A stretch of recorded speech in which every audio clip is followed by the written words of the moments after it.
Hello everyone, Assalamu alaikum. So this is a React Native Absolute Beginners course, and this course is actually for 2025. We are releasing it now though. And in this course, actually, you'd be able to learn a lot of topic, basically React Native and Node.js.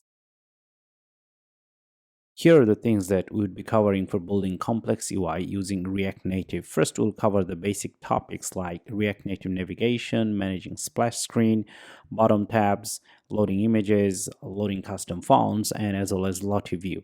Now, these few things like loading images, custom fonts, and Lottie views, they're going to make your app awesome and very dynamic. And after that, actually, we're going to cover some complex topics, more complex topics. For example, here you'll see how to use or create functional components and then hooks. Now for hooks, we're going to focus on use state, use effect, and use callbacks. And those are advanced topics that you could also use along with resolve and promise in React Native. So that basically takes us to asynchronous programming, which is the heart or core of React Native, which is JavaScript based framework. So along the way, we'll also see FlatList, default components, and how to create our custom components. The end of this tutorial, actually, we are going to focus on more on the backend side, actually where we're going to build API. Now for building API, definitely we're going to mock API call, and then we'll do login and registration. So you're going to do product CRUD API, and eventually we'll learn how to integrate payment gateway. And all these things and data should be stored our MongoDB data store, where we'll learn a lot more about schemas and how to build your own schemas. At the end of this tutorial, actually, you'd be learning how to build this kind of UI, where you will have a home page and you will have a lot of products and product detail. Build this, actually, we are going to use the earlier knowledge that we covered here that we are going to learn. And not only that, actually, we'll have our login page, registration page, and search or UI page. And since it's for very beginners, we'll cover how to manage your states using use state and use context. And along the course, we covered some best programming practices which will make you an awesome programmer. Anyway, we started this course with basic installation, and we have done the installation of the Node.js, vscode, and Watchman. So let's go ahead and get started. The very first thing that we need to install is Node. Okay, so if you go ahead and type in Node V, which means if you see something like that, that would mean that you didn't install Node. So if you already installed Node and if your Node is up and running, you can skip this part. So first we are going to install Node, but for installing Node on Mac, actually you need to install Brew, okay? Homebrew, they call it. So there is a command to do that. So we're going to go ahead and use that command to install Homebrew, and then we're going to install Node. I'm going to paste in this command and I'm going to hit enter. And then it's going to ask me my password.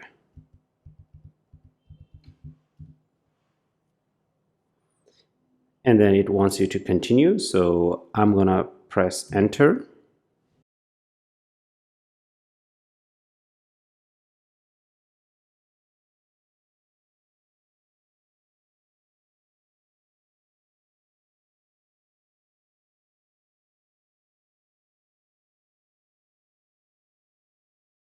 All right, so here from this message, it says run brew help to get started, which means that it's been successfully installed. Okay, so I'm going to clear it. So after that, since brew is working, or you could do brew help. So once you see all these things, that means that your brew is working. Now here you could write brew install node. Okay.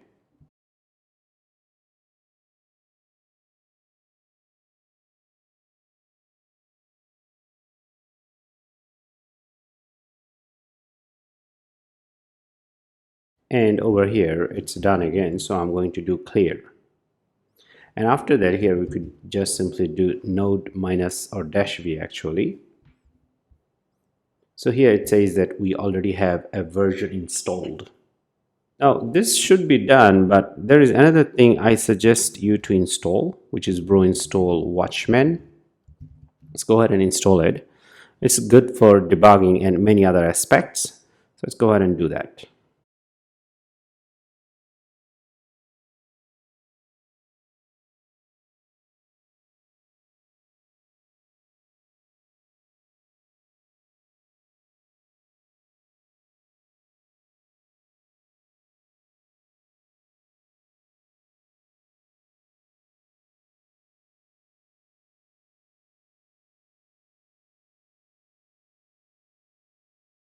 Now, installing Watchman can take a lot of time, so you have to be patient, especially if your internet is slow. It's really going to take a lot of time.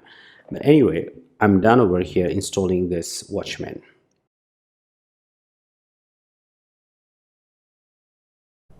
Next, we'll go ahead and install VS Code. To do that, I'll have Chrome browser and then I'll go to Google, and then here I'll try VS Code. So I'm going to click on the very first link over here. Okay, and then here we do see many options, and I'm going to click on this one, download for Mac. So here is my VS Code, so I'm going to unzip it,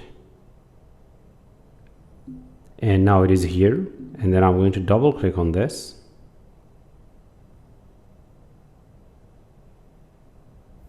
So here you see that our VS Code is up and running. Well, this is other code that I had earlier, so you can ignore that one. So in general, this would be your VS Code. Okay, now of course I have a project, so that's why you see the project, but in your case you'll not have any project yet if you downloaded VS Code for the first time. Okay, so we'll go ahead and install Android Studio. And why we need this thing? Because using Android Studio we'll create Emulator and we'll run our code in VS Code. So we need to connect all these things together.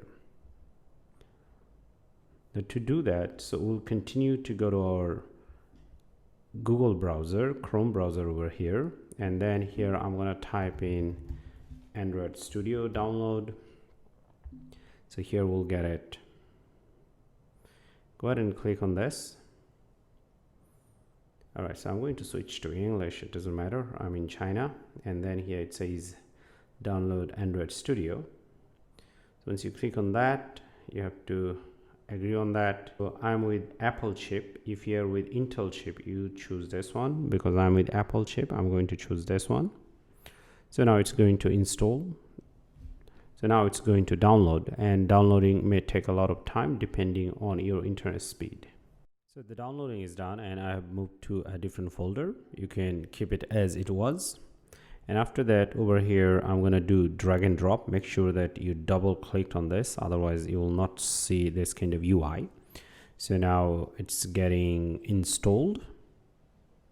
Got installed, you will see it somewhere here on your, I think they call it Docker over here. So I'm going to click on that so that I can start on that. So here it started, and I'll say don't send.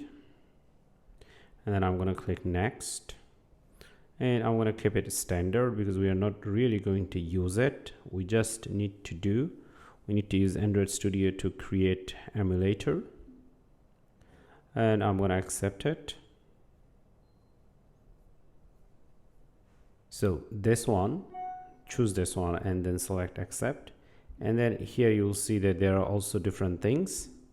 Okay, so you click on this.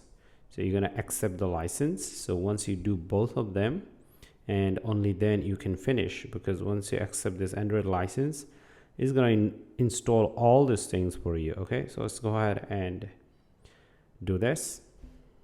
Okay, so after a long time we see that it's done downloading.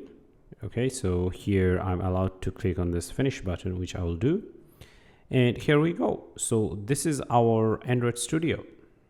Okay, so since this is done, we'll create a simple dummy project so that we can start our Android emulator. And it's very important that we create an Android emulator, and you can only create Android emulator from Android Studio. So here I'm going to create or click on this new project, and then I'm going to select this guy over here. Okay, it's not React Native project, but it doesn't matter. Our purpose is to go ahead and create an emulator so that in later we can use them. And you can just keep it as it is, it doesn't matter. Okay, so now here we go. All right. So you have these things ready over here. So I'm going to close this. Okay, right. Now here we are supposed to see an emulator, but we don't have this. Now for this reason, we need to come over here and make sure that you have Android SDK selected, and make sure that over here from Android SDK this is installed. If it is still not installed, you can click on this and OK, apply, it will install. Same here, this tool change and emulator and platform tools. Okay, so they should be by this time installed. If not, click on them and install. You need to wait a little bit. Okay, so that's the first thing you need to do.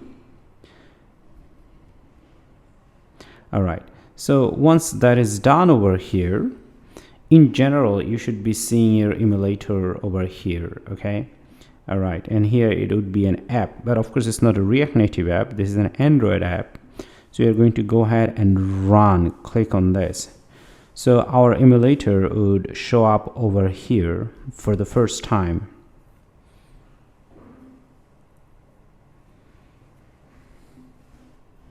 So here our emulator is starting. Okay, so here we are, but now we need to detach this emulator from here because it's not movable. Okay, now to detach this, we need to come at the top where it says Android Studio and click on this settings. All right, and then here you will have tools, and inside this we'll select this emulator, and over here you're gonna unclick this one. Okay, and okay. So it doesn't really matter. So then you can click on this device manager and stop. So it's shutting down.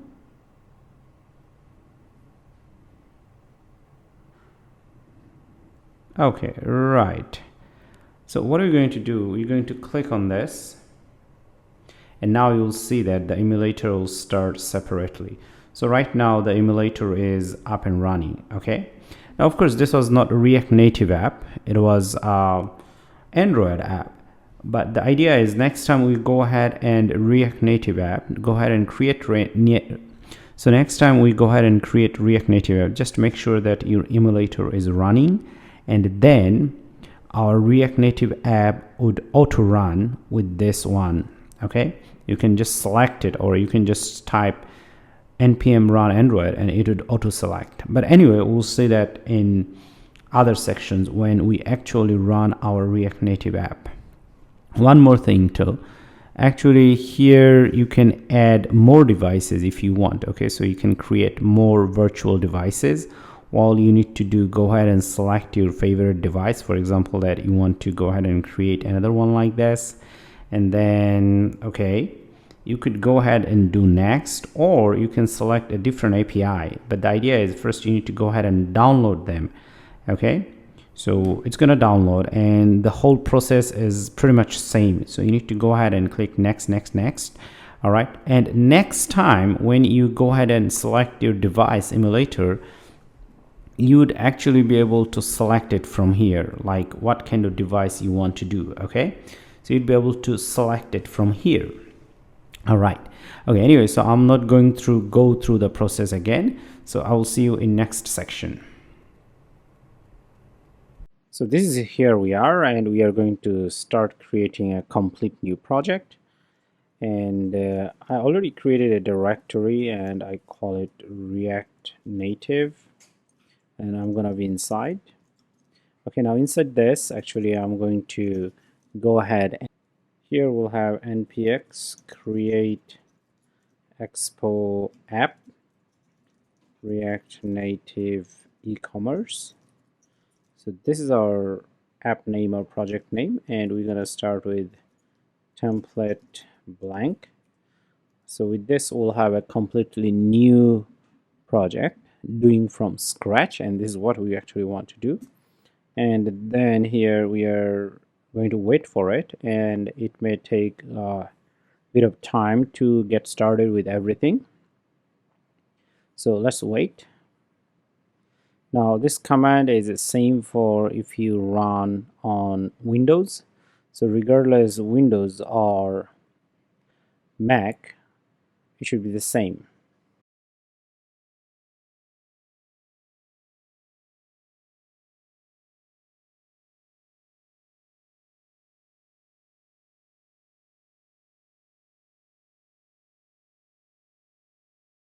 So now here it's done, and it's saying that you can run any of this command and you'd be able to make it up and running. But even before that, you have to go inside this directory. If you do ls over here, you'll see that it's here. So let's do it ls. Okay. And in fact, if you go ahead over here, you'll see that we see all these files, and there is also a directory. Now, this is not where we are going to work with this, so I'm going to open everything in vscode. So here I'm going to do open dot.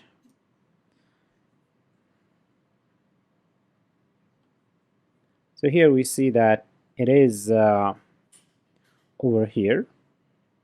You can click on this, you can go inside. Now our job is to open it with VS Code, but if you're on Mac, you can drag and drop on VS Code. If you are on Windows, you will see there is an option where it says open with, and if it still doesn't work, you can always drag and drop, and eventually it'll work. So here we are. So I have dragged and dropped over here. All right. So this is our basic project creation.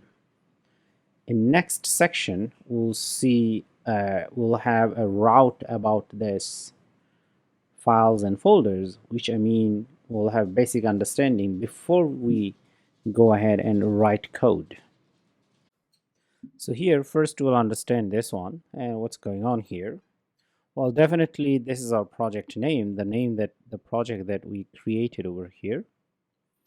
All right, and then over here we also see that the project version, it could be updated each time you make changes, and the entry point of our project is app.entry.js, and we'll learn more about that, even though we don't see the file over here yet, but it is our entry point. And then there are some scripts over here, and these scripts tell us that, okay, if you want to start your application, you can go ahead and run any of this command. But since we are using latest Expo CLI, so they might not work, so we'll run different commands. And these are the dependencies. If we run our project, we'll see that our project needs some libraries or framework, and these are the things that our project depends on. And this is deb dependencies, which means that during development process we need this thing, otherwise we don't need. So like Babel, I believe they rated Babel, it's a JavaScript compiler, so we need it during development. In production we don't need this. And here private 2 means keep this project private, don't submit it to any kind of npm registry or outside world. So this is the basic understanding of package.json. Okay, so now we'll go ahead and take a look at this one very quickly. But if you go and open this file, it's a huge file. Okay, it's extremely big, but so we don't need to go ahead and look at them one by one. But the basic understanding is that this file is generated when you try to install this one, okay, when we run npm install. But of course you can say, hey, where is our npm install? We didn't run anything called npm install yet, right? But it has been auto run first time. Okay, so what it does, this file, it locks your dependencies. Now you can understand package.json is summary of this one. So this is very exact. Okay, there's a lot of things that it does. Everything, every framework dependencies or plugins, they have exact version, and the exact version our app uses, we record them here. Okay, so they are very exact. And over here you might have a range of versions. Okay, they might not be exactly that we use in our package, in our program. So this programs, this version numbers defines the exact version.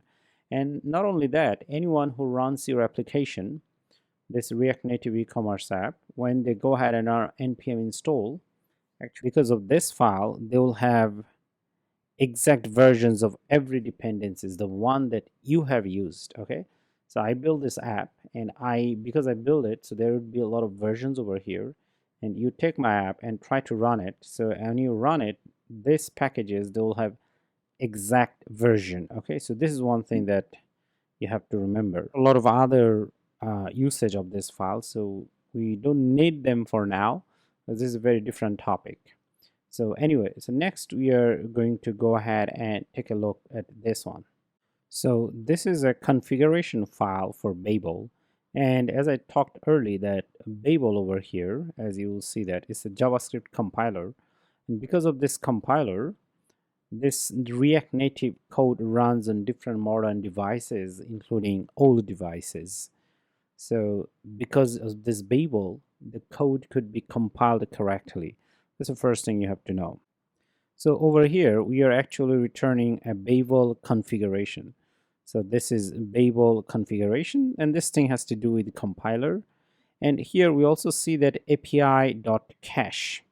Now because of this one, every time we run our program over here, or project or app, so it doesn't always have to look up the configuration, because the configuration has been cached over here because of this one. Next, we are going to look at app.json. Now, this file is very important, and more important than those three files that we have looked before, I would say that, because this is where actually we are going to make a lot of changes. So definitely this is our project name, as you see that. And then over here we'll also have slug. So if you want to visit our app in browser, so this would be our slug, which means like our URL, and orientation is portrait, which means that it would be like, you know, like this. Okay, like vertical, like this, not horizontal. Okay, and then here we also have app icon, where to find it. It says that go to assets folder and then icon.png, which is here. Okay, and then over here it says that user interface style, which means dark mode, or light mode, which means in general here we are in light mode. If you are in dark mode, then here the background would be pretty much dark and the text would be white. Okay, but currently we're in light mode, so that's why we have this thing. Okay, and then also here it says a splash screen. So when our app starts, where the splash screen would be found, which means the icon, and which is this one. And it says for iOS it supports tablets. Okay, so these are few basic configuration. And in next section we'll take a look at this one. Well, in this section, before we understand this file, we actually want to run our app first time, and then we'll understand how everything works, and then it'll make more sense to us. So for this reason, over here I'm going to go at the top and click on terminal, and I clicked on new terminal.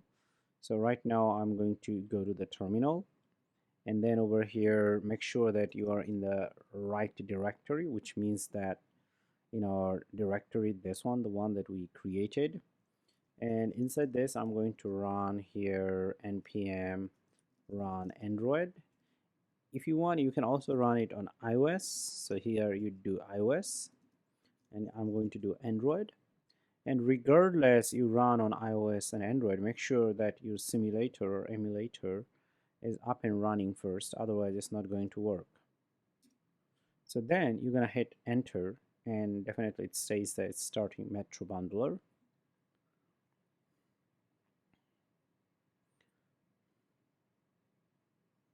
So now here it will say that where actually you want to open. So I'm going to press A. Even if you don't do that actually, because you already said Android, so it's going to run on Android. It doesn't really matter. Okay, because you mentioned Android, right? Anyway, so let's go ahead and take a look at this basic thing. Now, to make things excited over here, I'm going to say that, okay, open up App.js, and to start with your own app. So I would say that React Native is awesome. Okay, so I'm going to save it here. So as I do Command S or Control S, and it auto refreshes, and as you see that it runs and then it reloads everything. Okay, this is awesome, and you can say, and I love it. Okay, and then you save it and you'll see the result automatically, which is interesting and awesome. Now what is it and how does it work? So the very first thing is that we have to have this status bar, so we have to import that. Anything that you need to use from your framework or core libraries, you have to do it like this, or any kind of third-party libraries or plugin you use, you have to get them like this. So over here we got status bar, which refers to the top section, and over here we also have StyleSheet, text, and view.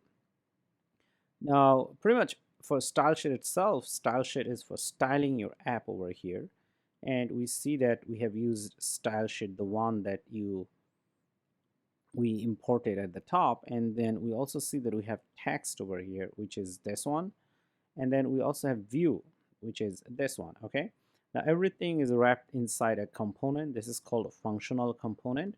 You can think like this is a function or a method. Okay, and in React Native they call it functional component. So eventually it returns something. So every functional component, it has to return something like this. Okay, so this is what we see, and within it returns JSX. So you can understand JSX, which is actually JavaScript view. Okay, so if you are coming from HTML background, you'll see that you might be familiar with view and text and things like that. Okay, so as you are familiar with this, so this is what is returned over here, and this return thing is called JSX. So in React Native functional component, they always return a JSX.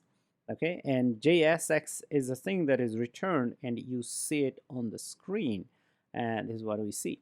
And since this is a view, of course we need to style it, and this is where the style happens. And this is the very basic and simple idea that how app.js works. Okay, so in our next section we are going to deep dive into this app and StyleSheet and many other related stuffs. Okay, so here we go and continue to work on this. The very first thing I'm going to do in this section, remove them all, and we'll see how it works, and along the way we'll learn more stuff, and this would help us to build our basic. So the very first thing here I want to do is like this, say export default, and here we need to say function and app. Okay, right, so this is the very first thing you want to write over here. And of course if you hover over on this over here, you'll see that we have errors. Now the reason that we have errors over here, it wants you to return something. Okay, so here we'll have a return statement, return. You could do simple like this, and after that here the first thing we do, we'll write something like this, text. Okay, and then we'll say hello React Native. All right, so let's try to save it. So here we'll see that the property text doesn't exist. Okay, so for these things we wrote here, they didn't cause any problem, but when you write this one, we have a problem, because the first thing, the text itself is not recognized by our application, our React Native application. It's saying that where is this coming from and what does it do? Okay, so that's why we have this issue. So now for this reason you need to import it. So here we're going to write it, import import simply means that you are going to use it over here. So get it from somewhere else, and we call it importing. So import in general tells you where to get it. Okay, so here we'll have this brackets. When you import something, you have to use brackets. All right, and now this text itself is imported from React Native. Okay, so let's go ahead and save it. All right, so here at the top we see that hello React Native, and this is awesome. Okay, now here we see that it says export default, because in React Native any kind of function or component, they call it functional component. Component mean a piece of something, right? So piece of code that you want to use in another file, then you have to use export for the function that should be used. So we want to use this one over here, and we need to tell React Native that other files can go ahead and use this. Other files means deep in the framework there are other files or piece of code that needs to use this function over here, or this component. We export it, we tell them, okay, you can go ahead and use this. Okay, and then here we see it says export default, and why we have this one. Now of course, once again, as I said, I explained that when you say export, go ahead and use it. And what is export default? Now you see this app component app.js here is in this file app.js. This app component is in app.js. So other file is going to use this one, and when they use this, they're going to look at this code over here and they will try to figure out which part to use. So when you write default, it's saying that go ahead and use this one. So only care about this component. So you can forget or ignore rest of the code, even if you have something different or any other component here. So the focus is this one. Okay, so that's one thing. And then also, like for example, you see text, this one, this is a class. Now we are using this one from here, and when we are going to use, we used import, and then we use the curly braces. So we'll see in future when we want to use a function component that has default, we can import that, but we don't need to use the curly braces. Export default when you use in another module or another file, you don't need to use curly braces. Okay, so if we go ahead and take a look, so let's go ahead and click on this, and here you see that here it says export class, which is text. Okay, it's not export default. So that's why here we need to use curly braces. But if this one we are going to use any other place, we would not use curly braces. All right, so that's enough of theory. So let's continue to work on this. Now here, the other thing we see that this is at the top, right? And this is not looking good. So we want to change it, okay? We want to change its position, not at the top.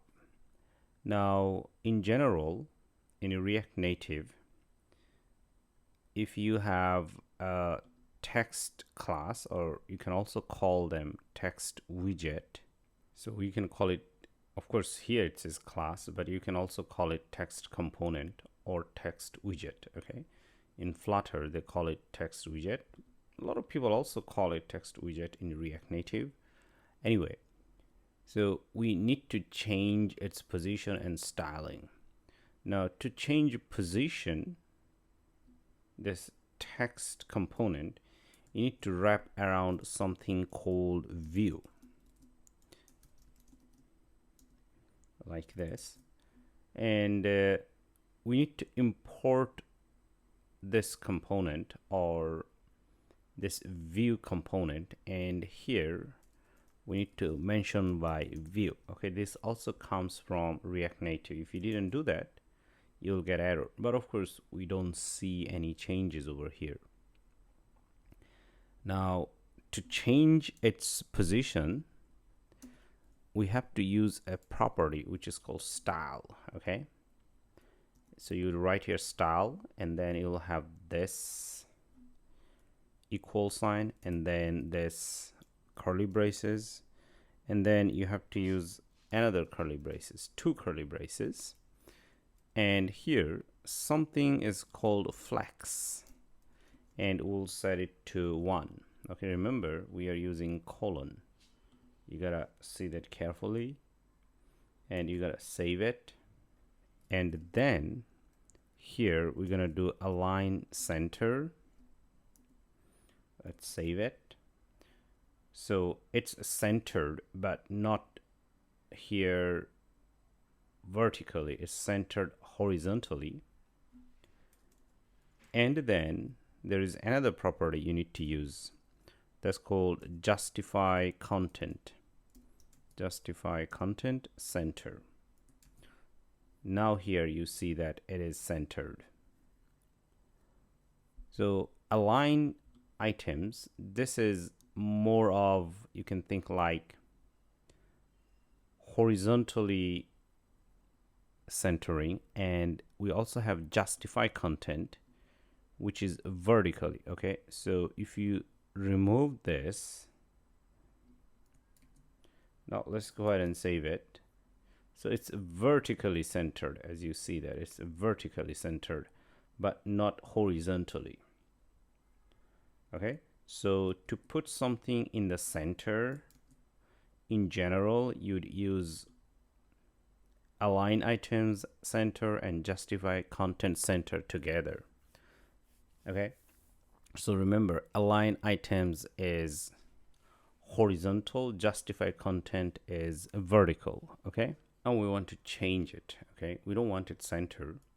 Now how to change? Now if you don't know what to change, what properties, then here you can click on this, and here we do see that alignItems, and it takes some other types, and if you hover over on that, it says as this flex align type could be flex start, flex end, center, stretch, and baseline.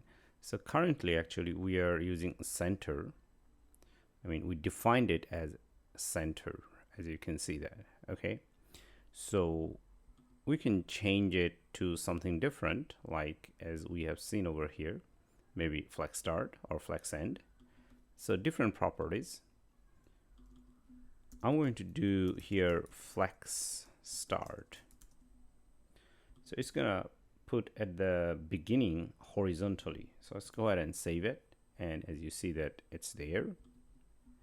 And here you could also do flex end, so it is there. Okay, all right, so that's the first understanding. Now here there is one thing though. You could ask, what is flex, before even we go ahead. So this flex is actually tells you, flex you can think like where it means flexible. Okay, and what it has to do inside this view. So you see this is view, and this is a text inside this view. The idea is this text component doesn't know how much space to take. Okay, so if we remove the view, we saw that it's always stays there. Okay, but when you put this text inside a view, this view creates space for it. Okay, the view creates space for our text component, and how much space it creates, it tells you that, okay, create flex 1.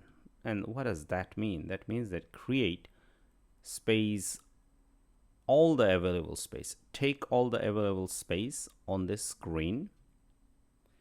Okay, and use that for view.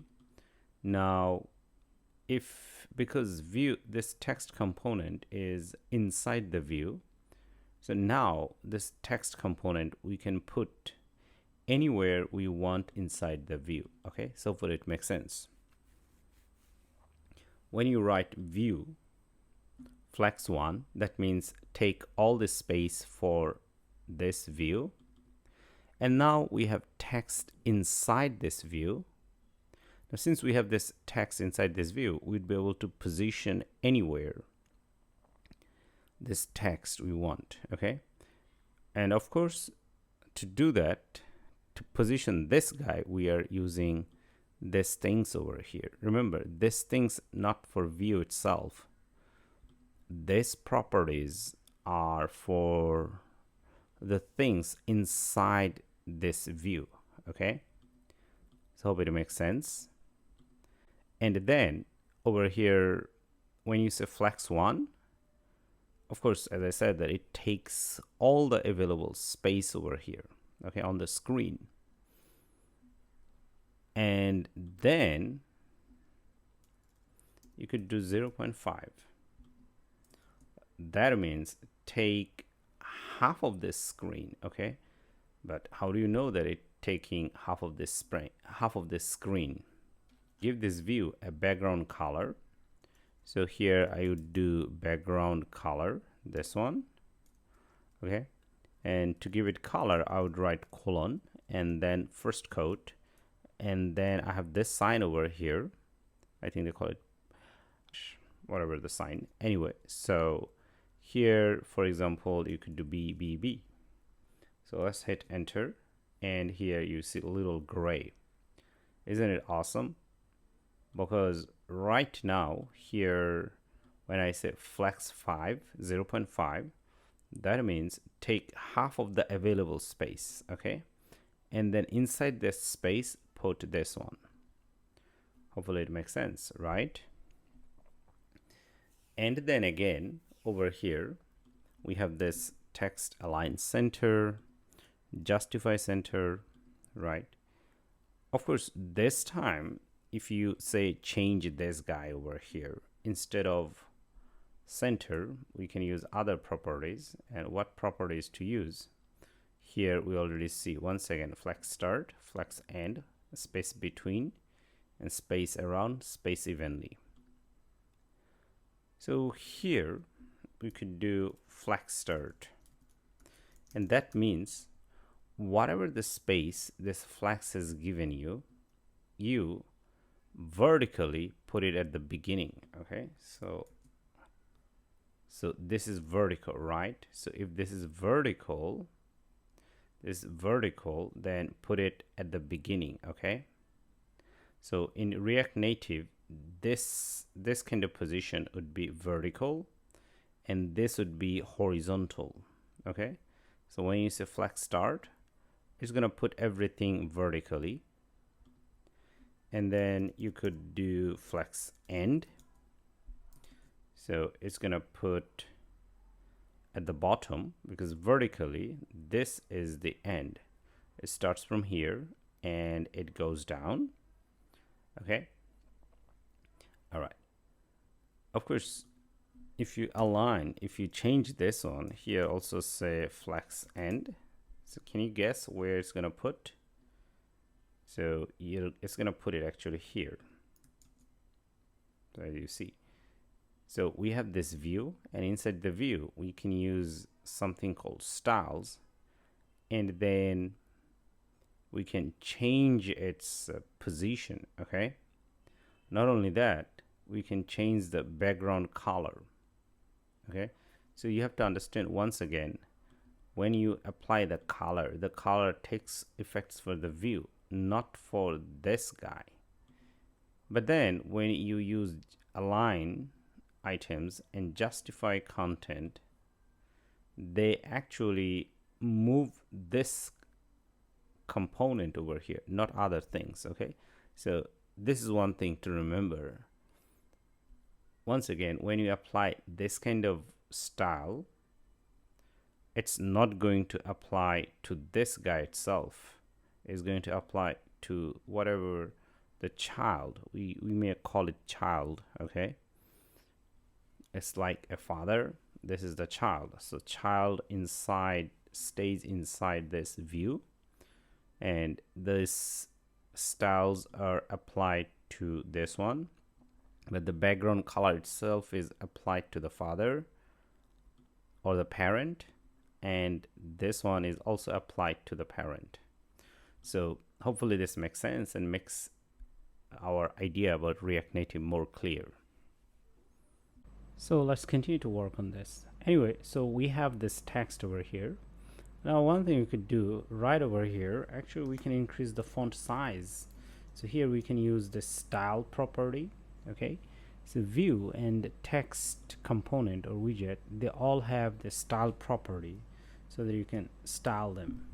And the only condition that you have to put 2 curly braces. Okay, all right, so here we're gonna do like say font size and say 20. For now we're gonna keep the style like this, and as you see that it became big. Now for now, what if I take this out and I save it? So here we see hello React Native, and then here I can have another say for example text, and then here I can say you is cool to program in React Native. All right, so let's go ahead and save it and see how it goes. So as you see that here, whenever you have text like this, so 2 text widgets or components, they are put on the top of each other. So this is called actually column layout. Now of course in first glance this is not visible, whatever you see there, but from the appearance, so the first one stays at the top, the second one stays at the bottom, but of course you can add more over here, and here we'll say text style font size say 22, and then let's program in React Native. Let's go ahead and save it. So you get the idea. So this is the basic layout, how things are organized. And whenever you put things like in a view, this is the default layout style. Okay, this is the default layout style. So I'm going to put the style back.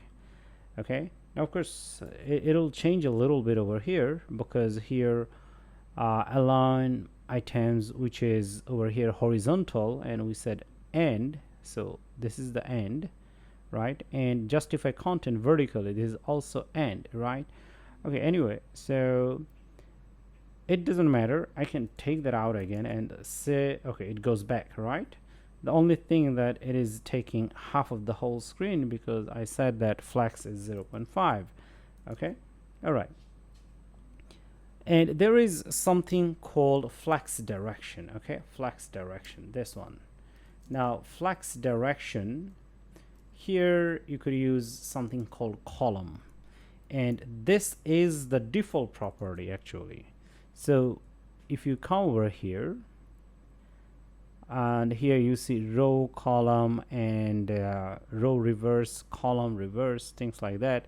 So there are a few properties, but this is the default one. Okay, so even if you don't write it, say for example you take it out and save it, it's the same, right?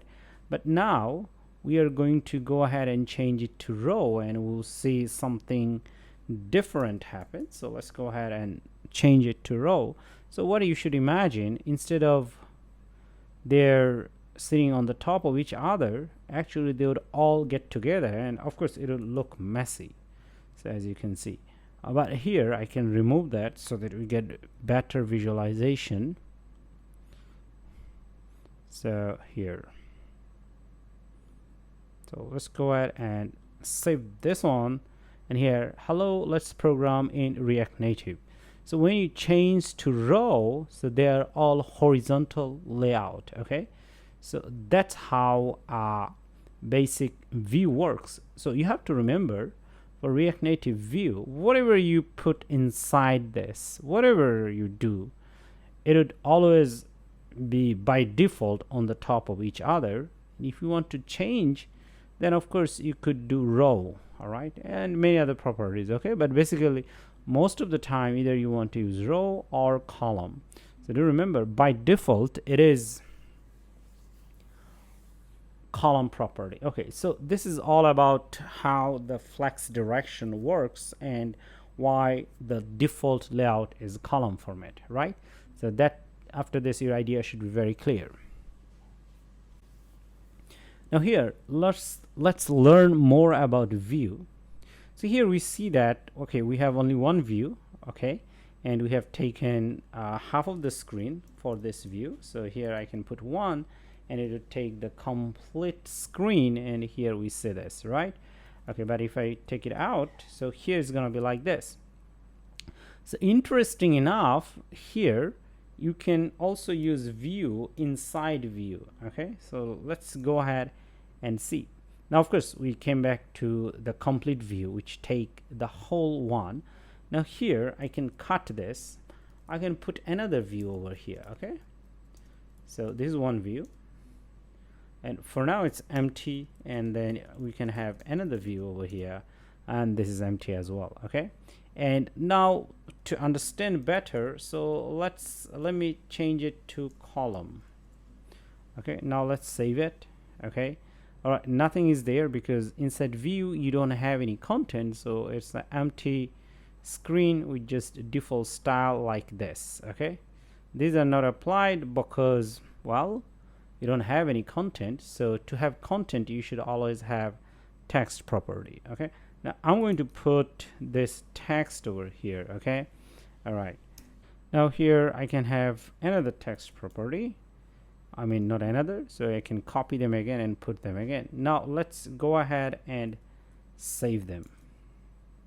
So here you see that they're on the top of each other again. So if you do have two views, and you can put anything inside if you like.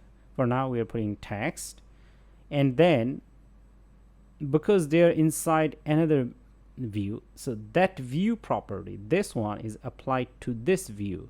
So the idea is you can have many views, but the children view, so we can think these are the children because these are inside the first view. So the children view themselves would follow the layout from the parent view. So this is a parent view. Okay, so parent view, it says column and flex end and flex end. But of course if we remove this, so we'll see that over here it goes at the top. Okay, now what we could do, we could also play around over here. We could say center and center again.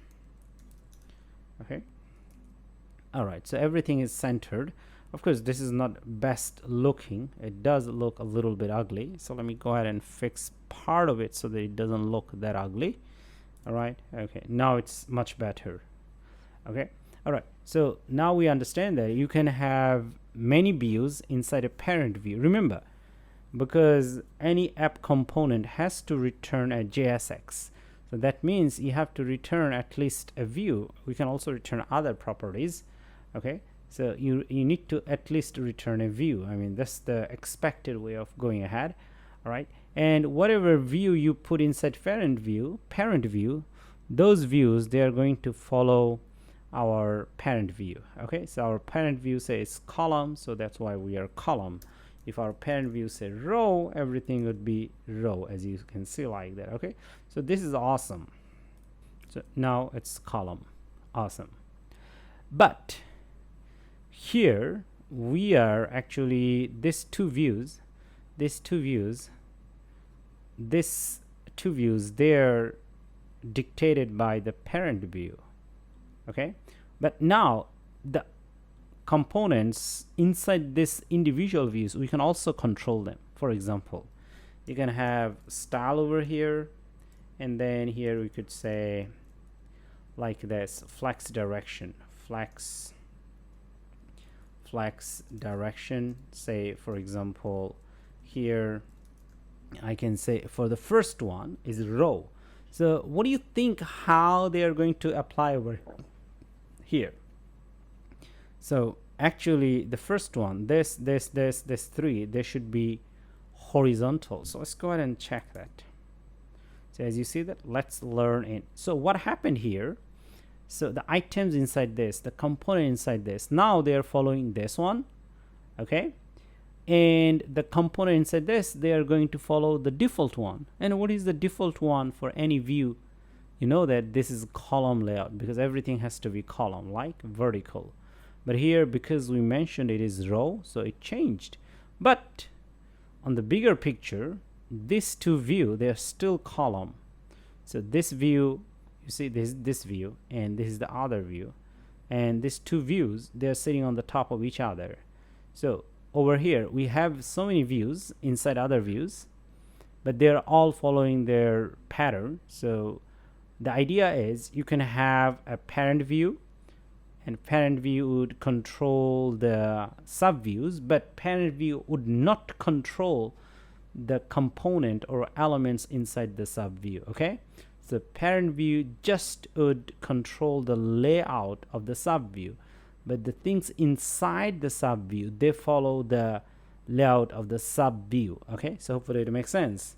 All right, but once again, if you keep them default, by default for a view, everything is a column. So hopefully it should make sense, right? Okay, so let's continue to work on this. Now we'll have more and better understanding about how flex and the views work together, right? Now here we see that flex 1, and of course it took the whole screen, but if you take it out, okay, it takes as much space it needs just for its items or contents. Okay, so in general, when you have a view and the view doesn't have any flex, so what it's going to do is going to take only the required space. Okay, so when you say take like this, it's going to take the whole space. Okay, and we also learned that you could also do 0.5 then, which means half. Of course you could do 0.3, so it's lesser, like that. So hopefully it makes sense. So in general, in your home page, you might want to do flex 1 or based on your design. Okay, so this is the first understanding. Then how these two views are going to work. Now to work better on this, so let me go ahead and put it column. Okay, and then I'm going to do the same over here, style flex direction column, not a row. Let's go ahead and save it. Okay, right. Now how these two views are working. Now you see this two view itself, they are not concerned how much space to take, because here we said the first view, the parent view, will take all of them, and we also said that whatever inside the parent view, whatever inside the parent view, they would be center, and that's what exactly we see. So these two views over here are centered here, as you can see. Okay, now of course we can also control them. Okay, we can control them that how much they should take. Okay, all right, so now for this reason over here, you could do like this, say flex. Okay, first one, say 0.5, and let's see how it goes. All right, so this is our first one, and then here we see that it took 0.5. But now to be clear about that, here we can do actually background color. So let's go ahead and do background color, and here we could do still gray color, CCC, and let's see. Okay, now it's clear that it took half of the screen. And what does that mean? So remember earlier, this is complete one, right? And it took half. Okay, so this is exactly the half of the whole screen, but it put centered this view. Remember this view itself, because we said everything inside that should be centered. So now this height, this is the height, right? Height of 0.5. So this complete height or dimension is also being centered along with this. Now this one is this view over here. This view didn't take more space. It only took the space it needs for your items or contents. Okay, so you should know that. So every time if you don't mention flags, whatever you put inside view, that view is going to only take the necessary required space. Okay, so that's why we say it took required space, and it took the space we mentioned over here, and then they're all centered. So what's gonna happen if you do one over here? Let's see. So as you see that when you did one, it tried to take all the space over here. It tried to take all the space. Okay, but of course it didn't exactly take all the space. It took all the available space. Remember here we also have this one, so it has to be inside the parent view, right?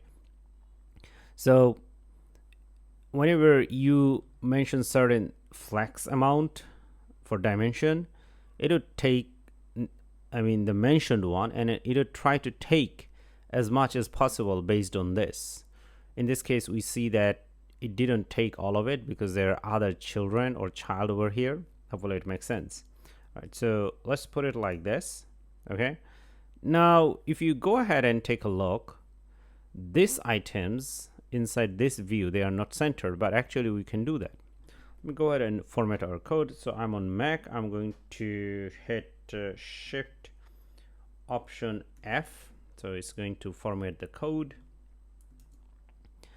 All right. Now in general, it should be on Windows, most probably Alt Shift F or Control Shift F. So you can try that. Most probably it's Alt Shift F. So that's going to format your code. Now it looks better. Now over here, let me continue to add more style over here. So here we could do, say, flex direction. This one, we already have flex direction. So here we could add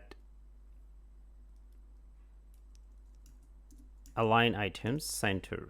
Okay, so align items should be centered. This one is horizontally, so we expect this one to be horizontally centered. So you see everything is centered horizontally, as you can see over there. And then we could also do the, okay, so here you may say that there is the space, so you have to remove the space. Okay, right, now everything is centered perfectly. And then here we can do justifyContent center, which should be vertically centered. So let's see. So now you see that what happened here, this view take half of the whole screen, and then it took everything and put centered, and at the same time this view itself is also following this styles over here, this align styles. Okay, but not of course the background color. Okay, because the background color, you gave it a new background color, so it's following that background color. Okay, so align items and justify content is also applied to the children. Okay, the children itself, but not to the content. You have to remember that one. Okay, and this, for this guy, we didn't do anything. Okay, now we could do something different over here. Say flex 0.3, and let's say, okay, right, and we may need to give it a background color. So let's go ahead and do that. So here we see background color and say DDD, and let's say it. So this is our background color. So what it did over here, like, so this child took 0.5 and this child took 0.3, so that's 0.8, and rest of them are empty because nobody is taking them. All right, so what if you remove this and you put it like this? So as you see that it took only the required space. So by default, if you don't mention any flex, the view will only take the necessary space for its child or for its item inside the view. Okay, so for it makes sense. Now of course, to be beautiful, we could do like this. Now this is perfect, but this is not centered, right? Now since this is not centered over here, we could do like this. Say justify content. Here we could do center. All right, and then the rest of the thing should be just like the first one. So the first one was more of align item center. Let's go ahead and do that. So now with this, we look more aligned and consistent. So hopefully with this, you should be very clear that how alignItems work, and how the flex works, how the justifyContent works, and of course how the view, multiple view or nested view works in terms of flex. Okay, so now we're going to continue to work on this, and we'll take one step further of our learning. Now as you see that here we have the styles inside defined like this, and then also over here, and over here as well. As now very soon this could be a lot and it could be messy, so we can actually separate them. Now to separate them, we need to use something called StyleSheet. So here we also going to import it from React Native. Here we'll say StyleSheet, this one. Okay, if you click on this, as you see that here we have StyleSheet. Okay, now we are going to import that, and we already did. And then StyleSheet is an object, so I'm going to call it styles. So here StyleSheet.create. Now StyleSheet is an object, and this object has a method that's called create. Okay, so we are going to pass everything, this kind of styles, to this create method or function, and then we'll save inside over here actually. So it would be object inside object like this. Okay, so once we do it, you will understand it more. So here I'm going to create something called container. Okay, you can call it anything actually, it doesn't really matter. Now after calling it container, I'm going to copy everything from here, not copy, actually cut everything from here, and I'm going to paste it here. Okay, so we did this, and then now this container, this name, this object, actually we can use it here. And how we use that? So remember, we create styles object, and inside this we have container right now, and we just simply call it like this. And you see we don't have any changes. So what we did over here, we have this StyleSheet. It is an object. From this object we get this create method, and this create method, inside this we pass this thing, and after passing this we say let's create or name something for this one, so that we can reference this whole thing using one name, and we named it container. So now using this dot container we can access everything from here. So styles dot container, and this is exactly we did over here. One more thing you could ask quickly, that what is StyleSheet object, or what is an object? Object is like, you can say that object is part of a class. Okay, now it's a kind of different topic which we're not going to talk too much, but anyway, this class will have many objects, and objects can have objects. Okay, all right, so you can think of like a bag. A bag is a class, for example, and the bag itself will have many pockets, and every pocket will have other small pockets, and there are many bags like that, you know that. So it's like object inside object. So first, this is coming from a class. Okay, now this class create an object, and this object name itself is a StyleSheet, and then this StyleSheet has method, and we can use this method to create other objects, and that's what we did over here. Okay, so whatever the styles you have, all of them you can actually push inside them. Okay, and you can name them differently. For example, the first one, this one we called it container because this view contains everything. Of course you can name it anything you like, it doesn't have to be container. Now over here the same, I'm going to cut this from here, and I'm going to name it here, say top box. Okay, and then I'm going to put it here. Let's see if I can format the code. Yes, the formatting is done. Okay, Now I called it top box. So what I'm going to do over here, I'm going to call styles and dot top box. So here where we were here, right? Okay. So styles dot top box. Awesome. Now you see that our code starts to look like more readable and clean. Okay.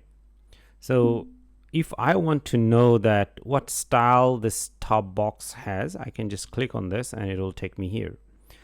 And hopefully it makes sense. So I'm going to cut this on from here. And here I'm going to say that bottom box. And I'm going to put whatever I had early. And then just like the first one here, we're going to call styles dot bottom box, and here we go. Okay, with this nothing changed, but our code looks much cleaner. So if you do want, you can add more objects over here. So the idea is create is a method. You can click on this. Okay, so as you see that create here, it says that function. Okay, and it takes a lot of styles over here. Now this may look scary, it doesn't matter, we can skip that, but you get the idea. And here they also have an example that how it works. Anyway, so we're going to save it and we see it look like this. So every time if you have code and if you code your views or components like that, text or anything else, you can always separate them. Now even these things we can separate over here, like this items, but right now just one or two things over here, so we don't need to separate them yet. Okay, so let's do something interesting. So far we have learned a lot of theories and a lot about view and flex. Now here, this is our first component, and this is a component that's been given by our app installation. But actually we can create our own component. So let's go ahead and create a component. And to create a component in general, you'll write function. Like for example, here you have this keyword, a function. You do the same. And then here we can say welcome. Okay. Right. For now, we can skip this. We'll learn about that later. Now, because it's a component, and in React Native, component has to return JSX. Now, we talked about it a little bit early. So JSX is something that has this kind of tags. These are called tags, okay? So if you're coming from HTML, CSS background, you know that. So these are called tags. So React Native has some features from HTML. We can directly use them, and we have seen them previously over here. So as you see that.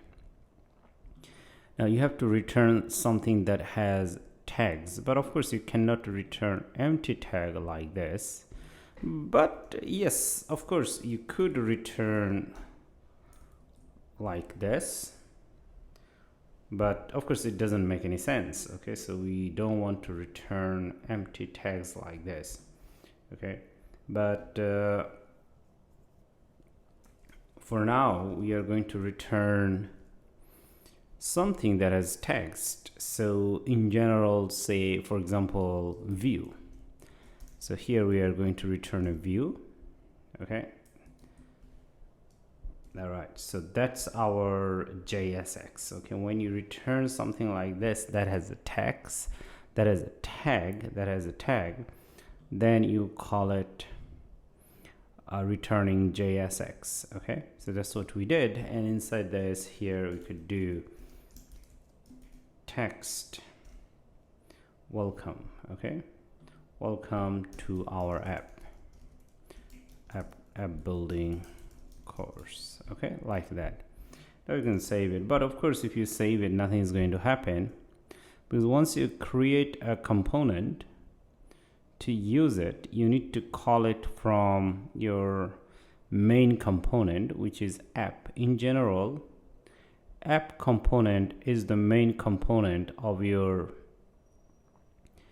application in React Native. This is more like an entry point. You can understand this is more like the main function. If you're coming from like C++, C, or PHP, or any kind of related programming, you'll see that everything has a main function. So here we are doing the same thing, right? Now inside this, we have seen that we have few views, right? 2 views. Now, since this returns a JSX and these are also JSX, so we can directly call this one from here, okay? But of course, you need to call it from inside the parent container, okay? So here we're gonna call welcome view. But of course, you cannot just call it like this or in that manner if you're coming from other background. Remember, it's a front-end application or framework, so you cannot just call it like that. So you have to use the tags, okay? So here now it's gonna work. Now we'll just use a closing tag over here, okay? Unlike this, they have a view that starts with and the view ends with a closing tag. But here we just have welcome, and inside of welcome we don't need to put anything. For example, inside this view we have children, okay? So that's why we use, say, 2 views, view 1, view 2. But here we don't have any children, so we can just finish it with a closing tag. We don't need to write welcome again, right? Now we're gonna save it, okay? And if you see that it already appeared at the top, welcome our app building course, okay? All right, now to make it more visually appealing, over here I'm going to change this, guys, okay? So for example 0.3, 0.3, okay? Now it'll shrink and we'll see that here it shows up, okay? All right, so this is so far so good. So the idea is you can always create a component, and the component has to be defined as a function, and in general, to use the component you need to call it from your app component and make sure that it's inside your view, okay, the main view, because if you do put it outside, if you take it and put it outside over here, it's not gonna work, and it's already throwing error, as you can see. Okay, so that's how you go ahead and create a component. And of course, one more thing, the component has to return JSX, okay? So from here on, we are going to continue and we are going to take things one step further. Here we have defined our component, but in fact, if you have a lot of components, you can always separate them, and which is also a good idea, because you already see that our application, the code is getting larger, so it's better you separate them. Now, to be organized, I'm going to create a new folder over here, and I'm going to call it source, okay? And because this is a component, so here I'm going to go ahead and create another folder, and I'm going to call it components, okay? Okay, and now inside this, I'm going to create a new file, and I'm going to call it welcomeview.js. Now you need to see the naming convention. In general, you can name it in Pascal case. Pascal case means if the first letter is always capital, and then if you have a second word, the second word first letter is also capital. So here we are saying that welcome view, so we have 2 words. So the first word is capital, first letter of the first word is capital, the first letter of the second word is also capital, and this is called Pascal case naming convention. And the suffix of the name, you could do JSX or you could do JS. So keeping JS is the more preferred and recommended, so we are going to go ahead and name it as JS. So welcome view JS. So remember the component naming convention. Okay, so I'm going to hit enter. Now what I'm going to do, I'm just going to cut and copy this one and save it. So of course we have an issue over here. Looks like it's not showing up, or not showing up. It's the error. We also need to remove this. Okay, now it's fine. And whatever we have copied, we can just paste it here, save it, but of course nothing happens. Okay, now first thing first, here we need to import our this components, the view and text components. Okay, so they are from React Native. So let's go ahead and do that. View and text from React Native. Okay, all right, now let's go ahead and save it. Nothing happens. And because this is a component and this is defined in a separate file, previously it was here, but now it's defined in a separate file. And as it is defined in a separate file, we need to write here something like this: export default welcome view. So our view name is welcome view, and then we want other files, for example app.js file, to use this component. So we are saying go ahead and export it. Export means giving out, right? So you're giving to the outside world. So that's why you need to do it. So being export is more like making it public. If you don't write it like this export default, most probably you're going to end up with errors. Okay, so I'm going to save it, but that's not the first one. And the other one that, okay, so over here I want to use this component between these two tags. So here we're gonna say welcome view, and as you see that the path is automatically given over here. So I'm going to hit enter and do like this, and you will see that at the top it's been automatically imported. If you don't do this, this path will not be automatically imported.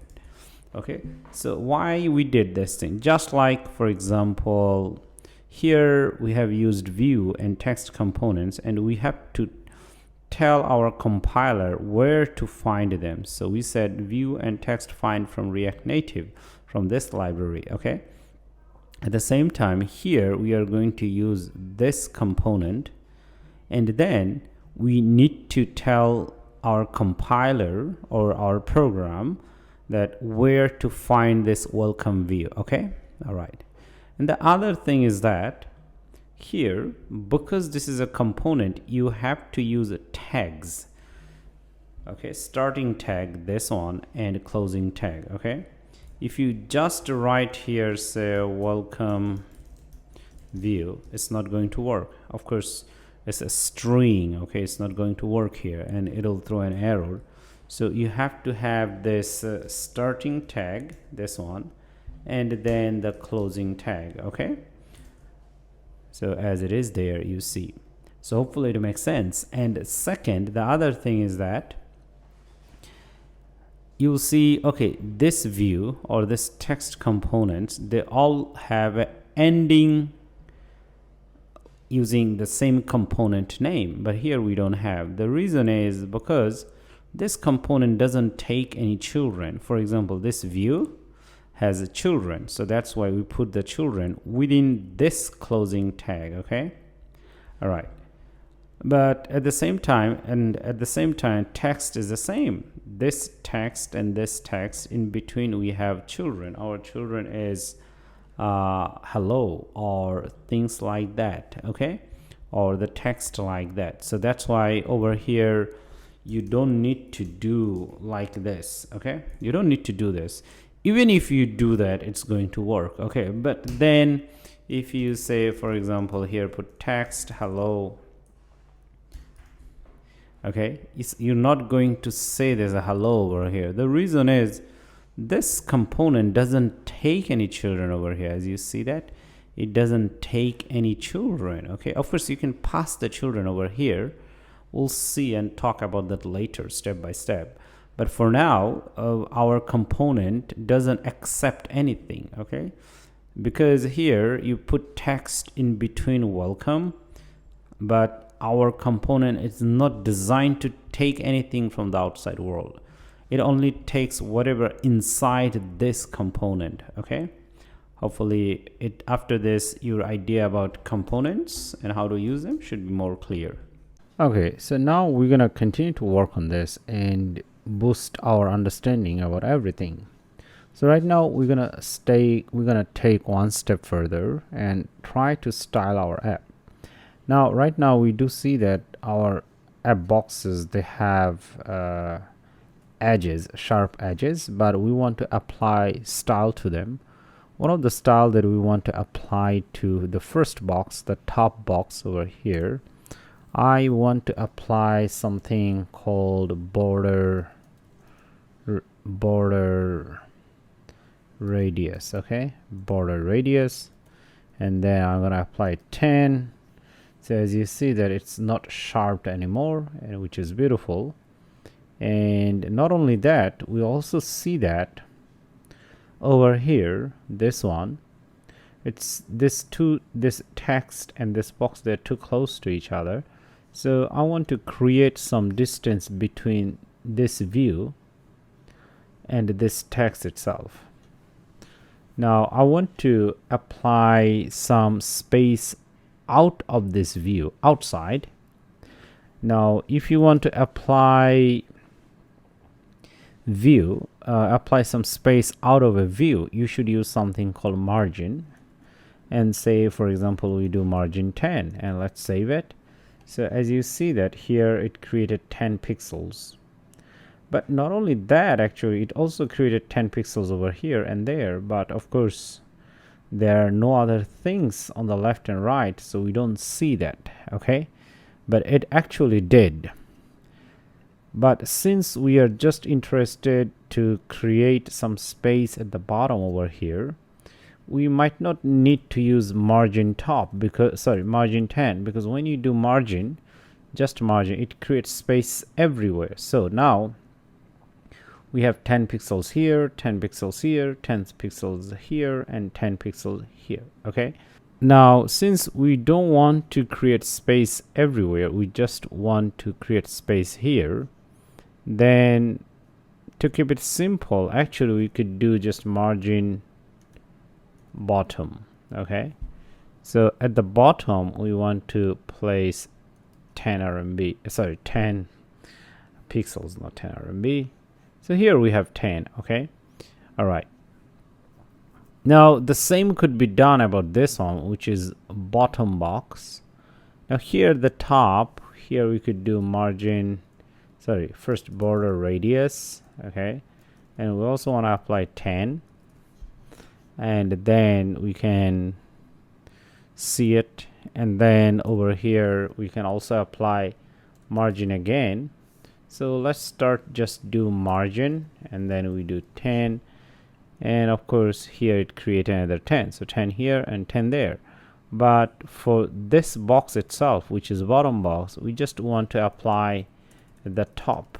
Okay, all right, so here it created the top.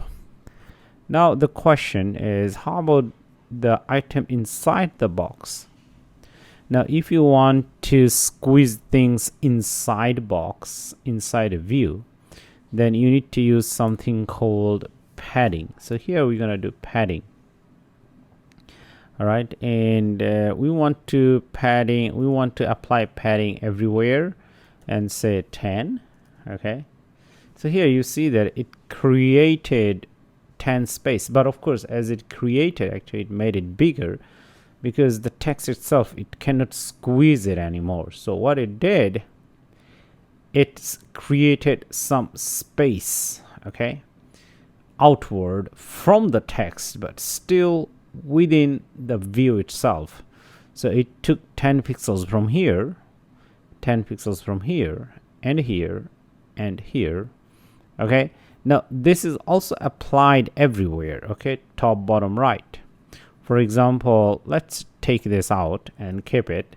This is our original form, and we know that the flex 3 0.3, so it created some space. 0.3 is this one, right? And put the text in the middle, so we can remove that. And here we see that everything is very squeezed. And at this time, if you do padding and if you apply say 10, now here you see top, left, right, bottom, everywhere it created 10 pixel from inside. Let's do 40, so it'd be much bigger. Okay, so hopefully it makes sense that how padding and margin works. So margin is always applied from the outside of the view, which means that if you apply a margin to your view, and outside of this view, if there are things, it creates distance from that thing and the view itself. And for padding itself, it always creates things internally inside a view. I mean, you create a space. Okay, so that's our understanding. Now, since we are step by step progressing, we don't want to keep this view. So for now, I'm just going to remove that. We don't need this. Okay, so we'll just be happy with this, and because we are happy and it looks much better. Now here I'm also going to remove top box. We don't need this, and instead of calling it bottom box, here for now we're just gonna call it box, and then here we're gonna also call it box. Okay, all right, so that's our basic understanding of how styles work. Okay, all right.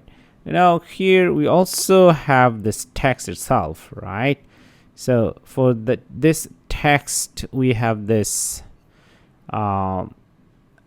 view, and then inside this we have text. For example, here we could apply styles to it.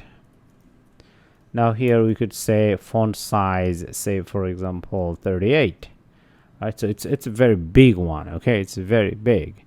Just to give you a visualization, so it may look very big. All right, and then you can also apply a bit of color to it if you do want. Say for example, I want to apply color to it. Okay, so here I'm gonna do color, and now this one I don't want to say do like this. I want to say to A4D50. Let's go ahead and save it. Now the color is different, so our app, our program, and our tutorial is looking much better as we are working on that. Okay, so this is one of the text that we put over here, and how about we put another text? So what we can do, and go ahead and copy this one and put it here right away. Let's save it, and here we see, but in this case, because we are step by step building the app, so I'm going to change this. Okay, so here I'm going to say find the most. Okay, this is what I want to say. Let's go ahead and save it. This is what we see, and then over here, since this app would be all about e-commerce and furniture building, so here I'm going to say luxurious furniture. Okay, so I'm going to save this, so which looks much better. But then again, I can go ahead and change this to black, say for example like this, so the color would be black. But at the same time, one thing you could do over here, we can go ahead and create our style object. So here const styles, okay, All right, like this. And then here I'm gonna name it WelcomeTXT, like this. Okay. All right, so the thing we could do over here, say for example font size. Okay, and here we could say 38. All right, 38. And then we have this color. Now I can use this color over here.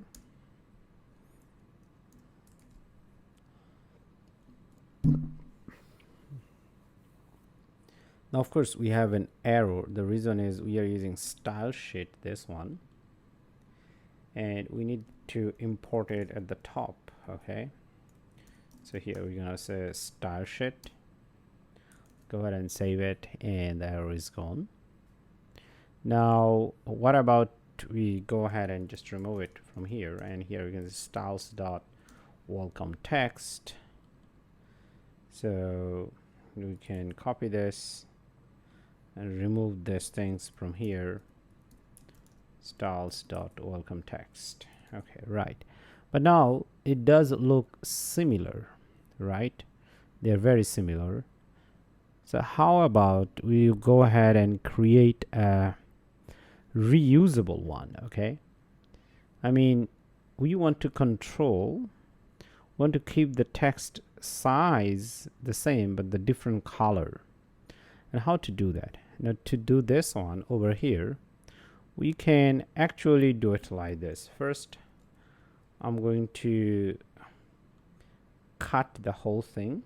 Okay, and then I'm going to do something called here color and top, like that. Okay, and then I'm going to have this arrow and then this, and then I'm going to do like this, and whatever was cut I'm going to put it inside. Okay, so one of the thing I could do over here, I can go ahead and cut this guy and put color here. And now I know that this is very confusing, that what's happening over here. Okay, all right, but I'm going to explain more on this, so you just need to bear with me. All right, okay, right. So here right now, welcome text itself, we could do like this.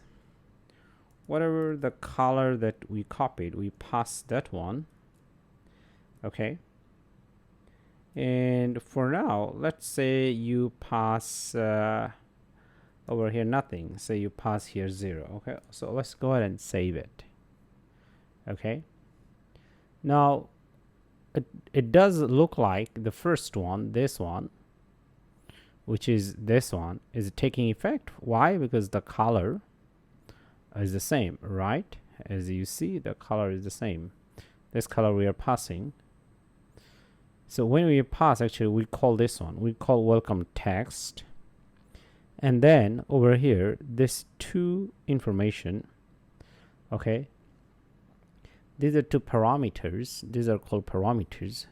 Here we are using them, but we are giving them kind of value. Okay, so this one is passing as a color, we call it color, and we give this color to this one. Okay, of course you can name this one anything, whatever the thing you name this one, you need to put it here, and this would be auto assigned to this guy. Okay, now I'm going to copy this and replace this here, and then I'm gonna say it like this. Now the beautiful thing about it, that I can replace the color. So what happened over here, I just have only one text style, actually not one text, and then I can pass a different color to it. Actually I want to pass here this color, and at the top we want to pass 0 0. The first one is say black.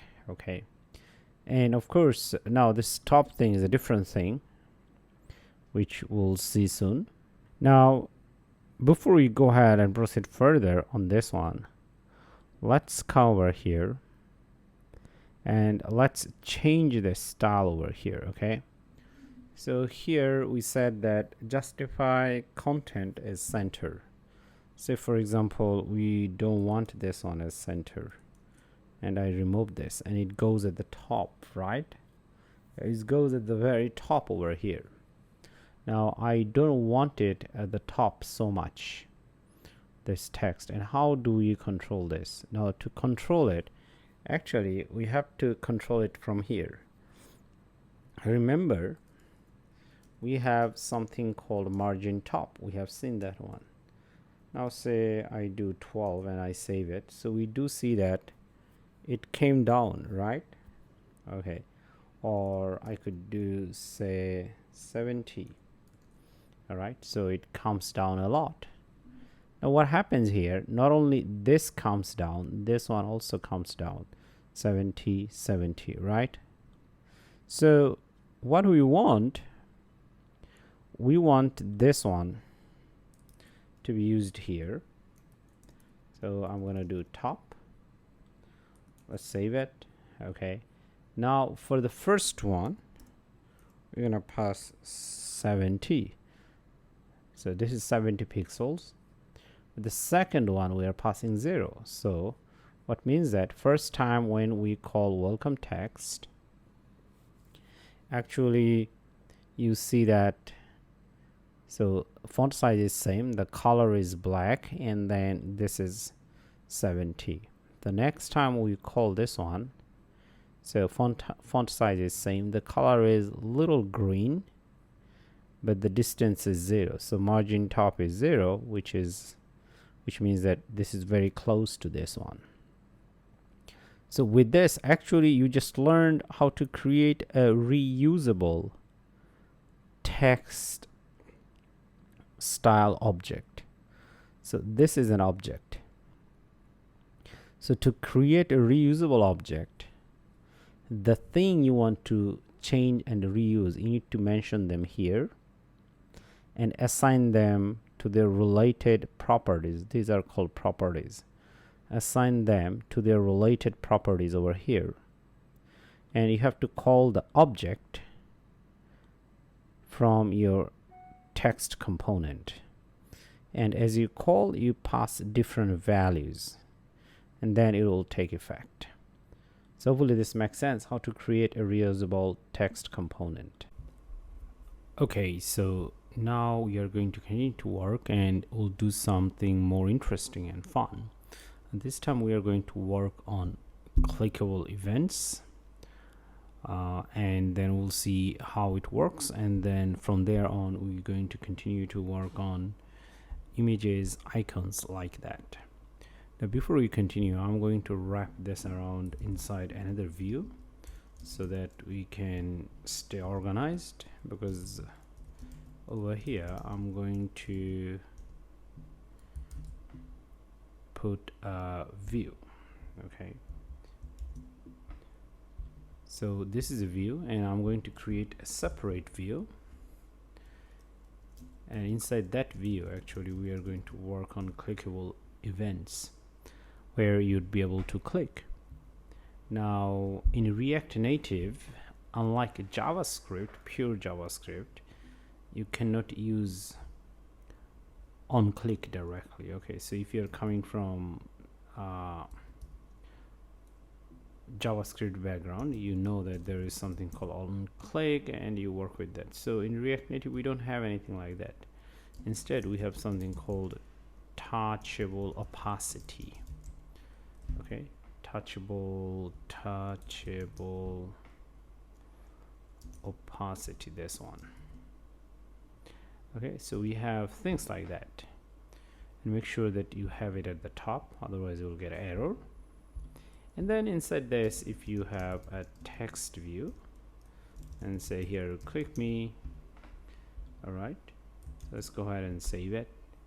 So here you see that, okay, so as you click on that, it changes color, unlike the other text. So this text over here at the top, they don't change wherever you click, doesn't matter, but it change. Not only that, it also takes a callback function or a function. It means actually when you click on it, you can do something. Like currently when you click, nothing happens. But what if you click and something to happen over here? Okay, so something called onPress. Okay, instead of onClick, we call it onPress. Okay, and over here you can simply call anything, and here we're gonna put a log. Okay, console.log. So if you're coming from JavaScript background, you know that console.log, this method, log method, you use to print things on the console. Okay, you can say I am tapped, like that. Let's go ahead and save it, and here we go. You see that as you click on this, I see I'm tapped. So this is very exciting because now we can actually kind of interact with our application. Okay, that's the fun part, because so far until now everything was just a simple view and we are looking at it, but we are not able to interact. But now if we click on this, we see that things happens, and actually this is awesome. And not only that, actually we can make it more fun. For example, say we have this one, right? We don't want to show it like this. Instead we have brackets. We'll talk about this kind of sign and what they mean later more. So here we could do interesting things. One of the interesting thing we could do over here, so let's go ahead and declare a variable. So here we could declare a variable, so let x equal say 12. Okay, all right, and then here what we could do, we could do x plus plus, which means that we are going to increase the value of x, and then here you can print that using console.log. Okay, here you can say value of x is, here you could do x. Okay, all right, let's go ahead and save it. So now we are going to click on this. So let's see what happens. So what's going to happen over here, as we click on this, on press, this event or this method gets called. It's a callback function or method. We increase whatever the value was there, we increased by 1. Okay, I mean, if you're not familiar with React Native, you know that this is same as x plus 1. So whatever the value was there, and add 1 to that and save it in this x variable. Next time you come again, take the previous value, add it, and save here again. So it goes in like a loop. Okay, all right, so let's go ahead and hit. So of course if you refresh, it starts from scratch. So now you understand that how onPress works and what you could do with this. But of course we could do much more powerful things than this. In future we'll see that how it helps us to doing more powerful things.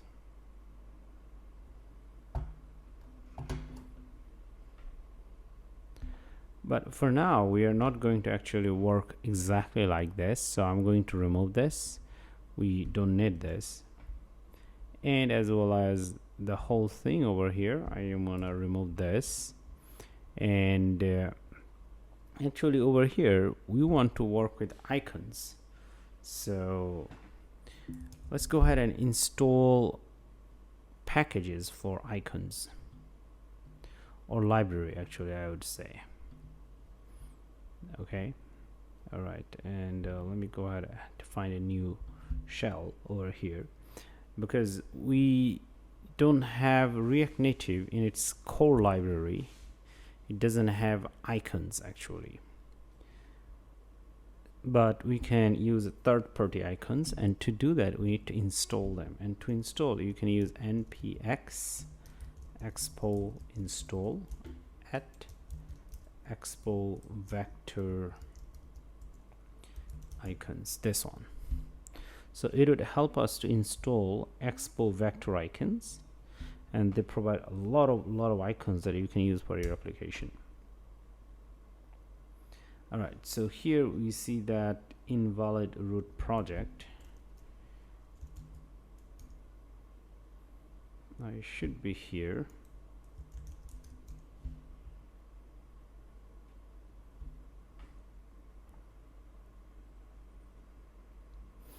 Okay, I'm having a little space there actually. Now it should work. All right, so with this, actually it has been installed, and as you can see over here, it says that edit one package. All right, now we'd be able to use icons. So instead of text over here, we want to use icon, and there is one icon class which is called feather, and if you write it, you see that it comes from Expo vector. You can hit enter. Okay, and then we can close it because we will not pass any children with that. And of course our text is gone, it's empty, and also make sure that at the top it's been imported.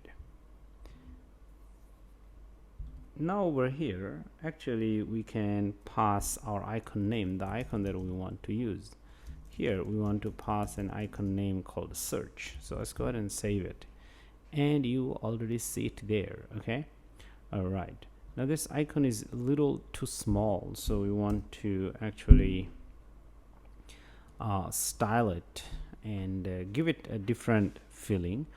Before we go ahead and do the styling, one thing you could right away change over here is the size. Okay, so here we could do size a little bigger, 24. Let's go ahead and save it. So it became bigger, as you can see, and that's what we wanted. And now we want to give it style. For giving it style, here I'm going to create a new style object.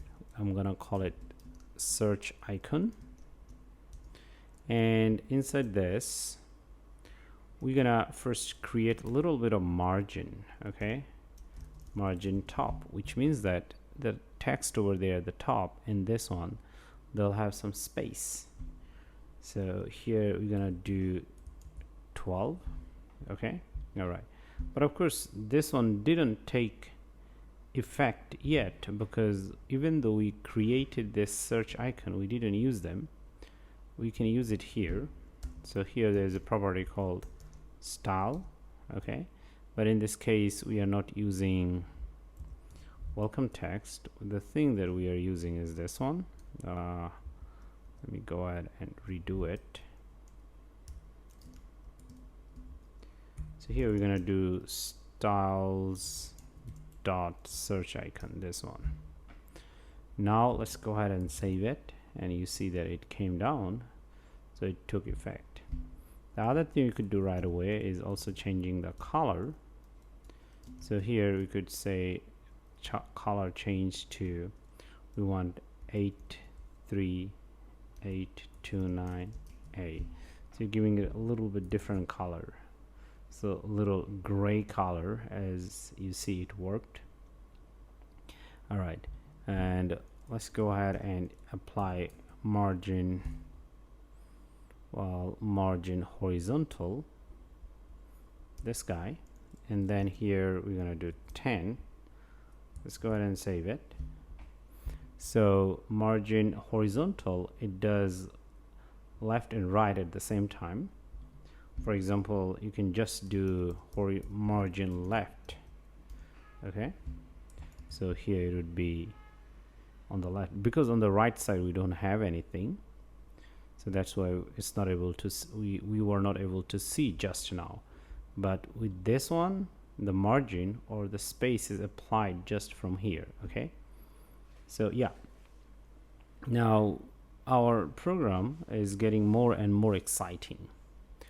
So that's about installing icon and understanding how this touchable opacity works.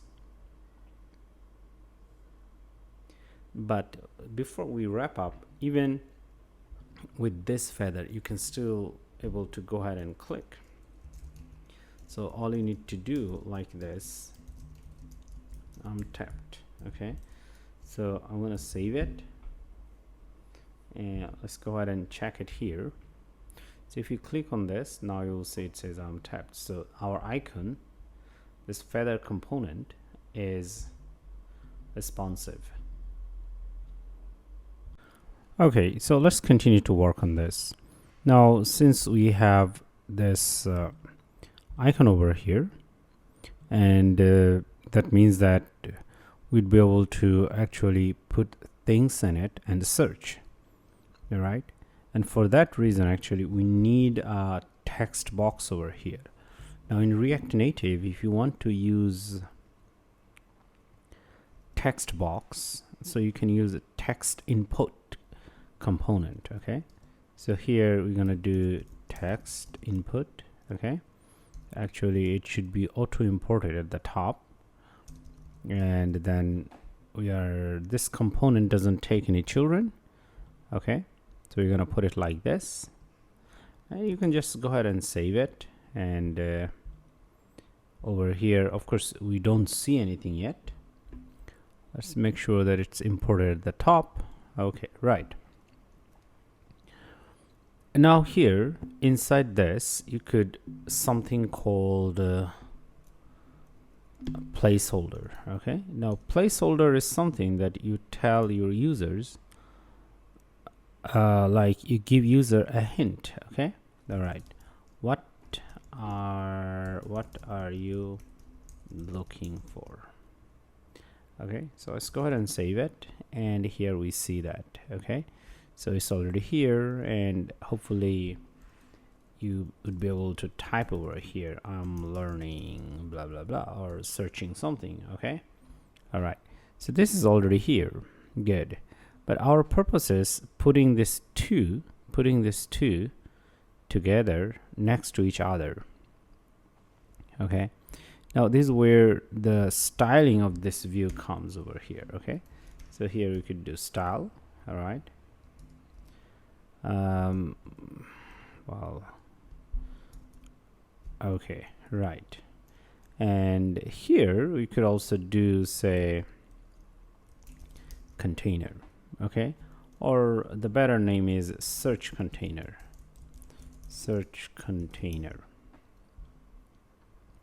And then we can name it over here. We can say search container. All right, so we want to put them next to each other in a row. Okay, now inside this view over here, as you see, we have two items. Now by default they're using column property, right?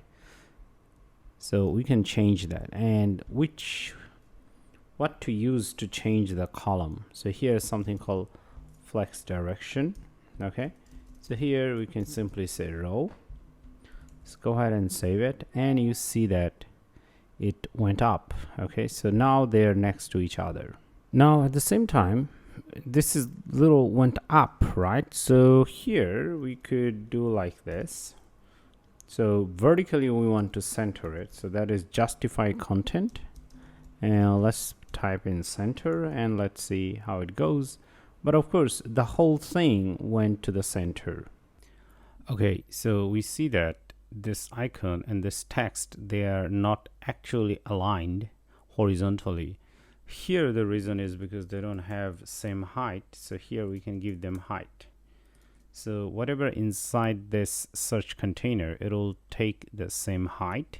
So that's why now it is aligned, because they have the correct height. Now React Native knows how to align them correctly because they have the same height. So it's very important. All right, the other thing I want to do over here is this one. Now here inside we have this two items. One is a text component in touchable opacity, and the other one is input text. Now I want input text to take all the available space. So for this reason here, you can apply style to it. So here they will have style, and then here we're gonna do like this, styles dot search. Here we can call it search input. Okay, and then right over here we can create another one. So here we're gonna say search input, and we can give it width, and we're gonna say it, okay, take 100% of the width. Okay, all right. So now it took 100% of the width, but then it created other problems at the same time. Now it's pushing too much to this left, and how to solve this problem. Now one thing we could do, so within this search container, remember this is our search container, right? So here we can give it some say margin, and we can do margin horizontal. When you use margin horizontal, it's going to apply margin left and right at the same time. Okay, and here say we're going to do 20. Let's go ahead and save it, and this is where you see that. Okay, you can do 40, it would be even better. Okay, like that. So let's keep it as it is, but then it rose other problems over here. This text, now it is too much to this left as well. So how we are going to work with this? Now let's go ahead and find this guy over here. So here we could also do say margin horizontal, and then say you want to do 40. Now let's go ahead and save it. Now they're aligned correctly. Anyway, so here I want to do it like this, 12, and then over here say 16. This is the correct one actually, eventually, and this is what I want to apply. And there are other styles that should be needed, and which we'll do later. Okay, right. Now these two items are looking great, because here we see it's aligning, and at the same time, next to search input over here, which is a text input, we can also place another one. That one should be able to show the icons, and there should be a camera icons. This is what we want to show. Okay, so let's continue to work on this, but this time, before we start working on this, I want to check on one major issue that we should use and solve. And the thing is in our app.js. Okay, now we actually don't need any of these views. Actually, we use them for boosting our understanding, so we just want to keep things like this. Okay, but even before, we also don't want this kind of background, so I'm going to cut this and remove this. Okay, so over here we are going to use SafeAreaView.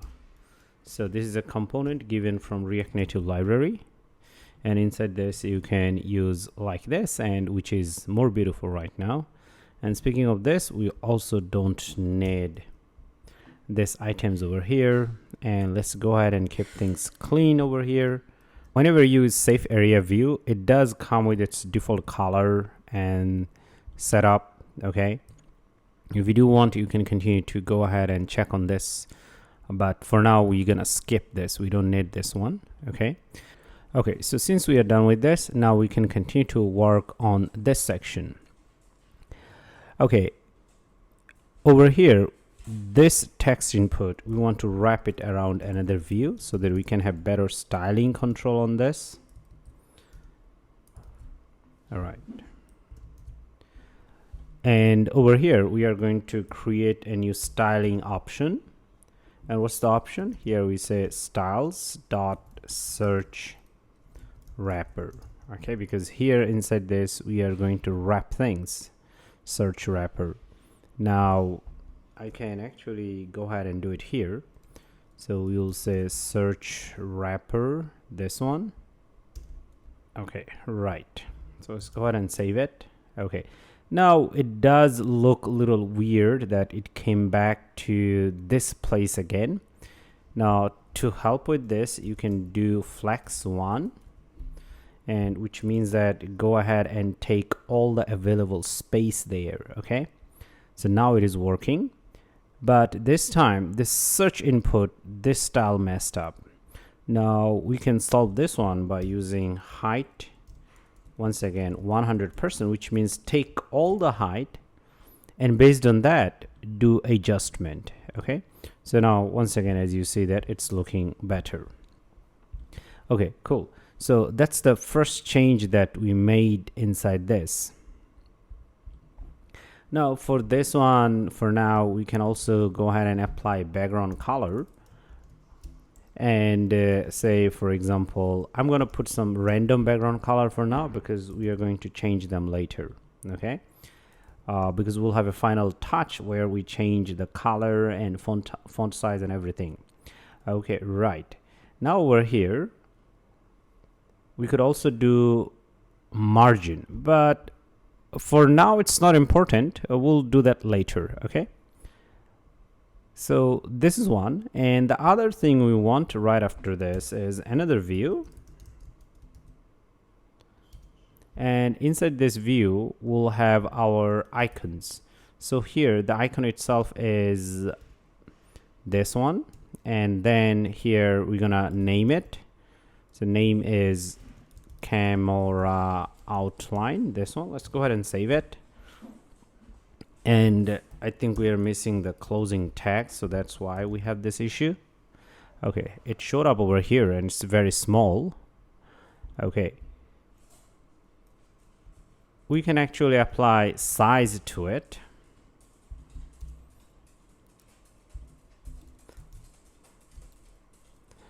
Say 48. Okay, so it showed up over here, 48. But in fact, we don't need so big. We could do 36, and which is much better. All right. Now that was the style for this one, style in a sense that we applied the size to it. But here we can also create a style button or style sheet actually, which means style object. So here we're gonna call it search button. And then below it, well, I think I can do it here. So here, search button.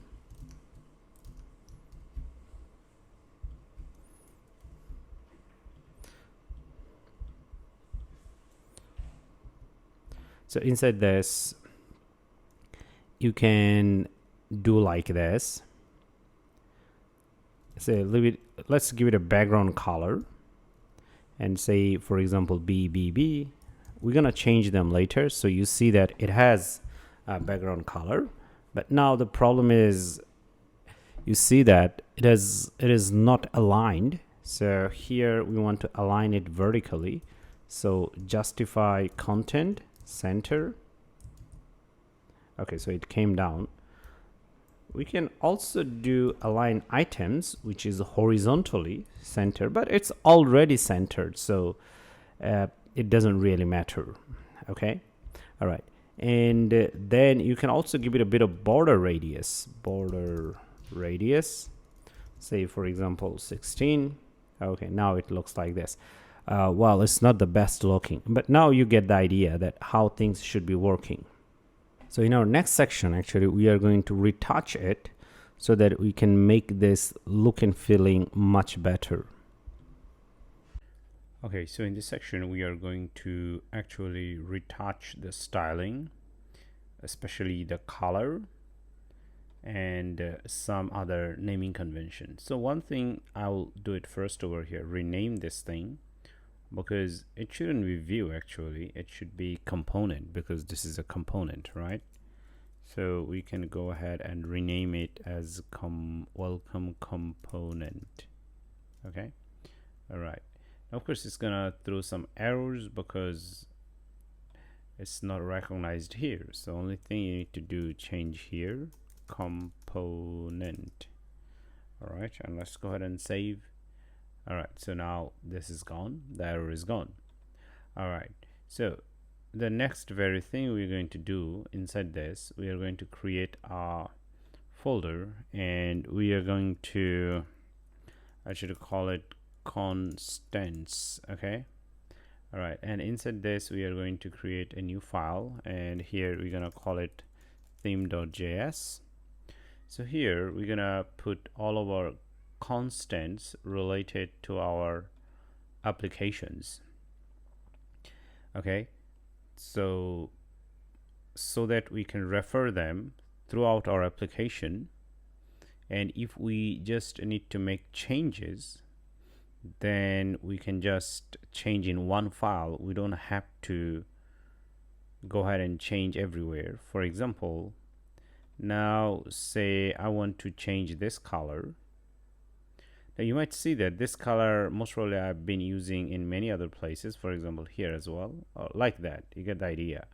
So but now I have to use in two different places, or change the color in two different places, or any sort of thing. Okay, not just that color like this one or this one. Okay, so I want to define them in a separate class so that I just change in one place and it takes effect everywhere. Okay, so that's the idea.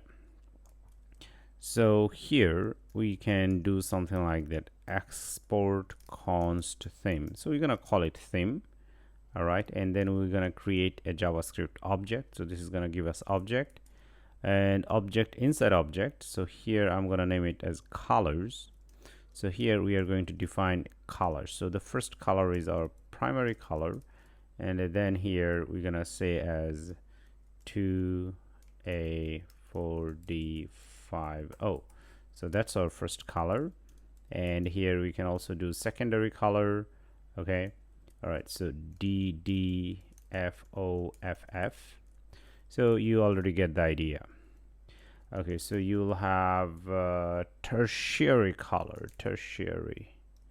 Okay, and here FF7754. All right, and we're gonna define another color, and the two colors actually, gray. Okay, and the gray would be 83829A. All right, and we also need our off-white, which is close to white. Okay, and then over here we're going to do F3, F4, F8, and then of course we have white, FFFFFF. All right, okay, right. And now we can also do black. So you get the idea, and that should be 6 zeros. All right, so that's all about our color. And if in future our color doesn't exist, then we can come back and redesign over here. Okay, now I'm gonna create another object. We're gonna call it sizes. So here we're gonna different sizes. X small, which should be very small. Okay, so here 10, small 12. Okay, in this case it should be this letter. Okay, right. Medium, say for example 16, large 20, X large, say 24. Now you might have XX large. Okay, that's 44. And then you might also define your height. Okay, or okay, we're gonna keep them as it is for now. Okay, and in future we're gonna update this class so that we can do things easily. Okay, so now, and over here we already said that we are going to actually export it, so it's automatically exported because you put export. So this object theme has been exported. All right, now here we are going to go ahead and work on changing this guy. Okay, so definitely we don't want this. So here we want theme, and as you see that it's already recognized here, the first one. If it's not recognized, you can manually type in colors, and then here we can say black. All right, so make sure that it's imported here, otherwise it will get error. So let's go ahead and save it. Of course nothing changes, but this is more organized. Okay, so here theme dot colors dot primary. Okay, you're right. Okay, nothing changes either. All right, now let's see, go down here. So search wrapper, the background color, here we can also pass this as theme dot colors dot secondary color. Okay, just go ahead and save it. Okay, and this is what we actually wanted. All right, and speaking of this wrap, the search wrapper, we might want to include actually here radius. Okay, so here we do border radius. Okay, border radius 12. So let's go ahead and save it. Now you see that it's looking better.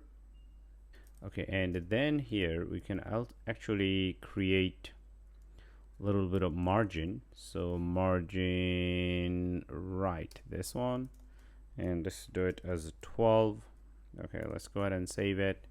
Okay, so this is looking better than before. Now let's work on the search button. Now search button, the color, the very first thing we want to change is theme.colors.primary. So now it's actually easy to refer everything. And border radius, as you see that actually we don't want so much, so we want 12. Okay, this is better. And then we have justifyContent center, alignItems center, that's fine. Radius, that's fine. Background color, that's fine. Okay, right, so let's give it a width 50. Okay, now it's looking better. Okay, and this is it. Let's see the search button itself, and then here most probably we can also apply color because it's too dark here, which is not beautiful, because this Ionicons, it doesn't take style is for the view, but we want to apply color to this camera icon itself. Okay, so you have to do it inside this Ionicons. So here we're gonna do color, and then here we'll have theme colors, but of course we don't want primary color. We want, remember, we have already defined off-white, this color. Okay, now it's looking better. Okay, so here we have changed this to, which is awesome. And over here, let's go ahead and see our search icon. Now search icon itself, we want to do theme.colors.gray, this one. Okay, so it's almost gray, so it doesn't really matter. Okay, but it still doesn't look good, so we need to continue to work on this. Actually, one of the work that we want to do is over here.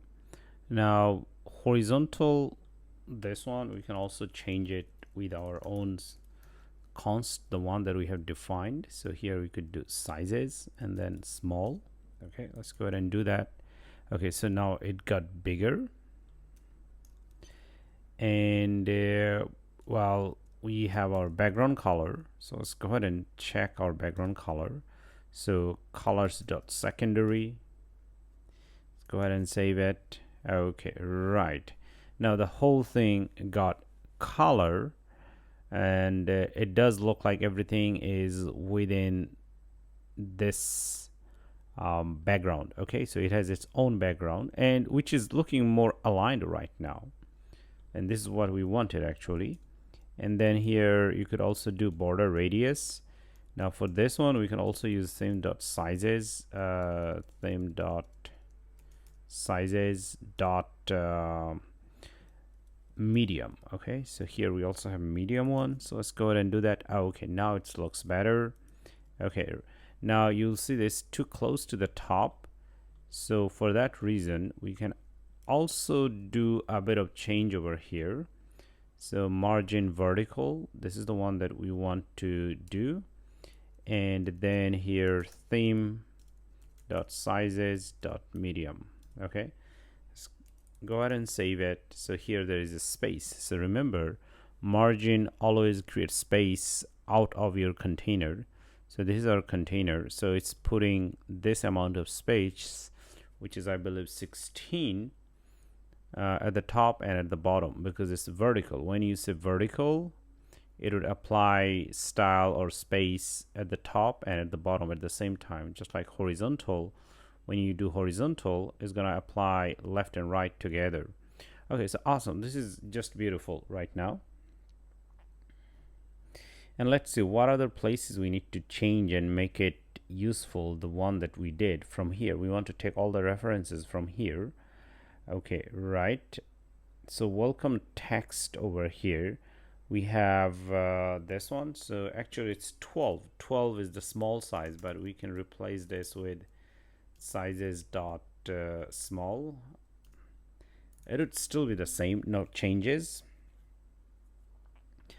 And here we use 38, right? Here we could do like this theme dot sizes dot xx large, but xx large was 44, so here we could deduce minus 6, so it would still be 38. So with this becomes more dynamic, and these are already dynamic over here. And let's go and check our search icon. Now search icon, so here instead of 12 we would do theme dot sizes dot small, because we know that 12 is small. Once again, you can refer to this file. And let's remove this. Here actually we can do margin horizontal. Okay, margin horizontal, and theme dot sizes dot I think x small, this guy. Let's go ahead and save it. Okay, right, this is beautiful. Now we do have search input over here, so let's go ahead and put some spacing. So padding horizontal, and then here's theme dot sizes dot small. Okay, right. And what else? The last one is search button, this guy over here. So these things we can also change. So border radius. Okay, theme dot sizes dot, here we want to actually want original design is this one. Okay, now which is much better. And the background color has already been set. We also have this wrapper, and for them here we could just simply do theme dot sizes dot small. Small is 12. Let's go ahead and save it. Nothing changes, but this is awesome. So now this file is pretty much everything is coming from our setup from here. Now this is the file that we're gonna refer throughout our application and increase more stuff on it. All right. Now one thing about it, that this is const. As you see that we created an object. The object name is theme, and we are saying that export, which means that it's ready to be used by other file because you did export automatically. And then we also said const. Const means here static, which means no change. So during runtime it'll have no changes at all because these values are all fixed once you say const. That also means that it's very performance optimized, and it would be super fast because we are not changing any of these values since we made it const. All right, so we are done in this section. From next section on, we're gonna work on more interesting stuff like images and things like that. Okay, so from here on we are going to do a new section, and here we're going to show an image, and based on that we are going to continue to build more complex components and UI. So the first thing here I'll do, I'm gonna call it something called homescreen.component.js. Okay, so this would be another JS file, and over here I'm going to go ahead and create our new component. So here I'm gonna call it const home component, and the way we do it like this. All right, And inside this, if you have a component, you're going to return. So here we are going to return. So as you return, you have to have these two brackets. All right.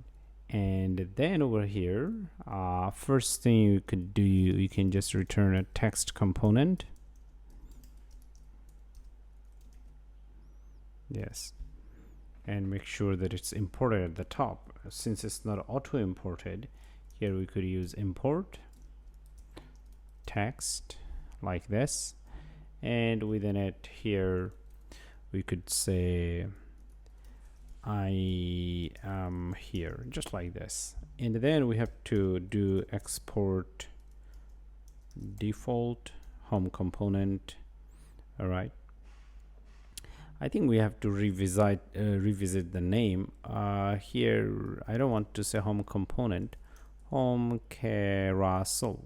Okay, this is one that I want to call it home carousel, and return here home carousel and save it. Okay, now I'm going to close this, and we're gonna go back to our app.js file over here, and we have this home view.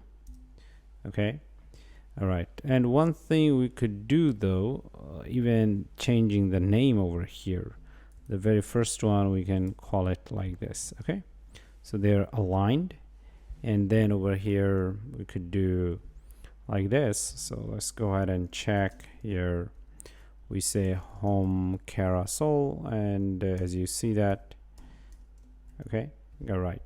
Now I think one other thing we could be actually, which I think we should also call it component here, and make sure it's component there and component here, and then so this way all the components, they will have component. So whenever you look at it, you will understand, okay, this is component. Okay, all right, this is better naming. Okay, and here you see that it says I'm here, right? Okay, cool. Now the thing that we want to do, we want to go ahead and create image over here and show image actually. So for that reason, we have to be in this folder, and I'm going to go ahead and create new folder over here, and I'm gonna call it, say, images. All right, now inside this I'm going to go ahead and put an image. So we have images here. So what I'm going to do actually, I'm going to select all of them actually, and then drag and drop here inside this images folder, and now they're here. So you should do the same from images folder, drag and drop inside this image over here. Okay, image folder, that's what I mean. Okay, now here we could go ahead and show an image. Now to do that, first we need to make sure at the top that we have image component. This one is imported, and then here you do image. So we're gonna write image. Okay, and we're gonna use the closing tag. So one of the property that it has, it's just called source. Okay, now inside source you need to tell the path. Okay, now you see that over here, where is it? So it's inside our project folder, right?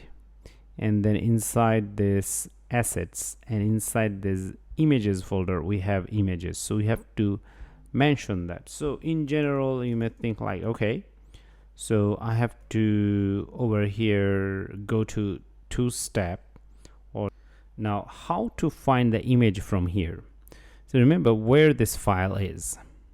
So this file is in the source and in the component. Okay, so what we'll try to do, we'll first get out. So the way it should work, if you see, so we need to get out of this folder and this folder, and then we need to go to assets folder, images folder, and then locate. Okay, so currently we are inside this components folder, right? So we need to get out of this. So to get out from a directory in React Native, or mostly in any other framework, in general you do like this dot dot and then put a slash. So once you do this one, it means actually you're out of this directory. Now you're inside source. Now you also need to get out from the source directory and then put another slash. So once you do that one, right now you are inside this root folder or root directory, which is this one. Okay, you got out from here. Now you are inside this. Okay, now once you're inside this, then you need to get into this assets folder. Okay, so here you're gonna write assets. Okay, and then inside assets folder you'll see that we have images. Okay, so let's go ahead and do images, and then you can mention your image name. So what's our image name? FN1, so which means FN for furniture, 1 means the first image, JPJ. Okay, so that's how in general we're gonna write. But since we are in React Native offers a function actually which is called require. So we need to use this one, and inside this we need to put our image path. So that's how it works. Okay, so it's mostly about locating where you are and from where, how to locate this image itself. Okay, and then you have to wrap that path around require. Now this is called a relative path. Okay, relative path is where you are from currently. Relative path is all about where you are from currently, where you are, and based on that go somewhere else. Okay, based on your current location go to a new location. So that's called a relative path. So we use in React Native, you use a relative path to navigate from one folder to another folder and retrieve information. Okay, now you can go ahead and save it. All right, so now here we already see this image that showed up, but it's way too big. Okay, over here it's not that big we want. If you even see here, it's a very large image. Okay, as you can see here. All right, so this is not how we want to show it here. Okay, so for that reason here you could use style property, and inside this, one of the first thing that you want to do with this is called resized mode. Okay, this one, and then you can do say for example you do center. Okay, now with this we don't see it. Another thing you could do, set up width and height. Okay, say width 100%. So because we have percent, so we have to put it inside this double quotation. If you don't have percent, we don't need to put in double quotation. And height 100%. So let's go ahead and save it. So now here we see that it's visible. Okay, all right, but if you don't put percent, you can just do 100. That means 100 pixel actually, not all of it. When you say 100%, it means the complete width or height. Okay, now this is a different story as you see over here. So it's very small. All right, okay, right. So we want to put it as 100% because we want it to take all the available space. Okay, all right. And then let's change the property to cover. Okay, so now it has a different look and feel. Okay, all right. So of course it doesn't look like it. So now this image is too big, and what to do with this? The reason is because this image doesn't have a view, so it doesn't have any constraint, so it's spreading everywhere. So that's one problem. Now to give it a constraint, we can wrap this inside a view. Okay, so let's go ahead and do that. Now let's put it here. And of course here we have an issue because we didn't import view at the top. So let's go ahead and do that. Okay, but it's still the same. The reason is because even though you have a view, the view itself doesn't have any constraint, because view is as big as right now our image, and image is taking, as you see, that it's 100% and 100%. Okay, so that's the problem. Okay, but then if you somehow say for example with 100, let's go ahead and see. So you see that right now this view is also 100 because the child itself is 100. Okay, you could also change it to 100 here. All right, okay, so it's small, right? So this view itself is as big as our image. And how we can prove it? Once again, say for example here you could do styles, right? Here you could do styles, and then here you can say background color. We can just apply a little bit of color and see that. Okay, so here you see that the view itself doesn't have height, but of course it's taking all the width, and that's okay. All right, so the view, how much space it takes, is pretty much defined by the child itself, and this is what we see over here. Now for our view over here, of course we don't need this background color, so we could say for example height, say 200. Okay, let's go ahead and save it. Okay, now in that case, if you apply background color one more time, okay, and you'll see there's a difference. Okay, so right now the view itself is 200 because you defined space for your view. So right now it's not dependent on the child anymore because you gave it certain height, right?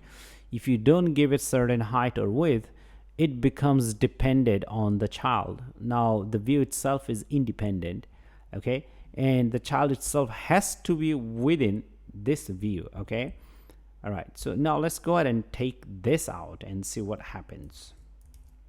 Okay, so over here, if your image itself doesn't have constraints, so it's going to destroy your view as well. So it's better you also apply constraint to your image. And how you do that? If you apply width and height. Okay, so in our case, say for example we can do width 100%.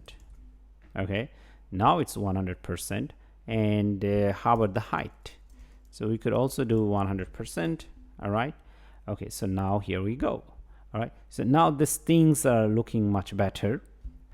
Okay, and then the other thing we could do, this view. So this view and image, they are almost as the same as big, right? Okay, so other thing we could do over here with this view, say for example you want to apply margin to it. Okay, so margin, say for example horizontal. Okay, so that means that outside of this view, okay, there would be empty space. Okay, let's go ahead and say for example 10. all right, and let's see, so it becomes smaller, right? So we see that now it came inside. all right, so in this case, what if we do theme dot sizes? We have sizes, theme, this one, make sure it's imported at the top, sizes, then we could do medium. all right, so let's go ahead and save it. So now it looks like this. Okay, make sure that the theme is imported at the top, and let me go ahead and reformat the code. Okay, so this is our view. And then over here, what if we apply, say, kind of border radius? Okay, and how this is going to work out? So let's go ahead and do border radius. And you can just say the border radius is the same as this, medium. all right, so okay, that looks like the border radius didn't apply. But here, if you do overflow hidden, let's go ahead and save it. Now looks like the border radius has been applied. Okay, now what does this overflow do over here? So in general, overflow is used for clipping, I mean cutting out content. So if you have an image or content or container larger than its boundaries, so remember we have defined boundaries over here, then if you use overflow, then those outside things that goes beyond the boundary, they would be clipped. Okay, so for example in our case we have applied this one, but now this one actually being actually been used, but we don't see that. Now we don't see that because it's being used outside. Okay, so when we say that you do overflow, okay, it's saying that, okay, this border you should apply, but make sure that you cut out the outside thing. It means that, okay, make sure that whatever I have applied the style over there, because of this one, you hide the outside part and make sure that it's visible as we are doing over here. Okay, so that's the meaning of hidden, overflow hidden over here. The idea is overflow means that something that goes outside of your boundary, and if things that went outside of this boundary, okay, hide that, okay, hide that. That's the idea. So anyway, with this we are making sure the image respects the rounded corners, because with this we are applying rounded corners. Right, so let's continue to understand this overflow issue, because so far we have seen that we have a theory, but how exactly it works. Now to understand this thing, over here, instead of 100, actually we can, 100%, we can try just 100, and over here 100 as well. So what's going to happen is going to turn this picture into a square. Okay, so now as you see that it is square. Okay, and well, even to have better understanding, we could do, say, justify content center, which is vertical center, and then we could do alignItems center. So it would place this image in the center of this view. Remember, we learned early that when you do this one, it affects the children inside the view. So these are the children, so we put it in this view, right? Okay, cool. And then over here, we don't want to have it like this, so let's change it to theme.colors.offwhite so that you see it now. So over here the border is more visible, as you see that because we applied this radius, so border is still there. Okay, and of course if you comment it out, the border is gone. Now it's square. As you see it carefully, it's square. So after applying all these things, we know that our view has border, right? But when we say magnify it, when we say 100%, and then we also do 100% of our height, we save it. Okay, and if we don't have overflow, what do we see? That it is still takes this square corner. Remember, we have just seen that if you use these things and border radius, our view still has radius, but the image doesn't take. So what image does its own thing. Remember, for image itself, we are not applying any kind of border, right? Image doesn't have any border. We didn't apply. We applied border to this view, and then when we say overflow hidden, we are telling that, okay, if there is children inside this view, so that view, that children should follow this thing. What is this thing? Overflow hidden, which means that if the child goes beyond the border of the view, clip that. Okay, that's the meaning. So over here we definitely see that this portion is going beyond this view's border. What is our view? Our view has radius, which means that circular corner. Okay, but the child doesn't have, so in default it's going beyond this border.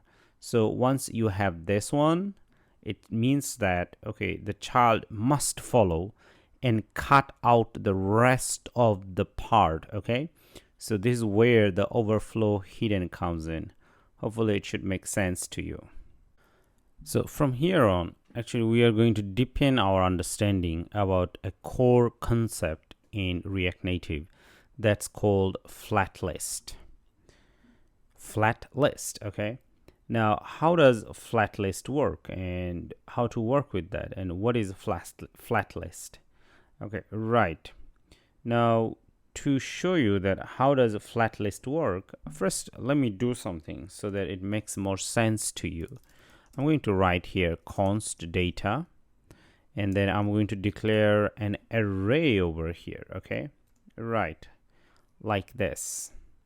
Okay, now when you do it like this, that becomes an array. Okay, all right, and then within it here I will have many items. Here I will have ID 1, title, you could write anything actually. Title, I'll say item 1, and I'm gonna put comma over here. Okay, now the ID has to be ID actually, and this title you can call it anything, it doesn't matter, and the value could be anything, and this ID should, the value over here could be anything as well, it doesn't really matter. So I'm going to copy it a few more times over here. Okay, and then I'm just going to change the ID first, because the IDs, they have to be unique, otherwise it's gonna throw error.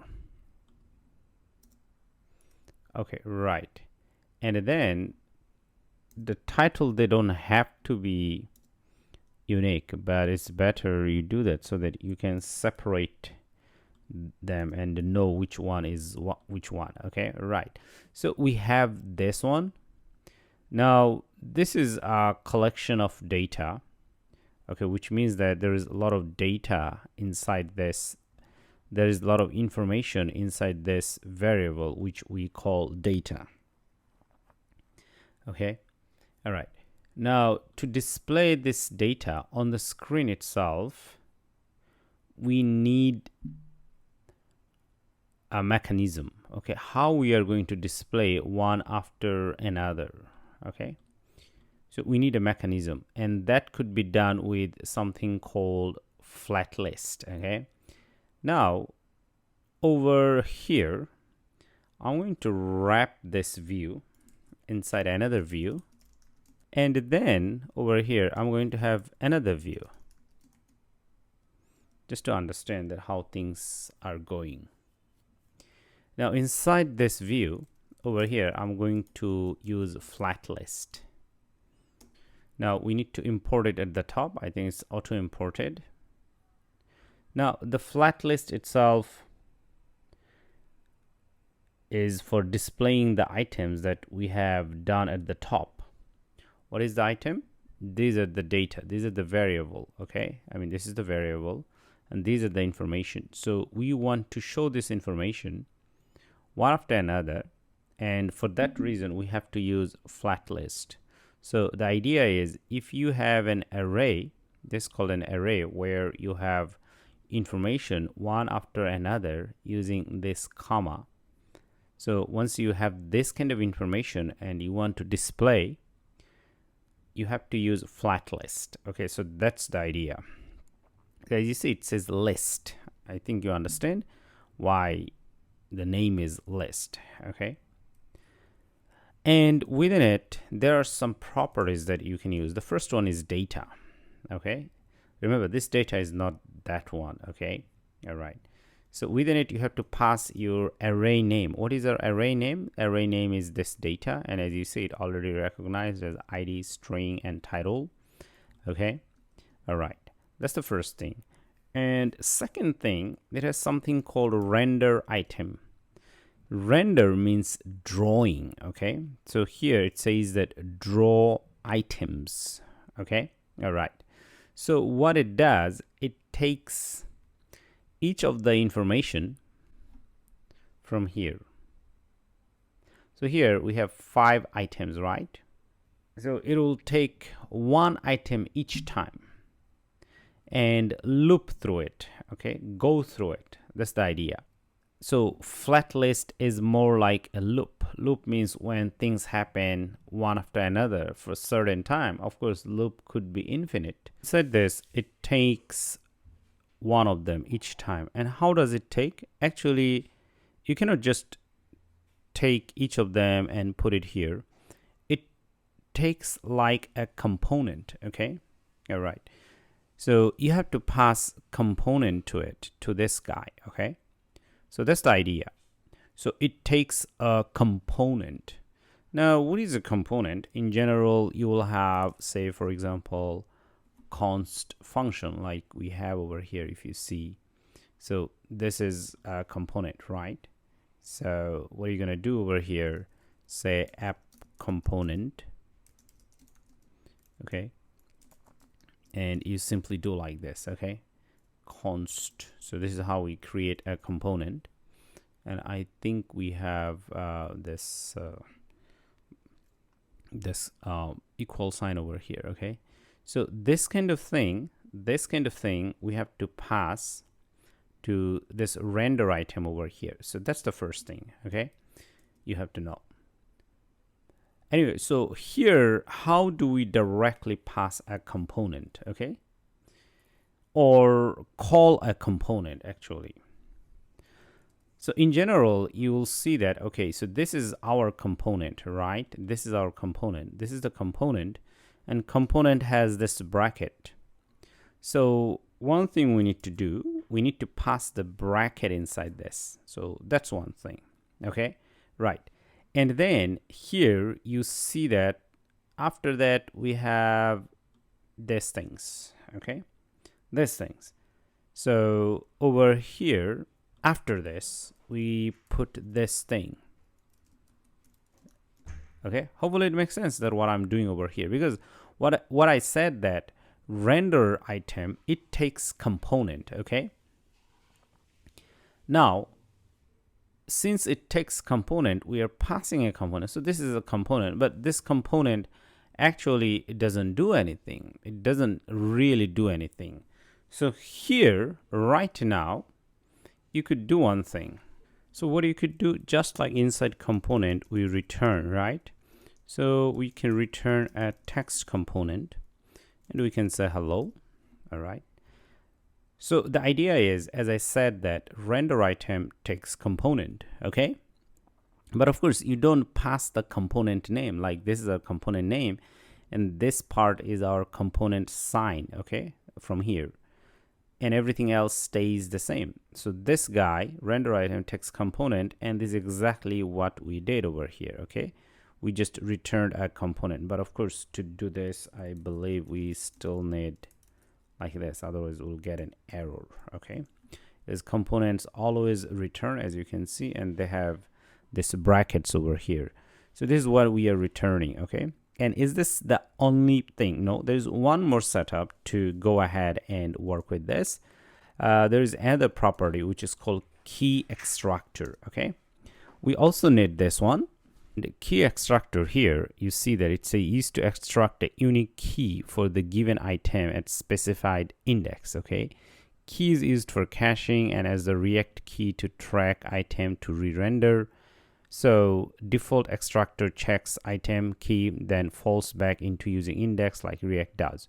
So here all it's saying that, okay, key extractor, you should give it a unique key because it's going to use it later to know it, specify it, that what it is. And also if it requires caching, it uses the key. Key is the identity, right? Like an ID. And then it also used for retracking. So these are the things that we need to do. But what if we don't use this? Okay, for now. So let's go ahead and save it. Okay, and here we do see that hello 5 times. And why it 5 times? Remember this, I said that FlatList is more like a loop, right? FlatList is more like a loop, so it's going in a cycle. And but in our case, this loop is not infinite. And how long does it take? It takes actually, or how long does it run? It runs actually 5 times, as you see over here. Okay, it runs actually 5 times. Okay, because we have 5 items in it. So it ran 5 times and it draw or rendered. Draw means render 5 times hello. So that's, with this, your idea should be clear. Okay, now of course we should use key extractor. But right now we cannot use, which I will explain later. We should actually use that, but we are not using yet. Of course, we don't have any error. Why? As you see that here it says key extractor, and here is this question mark. Okay, whenever you see anything like that, that's kind of optional. Okay, that means that you may not have to pass this one. This is not compulsory. Okay, so this is exactly the same thing because it's optional, so we are not passing to it. Okay, so this is the most basic idea of FlatList. So we understand that FlatList we use to display large amount of information in a loop one by one. So two key or two important items or properties. One is this data. For this one, you have to assign the data itself or your information. Our information is data. You can name it different, it doesn't matter. And then inside this, you have to have render item inside a FlatList. All it does, render item takes a component. Remember, this is a component. Okay, this is a component, because in FlatList, whatever the properties you use, you always have to put inside the curly braces.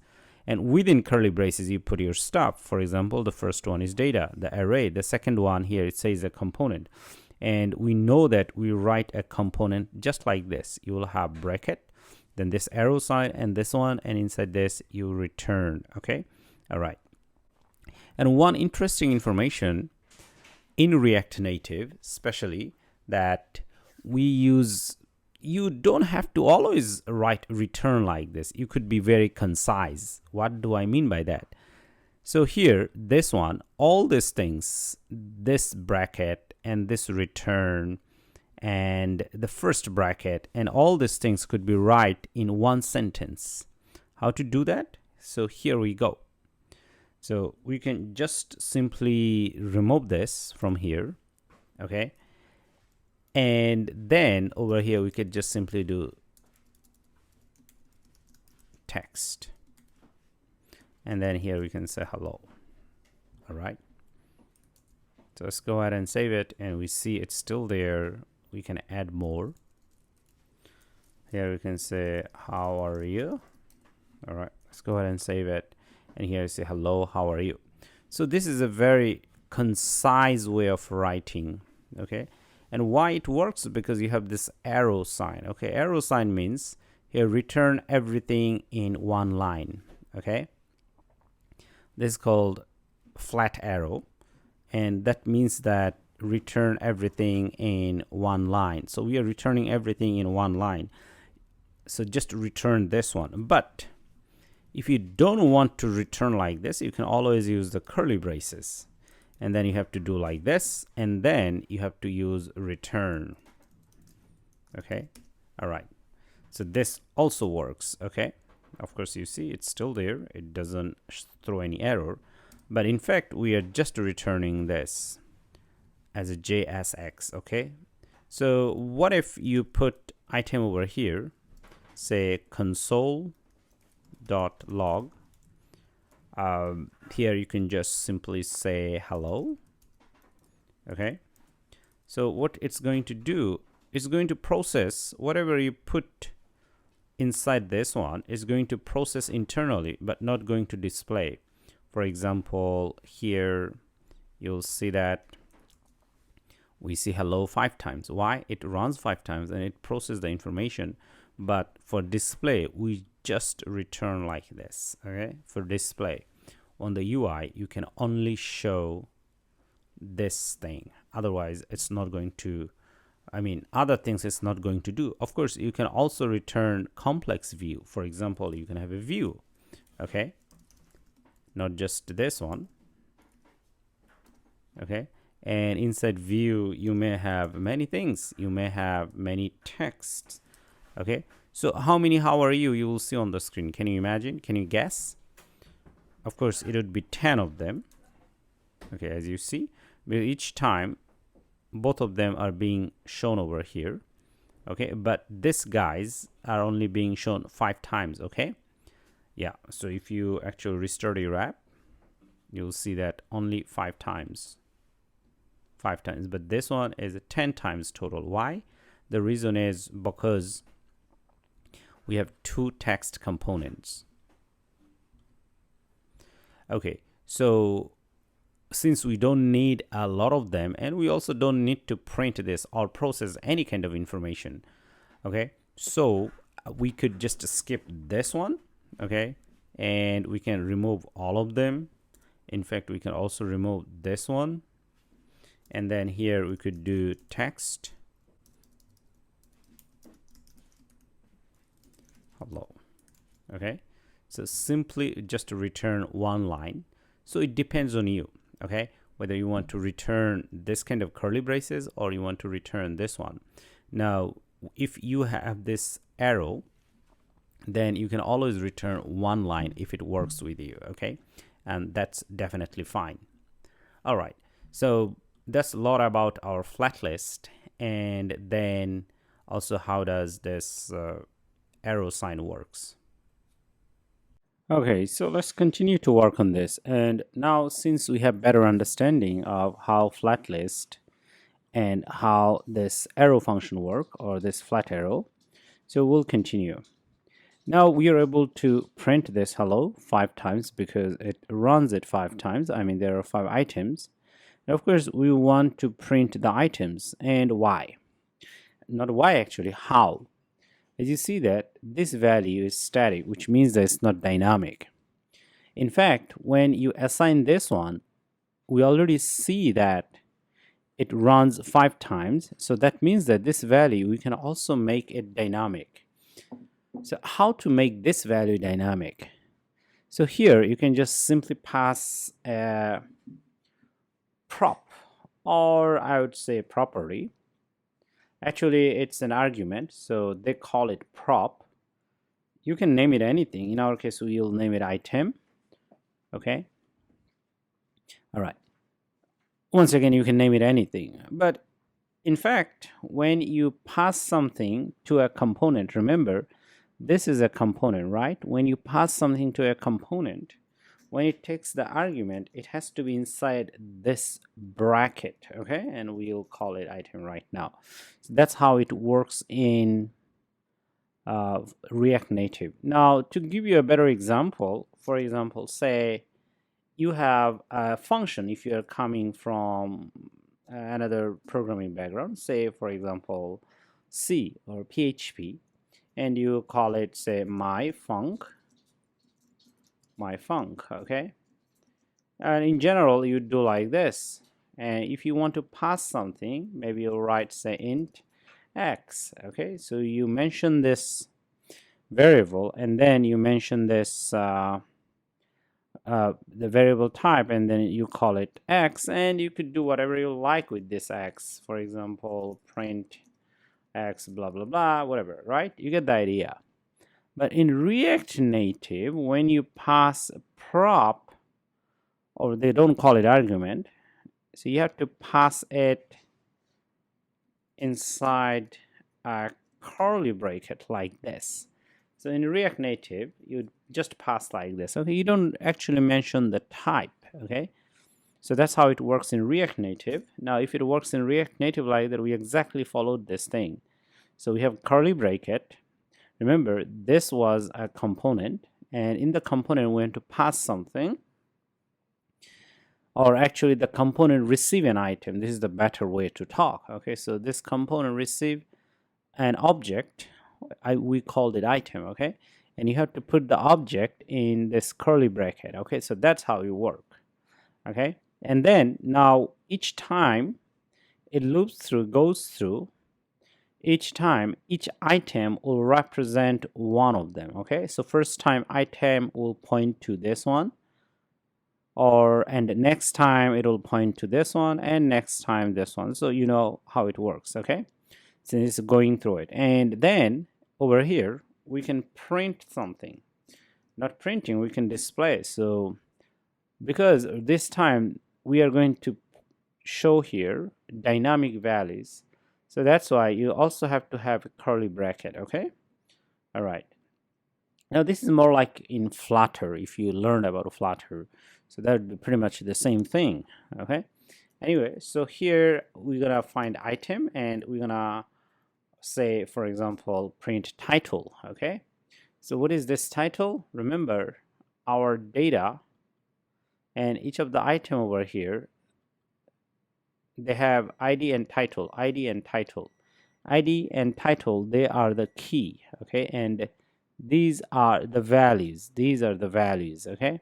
So now let's go ahead and save it, and as you see that it changed immediately, and this is awesome. Okay, so that means we are getting dynamic values, okay, but of course if you don't pass it, you'll not have an access to it, okay. So we have an error, okay, so it's a item, this property doesn't exist, okay, so you have to use this item. Now of course it happens automatically, that how items point to these things over here, all these things happen automatically, okay. All right, so that's one. And then this time, in fact, we can also use this a key extractor, okay. So for key extractor, we'll still use item, but this time we already have a curly bracket. As you see, we already have a curly bracket, so we don't have to push extra curly bracket, unlike this one, okay. And then over here you could just simply return like this, item.id, okay, like this. Let's go ahead and save it. Of course, even after this we don't see any changes, and there are not supposed to be any changes, no changes. We don't expect any changes, but it's very good practice in React Native. If you have data or data storage and you retrieve them and you want to show them on the UI, in general you'd always want to use a key extractor. The benefit of key extractor is that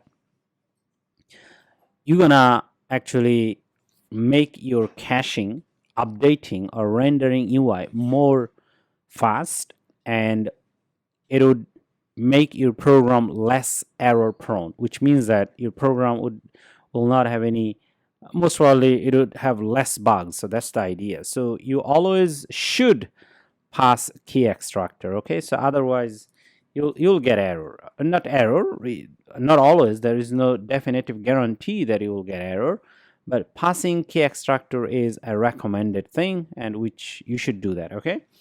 Now the idea is to pass key extractor, all you need to do, whatever FlatList item you use or data, you name it as anything. In our case we named it as item, and the same item you pass to render item, this one, and to key extractor, okay.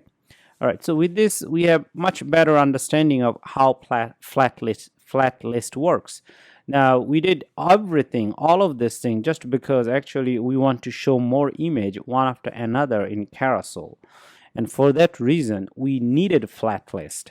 But first, since we didn't understand what is FlatList, we had to make this idea clear. So hopefully after this your idea should be more clear. But of course, showing items or images one after another, like in a carousel, it requires much more than just a flat list. We need to cover more ideas ahead. So once we cover more ideas, only then we'd be able to, doing this scrolling or auto scrolling, or scrolling once you tap on them, left, right, push, okay. Anyway, so we'll continue more. Okay, so let's continue to work. Since we have better understanding on FlatList, so we can definitely boost how to use that for our image display. And one thing before I continue here, actually I should have wrapped it around brackets over here, okay. So because it's more like a function, and it just returns the ID, which means that this key extractor needs an ID and we are passing, but before passing you need to pass this item to it, okay. So we pass the item, and from item we get the ID.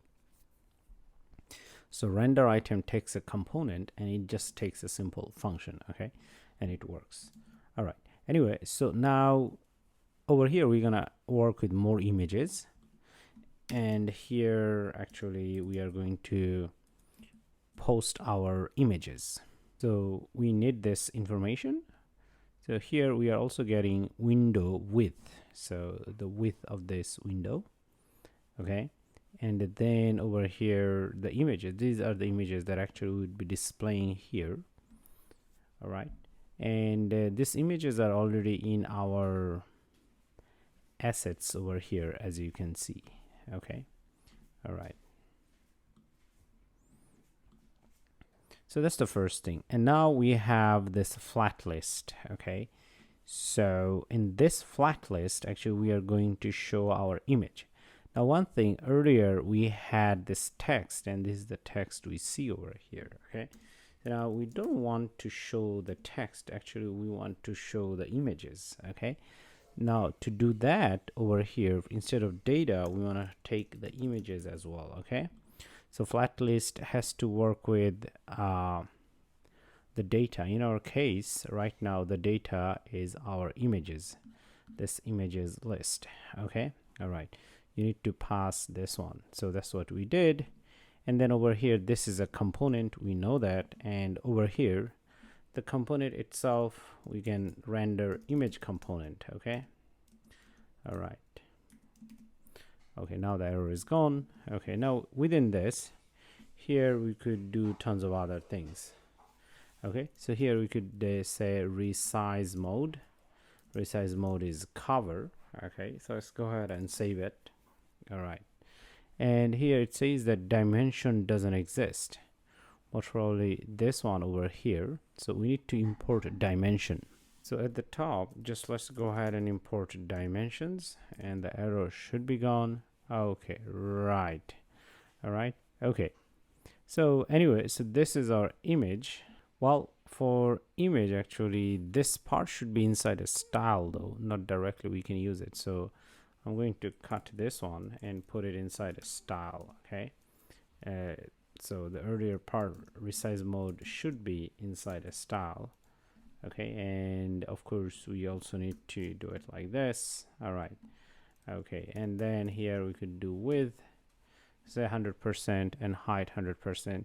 So let's go ahead and check it. All right, okay, now so that's the first part. And of course we also need to go ahead and source it, which means that the image source. Okay, so image source is coming from this item source. Now what is this source? The source is this one over here. Now we named it source, but you can name it anything, it doesn't matter. Say for example, you can also call it path. Okay, if you are confused between the two sources. Now instead of source here, we call it item. So let's go ahead and save it. Okay, all right, and then there are a few other properties that we need to continue before we actually show it. So here you need to say horizontal. Actually we don't need comma here, horizontal. Okay, and so it means that show things horizontally. And then over here, paging enabled. Okay, all right, so let's go ahead and save it. Okay, so over here we're gonna restart it. Okay, right. Okay, so after this, actually we are supposed to see the changes, but we still don't see any images. This image, the image at the top, the reason is because this view itself doesn't have any width and height. Now let's go ahead and give it some styles and understand how things work. So here we're gonna do styles, and width say 100% and height say 100%. Let's go ahead and save it. Okay, all right, and it's still we don't see that. Now if we change this guy to width, and let's see, let's go ahead and save it, and here we started to see something. Okay, now I'm going to explain this thing, why it doesn't work with these things. Now, well, one thing though, so it's width 100% and height 100%. So width is this one 100%, and height actually is going down too much. Okay, so what if we restrict the height? Okay, so let's go ahead and say 200. Okay, now we see over here, looks like it's working. Okay, now what I'm going to do, I'm going to actually copy this one. If I not copy, cut, I'm going to just put it here, replace this. Okay, because over here we already have some styles. Okay, and this view could be gone. All right. Okay. So now we do see this images and it already showed up over here. And of course, because we have height 200, but if you change it to 100%, so it'll be like that. And this is what we are observing before. Okay. And before, just now earlier, we also had this one. Let's go ahead and save it. Okay. So it goes beyond this. The reason is because, of course, it has border radius, horizontal margin, this and that. Okay, so hopefully it makes sense. All right, so now we don't want 100%, we just want this amount. Okay, and if you go ahead and see that, okay, it already shows images. Right? We see that we already start to actually go ahead and we see that different images are showing up. Of course, it's far from perfect, but of course we are making progresses. Now, one thing here we want to cover, if you will see that here with, okay, so here with, here it says that with, okay, and then earlier once we did 100%, it's gone. Okay, now why? The reason is because when you say with 100%, it doesn't have any idea. What do you mean by 100%? Okay, how much is 100%? Okay, it doesn't have idea. But what if you over here say, for example, with say 200, okay, and now you say 100%, it kinda has actually idea, but it still doesn't work that much. So the idea is when you say 100% for this flat list to work, because remember here we have many images, right? Not just one image, not like earlier that we just one image. So it doesn't understand 100% thing. Okay, so that's why because we are sliding, so it doesn't know when you are on the view, which means on the screen, which means when we are seeing things, how much the image should take, the first image. Okay, so it doesn't have any idea. 100% is an abstract idea, not very concrete. Okay, say your pixel is say 300, your screen is 300 pixel width, so your 100% is a 300 pixel or what?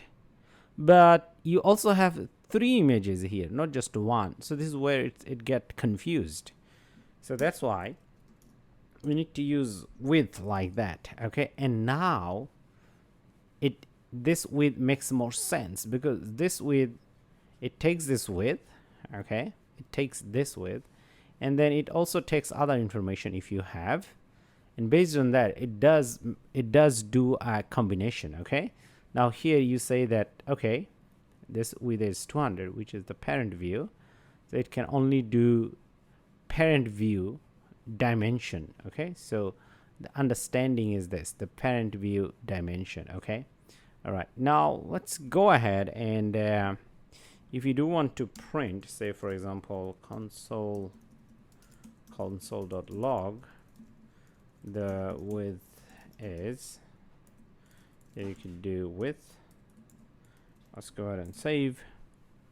All right, so here it says that the width is 411, right? Okay, cool. But then the parent gave it just 200, so even though you do this one, so it's taking only 200 from it. Okay, now if you don't do this, it's gonna take the complete width.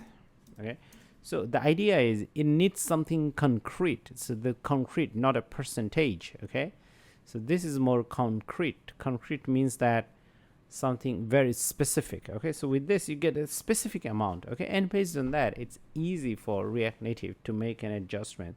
So that's why you need to get this one. Okay, so anyway, so with this we have better understanding how FlatList works with many more images and how the design should work. Now before I wrap up here, of course there are a lot more things that we need to finish. One thing we can do right now, here you see that there is an indicator. Okay, so this indicator we can stop right now. So show horizontal indicator, and here you could do false. Okay, all right. Okay, right.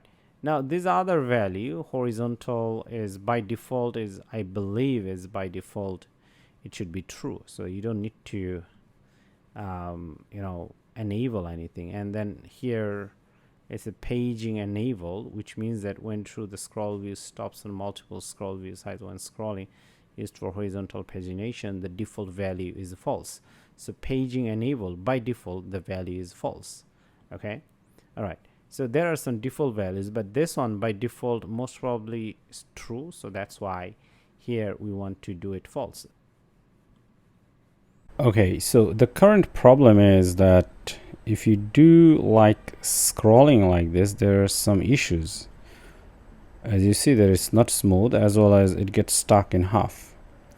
Now we can solve this problem by looking at snap here, snap to align, and then here you say center. Just go ahead and save it. Okay, right. Now you do that and you'll see, okay, so it's gonna put everything in the center. Okay, and it'll do it automatically. Okay, you do it automatically. Great. And the other thing you could also do here, deceleration rate. Okay, deceleration rate, this one. Here you could say fast. All right, so it's gonna do it fast. All right, so let's go ahead and check it now. So it's not that slow anymore, so it's going to do it fast for you. Okay, all right, so as you see that, okay, so now it does fast, not like earlier it was slow. So this is the other way to make it much better. All right, so with this we are actually pretty much done with this slider for now. Okay, so we'll continue in another section. Okay, so we'll continue, and before we continue, actually we are going to go ahead and refactor the code. Now here you see that this is our welcome component, okay, and this is our home carousel component, but all of them are over here, okay, inside this safe area. But we know that this should be part of our home view, okay, or home page, or you can call it home screen. Okay, so this should be in a separate UI or view. Okay, now inside this, first I'm going to go ahead and create a new folder, and I'm going to call it screens. Okay, and inside this we are going to create a new file over here, and we're going to call it homescreen.js. okay, so inside this we are going to go ahead and create our home screen. Okay, all right, so definitely over here we are going to create a component. So here we'll say const home screen,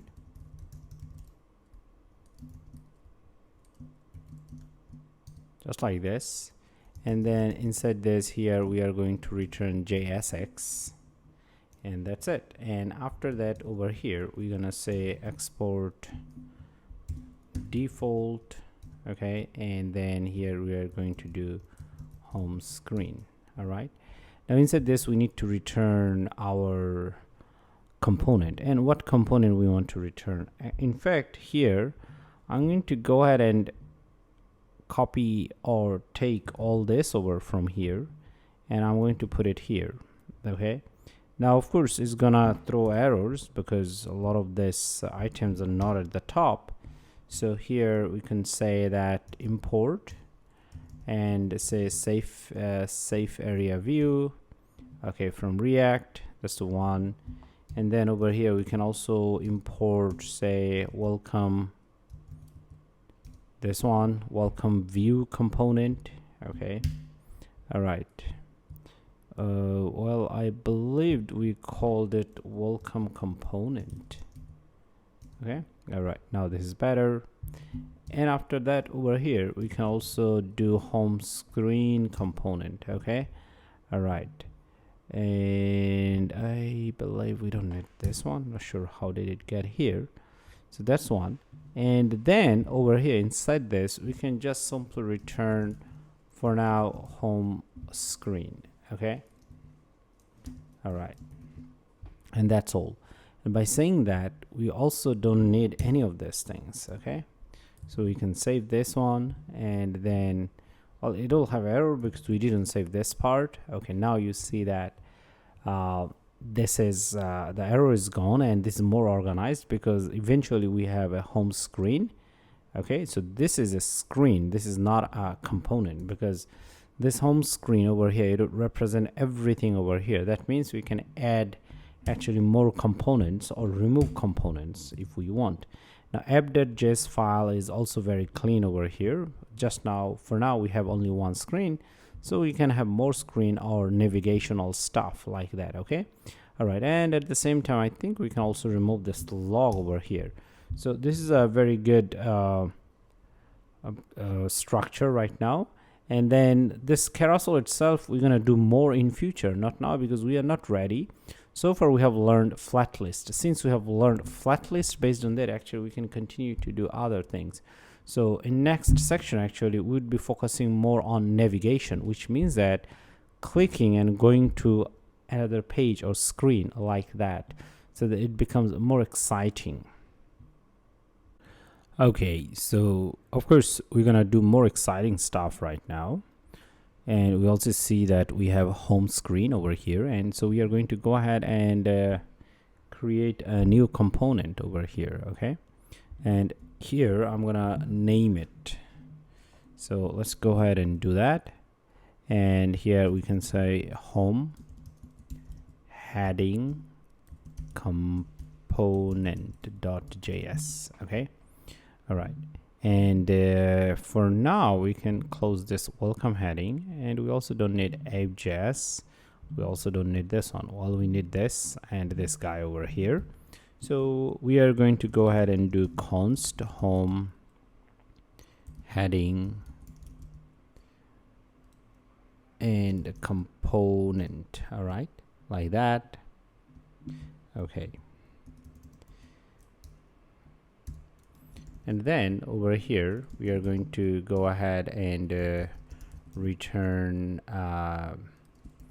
JSX. Not yet, but we will. And then here we'll say export default. Okay, like this. And we don't need it as a function. Okay, right. And then at the top we're gonna import things, but in fact, if we just go ahead and type in view, so it's going to auto import. So as you can see. All right. And then over here, one of the things that we want to create is a text. So here we'll have a text, and then here we'll have an icon. Okay. So we'll have two components inside this view, text and icon, and we're gonna put them in a row. Okay. Anyway, so here first we'll have our text component. All right, and let's go ahead and import it. Looks like it was not auto imported, so here we're gonna make sure that it's imported. All right, and within the text itself, here we're gonna put, say for example, new rivals. Okay. All right, so this is what we'll say. Let's go ahead and save it. Now we don't see it here yet because we're gonna use this component over here. Okay, so here we're gonna say home heading component. All right, make sure this is imported here, and let's go ahead and save it. And here we already see that new rivals. Okay, so this is the one that's been imported. All right, and shown over here. Now of course there are a few other issues that we need to take care. So here we are going to style it. So here we'll say style. Okay, and well, if we are going to do that, one thing we could also do over here, say let's go ahead and create const styles, and then here we're gonna say StyleSheet.create. Okay. All right, and then at the top we need to import StyleSheet. StyleSheet, this one. Okay, so now over here we can just simply say styles dot something, and something what? So here we can call it header title, and then here we're gonna create header title as an object, and we are good to go. All right, let's go ahead and save it. And of course there are no changes at all. Okay, and next here we're gonna do font size. And remember earlier we have this theme thing over here, so we are going to use it from our theme and from here, and then here we'll have sizes dot say we have X large. Let's go ahead and save it, and we see it's a little bit big, and we could also reduce it. Okay, so make it a little smaller. So this is the one that we want. Okay, so now that's the first styling. Now we're gonna come over here, and over here we're going to have another view, not actually view, that's touchable opacity, this guy over here. So we're gonna grab him, all right, and then like this. Okay, now inside this we are going to use an icon, okay, and that is called ENT, this one. It comes from this library, vector icons, this one. All right, and here we're gonna call it name, the name property, and it's called grid. Okay, like this. Okay, now we have this closing tag, and you already see it here. So these two items are here, and then here we're gonna say size, and then here say we're gonna do size as 24. All right, so it's bigger, a little bit bigger. Okay, cool. So over here we can also go ahead and style, actually not over here, this time actually we need to go ahead and style this view. Okay, so how do we go ahead and do that? Now definitely here let's go ahead and create something called header. Okay, and this is the one that we want to use it over here. So here we'll say styles dot header. Okay, let's go ahead and save it. All right, of course nothing changes, but then here we could do flex direction. Okay, flex direction, we can say row. Okay, all right, now you see it looks better, and we could do much better. And over here we can say justify content. Why? Well, we want to put things you know, far from each other. So here we're gonna use something called space between. Okay, so there would be space between these two. All right, well, one can say why justify content? Okay, because remember we are in right now our flex direction is row, it's not column. Okay, so since we are in row over here, justify content would be applied like this. Okay, in horizontal context, because we just flipped it. Before it was like this. Okay, originally it was vertical. Okay, so if you do see that, okay, you take that out and save it. So here it's like this. Okay, yeah, and then you flip it, so there's a flip here, so this vertical becomes horizontal. Okay, now since it's become horizontal, space between going to push this to this very far end. Okay, so that's the idea. All right, and then I'm going to create another container over here, container object. Okay, all right, and then this container object we are going to use over here. So I'm going to cut this guy, and then I'll have another view, and I'm going to put it here. Now inside this view we're going to have style, and then we're going to call it container. Okay, let's go ahead and save it. Now we need to apply some margin to it. Okay, so let's go ahead and do that. here we're going to do margin horizontal. Okay, now here we could do theme dot, here I think we have sizes, and then here say for example large. Okay, it pushes like this. So let's go ahead and check large, so which is 20. Okay, but well, in fact we want 14, so we don't have 14. So what we could do, we could do small. So over here we could do small plus 2. Okay, all right. Okay, now it's better. And at the same time we wanna do top margin over here. So here margin top, this one, and then theme dot sizes dot, here we're gonna use medium. All right, okay, let's go ahead and save it. Now here it's much better. Okay, now the other thing you could do over here, because we want to click on this and go somewhere. Okay, so here we could do say on press event, this one on press. Okay, and over here for now we can just say console.log and I am tapped. Let's go ahead and save it. Okay, right. Now if you click on this, you'll see that it's being tapped. I'm tapped over here. So this is one awesome thing. Okay, right. Now we can also do a little more refactoring about everything. Okay, the way the codes are arranged over here, especially this styling. Okay, so we want to move that styles to another place. So here I'm going to create a new folder, and here I'm gonna say styles. Okay, now inside this I'm going to go ahead and create a new file.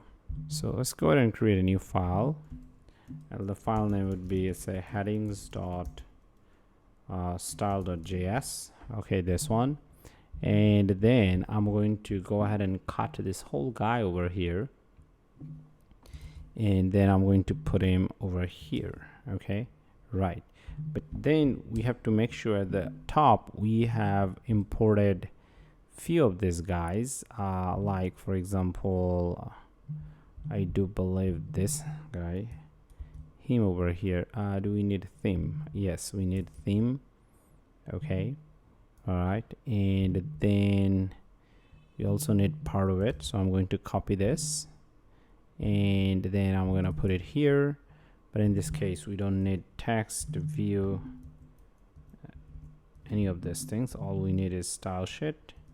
Okay, so I'm going to save it here, and then this theme is not necessary over here.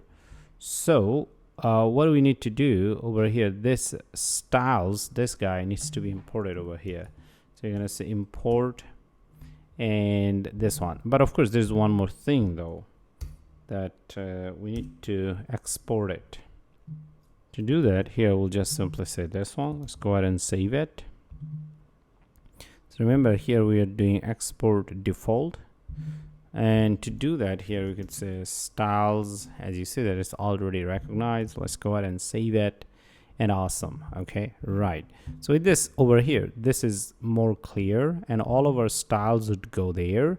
Now speaking of this one, remember our carousel has styling, our home component, they also have styling, so we can go ahead and refactor them. Okay, now this is WelcomeComponent styling. So here I'm going to go ahead and create a new file, and we can just say welcome.style.js. okay, right, like this. And then over here, let me go ahead and copy all of this thing. Okay, I'm just going to copy first. I'm going to put it here, and here I'm going to do import styles. Okay, and as you see that at the top we have to have things, similar things like this. So I'm going to copy all of this and then put it here. Okay, and let's go ahead and save it. So I don't think we'll have issues over here. And then if you do come over here, welcome component, the only thing you need to remove over here, the first thing you need to remove is this one. Okay, right. Okay, now of course the style sheet is a problem. Then over here you could do import styles, okay, like this, and then just like this heading over styles, so we have to have styles and things like that. Okay, let me see what's going on. Okay, welcome styles. Okay, right, so here we do styles, and then inside this welcome style. Okay, remember, so your path has to be correct. Make sure the path is correct. Once again, to confirm the correct path from this file, where is this file? This file is here, right? This file. So we have to step back. So we step back, which means we are in. So once you get out from this directory, so you are inside source, from here you go to styles. So over here, styles folder, and then you locate this file. So that's how it go ahead, and that's how it works. Okay. All right. So we don't have any issues. I mean, definitely you can continue to do what you were doing. All right. And at the same time, as we are doing this one, we can actually okay, let me go ahead and close this guy, and heading styles, we can also close this.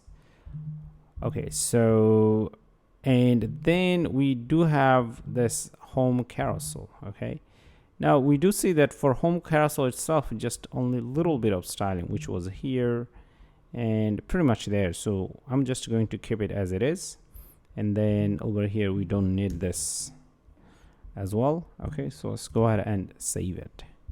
All right, okay, cool. So we are getting more and more organized as we are progressing.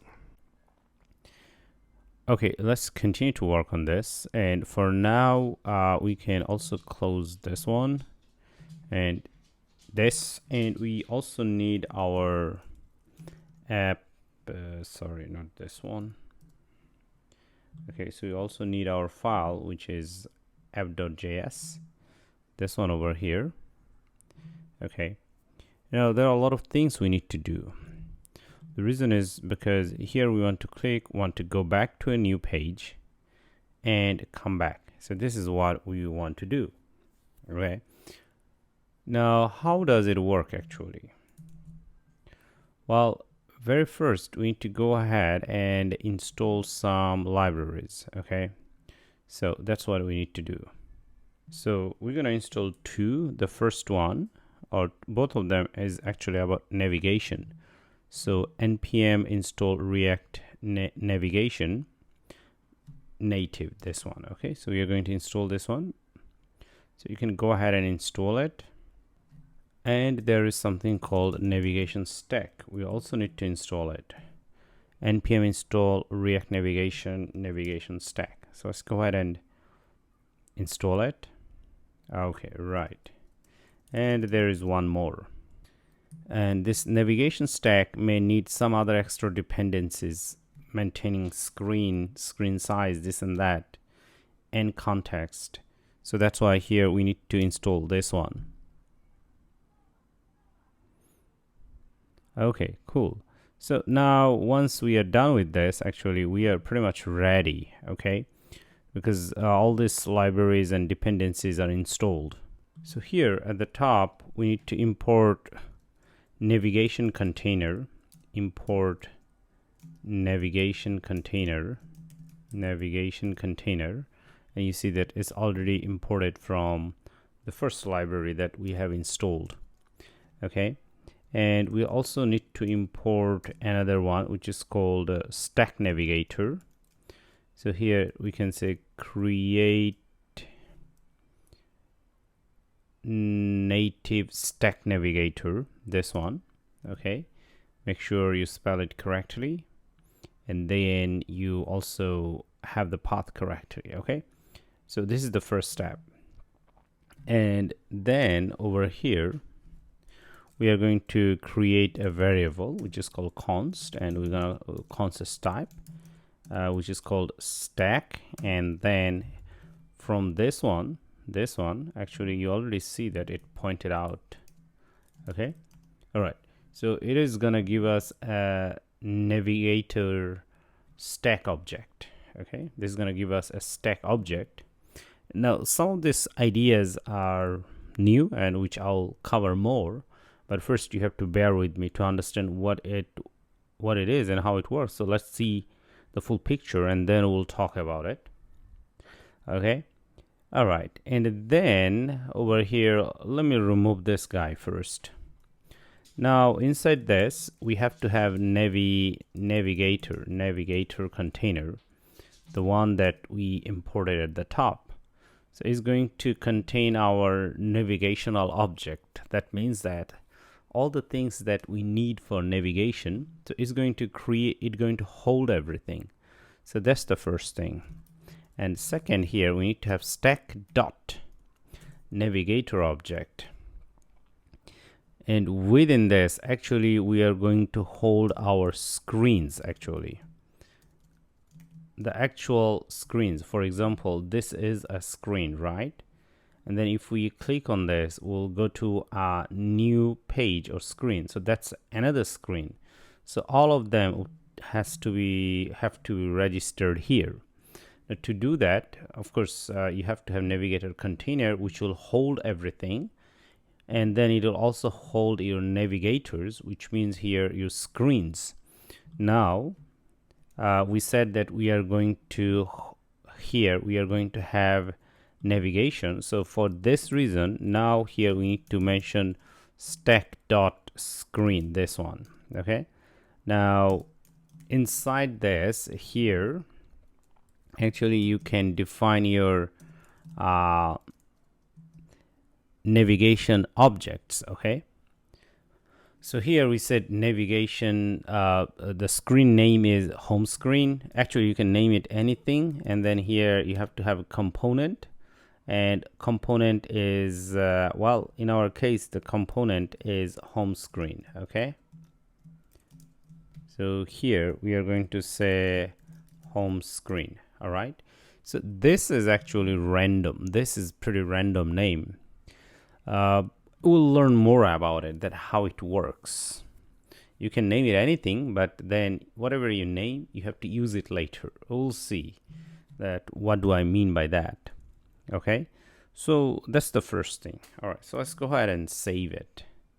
All right, and it looks like it says refreshing. So what I'm going to do, a complete reload. Okay, right. Now we already see that it showed up, and it has a title and this kind of, what is it? Elevation. Now, of course, it makes it ugly. All right, we understand, but we'll work on that later. So first, I want to work on this navigation. Okay, so we want to click on this and go to a new screen or new page. So here, first, inside the screen, I'm going to create a new file, and I'm going to call it dummy screen. Okay, dummy screen.js.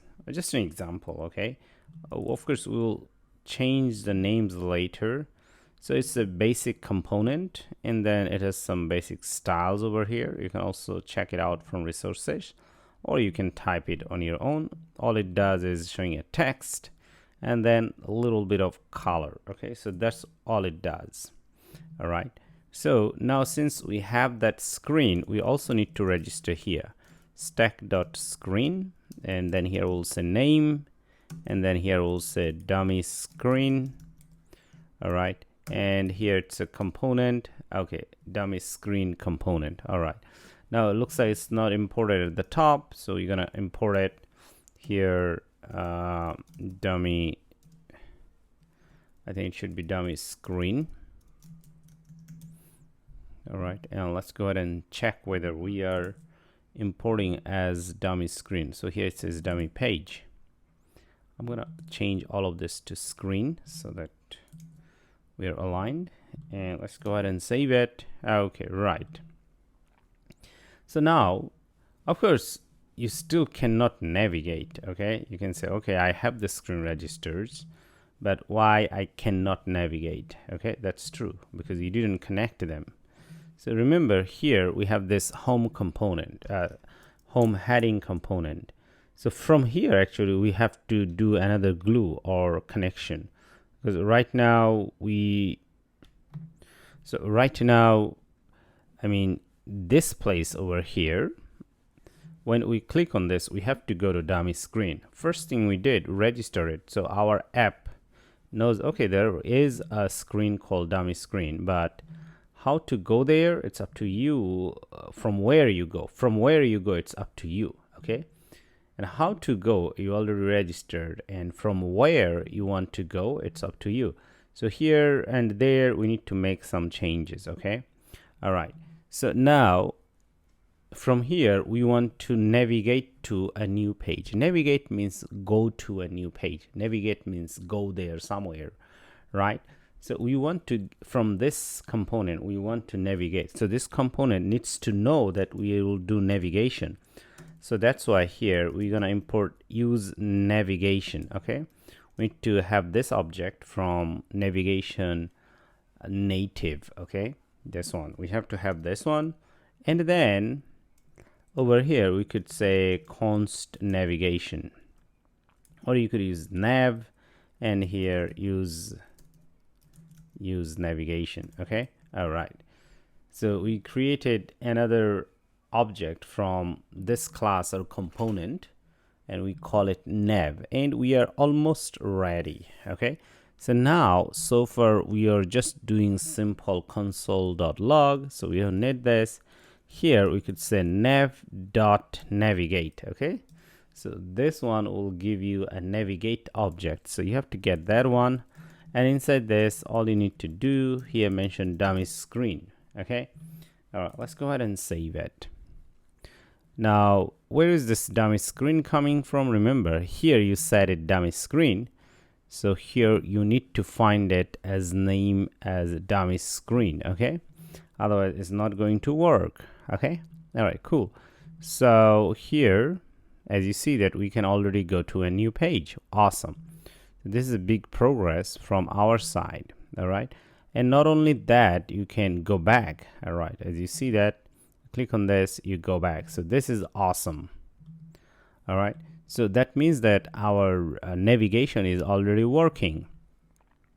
Now in this case, one more thing and one more time. For example, you call it dummy page. All right. And let's go ahead and save it. And then over here, you also need to call it dummy page. Okay. Let's go ahead and save it.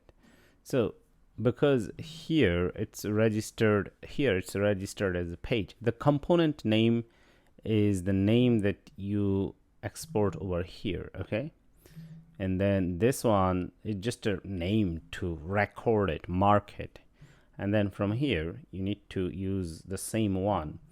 And if you go ahead and restart, and it'll still work and everything will work. Okay, cool. So this is awesome. So now we understand how navigation works. So now a few things before I wrap up. To make the navigation work, you need to at least install 3 of these libraries. Okay. The first one was this one, navigation, React Navigation Native, and React Navigation Native Stack. And then the last one is about context during navigation. Okay, so these 3 things you need to have. And once you have this 3, then you need to go ahead and you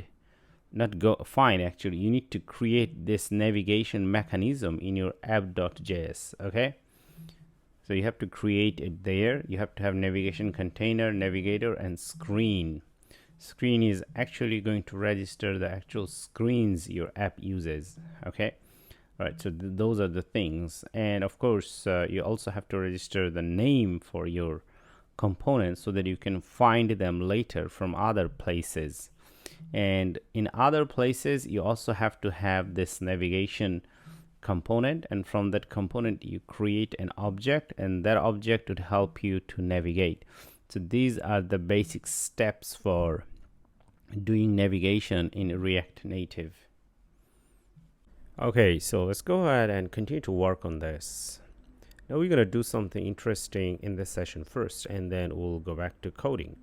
So this is the very first time actually we are going to go ahead and install a plugin. Now, this plugin is very useful and it's going to help you to install or write code quickly. This is the first one that we want to do. Okay, so here you can search for React Native snippet. Okay, this one. Okay, so it should be ES7 React Native. Now I already installed it, so in your case you will see a button where it says install. So go ahead and install and then you are good to go. Okay, so look for React Native snippet. Okay, so use this one.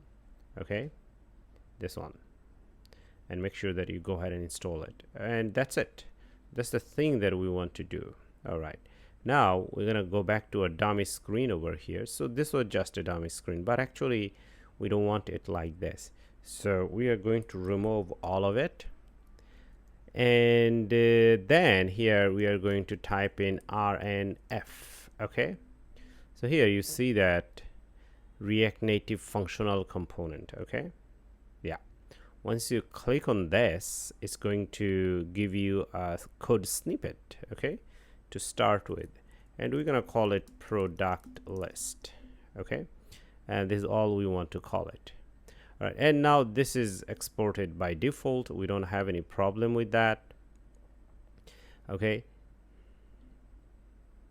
and then over here, let's go ahead and save it. But if we do that, this is what we have, and at the same time here we are going to change the name. Okay, we don't want to call it dummy screen, we want to call it product list screen. Okay, this is what we want to call it.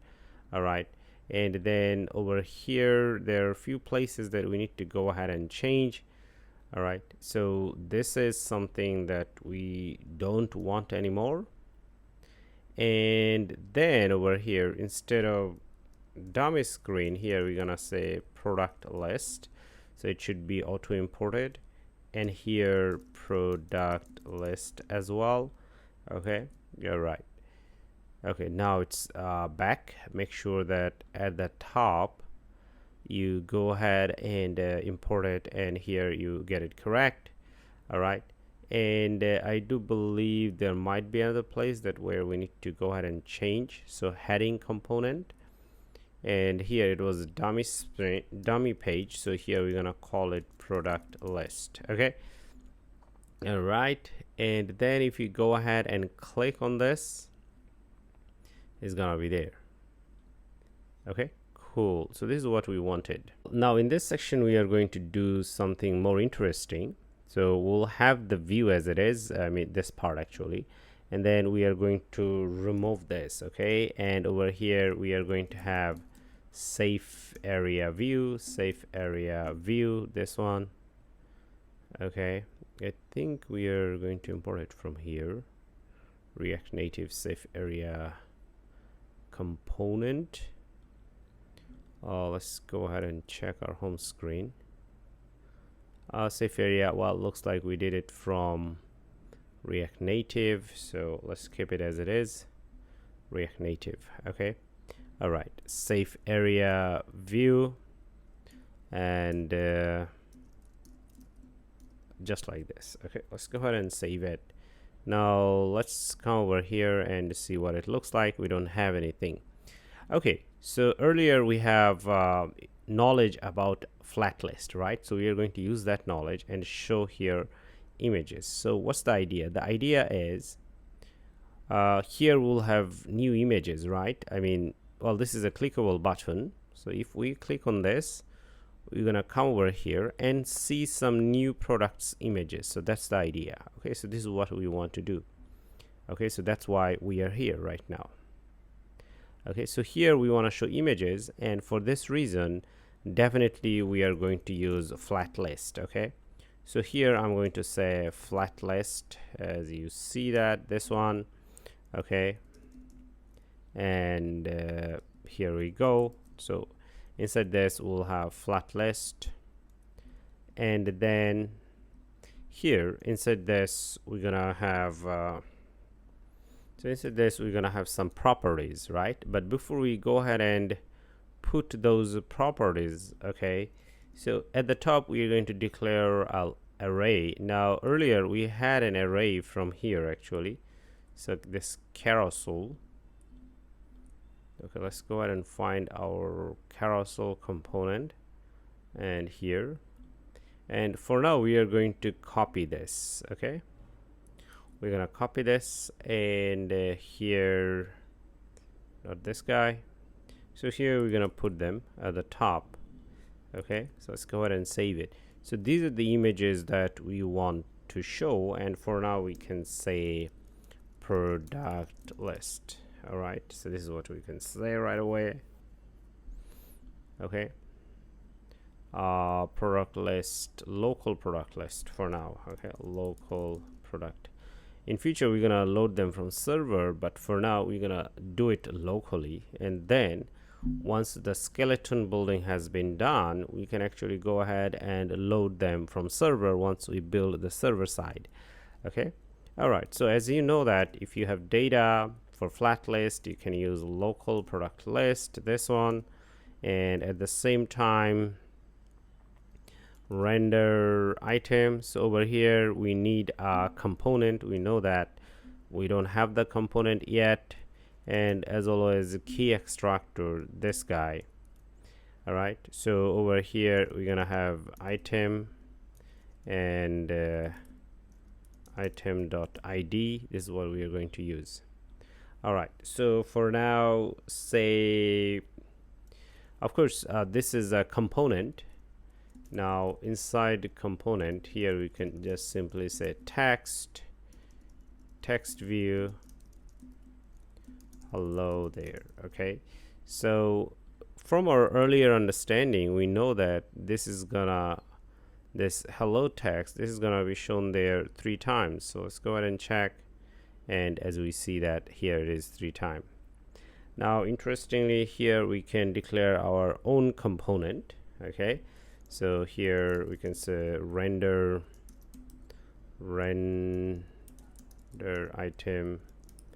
Okay, now this component here we are gonna take a property, and the property name itself we're gonna call item. You can call it anything. So when we call this one render item, we are going to pass this object. Okay, and within it here we can say return, and for now here we can say text, and here we can say here item.id. all right, okay, so in this case we are going to have to remove all of this, so you're just gonna call render item, the component we wrote at the top. Okay, and then it's gonna go through a loop 3 times, and each time it's gonna pass one of them, and then over here we take that object and we just take ID from it. So dot item.id means take the ID. So let's go ahead and save it, and as you see it's already there. And now let's learn one interesting thing here. We can call it path. Okay, so here's the path. Now what is this path? This one. Now of course these are strings and folders, and folders and image name, but here we do see that these are some numbers. So why does it happen? Well, in React Native, when you actually go ahead and want to print the image path, these are all numerical numbers. That's how React Native works.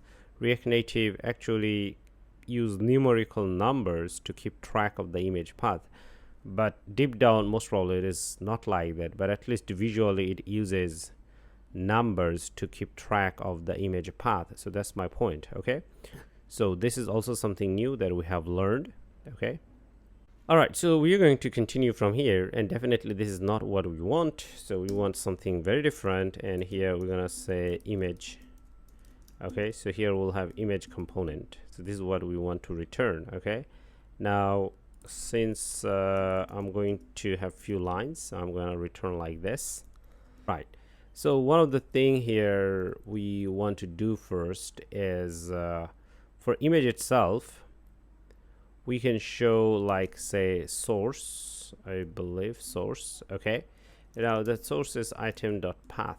All right, so this is what we want to show. Let's go ahead and save it. All right, and here it says that image doesn't exist, so we can get image from image.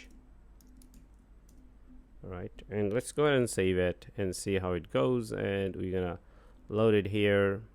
So as you see that you do image source and path, you can almost see the image, but of course if you try to scroll down, you cannot do it much because these images are huge. Okay, so one thing we could do right away with this image over here is wrap it around a view component. Okay, let's go ahead and hit enter. Okay, of course it's not going to fix it automatically. So over here, say for example you give it a style, and for now we're gonna put the styles here and say width 180 and say height. Okay, looks like I need to put comma over here, and height 180. Okay, so let's go ahead and put it here. Okay, now we're gonna go ahead and try on this. Okay, and this is what we see. Okay, so of course this is far from what we wanted, so we need to continue to work on the styling on this. Okay, and now we are going to do something interesting over here. As we see that there are 3 on the top of each other, but we want to show on the left and right. Now for this reason here, you can do number of columns, this property, and have as 2, so we'll have 2 columns. But now if we go ahead and save it, it'll crash, and here say changing number of columns on the fly is not supported. That means that we have to restart our application. So I just clicked R over here to restart it, so it's going to restart, and after that this thing is going to take effect. All right, okay, well now as it is working, so here we also want to have a StyleSheet component. So here we'll say const styles. Here we're gonna say StyleSheet create, this one. Okay, all right, and it looks like it's ready over here. So here I'm going to go ahead and click on this. Now we do see it like this, and of course this is not what we expected, but we're gonna work on this step by step. Okay, now we have this error because we also need to import StyleSheet at the top. Okay, let's go ahead and do that and save it. So, and it looks like it still didn't recognize this thing, so I'm going to restart. Okay, so this time we are going to actually separate our styles from here so that we have better control on them. Now to do it, first here I'm going to create an object which is called image container. So here image container. So as you can see, this would be for our view of image from the name itself, and then here we're gonna say flex1. We want it to take all the available space, and here we're gonna say align center. So this is what we want. Okay, so that's the first thing, and we also want to give it a height, because so far say height, we don't know how much height we have. Okay, yes, we gave it a height like this, but we don't want to give it a height and width like that. Anyway, so here we're gonna do styles.image container. Let's go ahead and save it. Okay, all right, so we have it right now like this, and it looks like we only have 2 images, and there are some overlapping, as you can see over here, and we're gonna fix it one by one. The other thing we could do, let's see, overflow hidden, overflow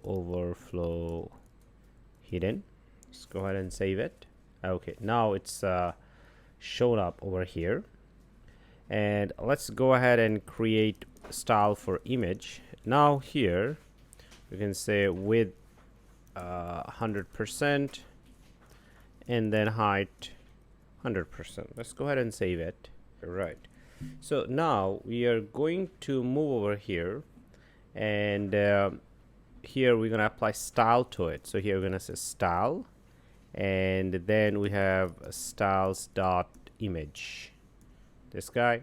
So let's go ahead and apply style to it, and here we go. So the first time we see this images over here that's been shown. Awesome. All right, now for this one here, I do believe that we can apply margin. So say margin everywhere, and then it's 10 pixels. Okay, right. So pretty much like that. And then over here, looks like for now we don't want to have anything else. That's it. Okay.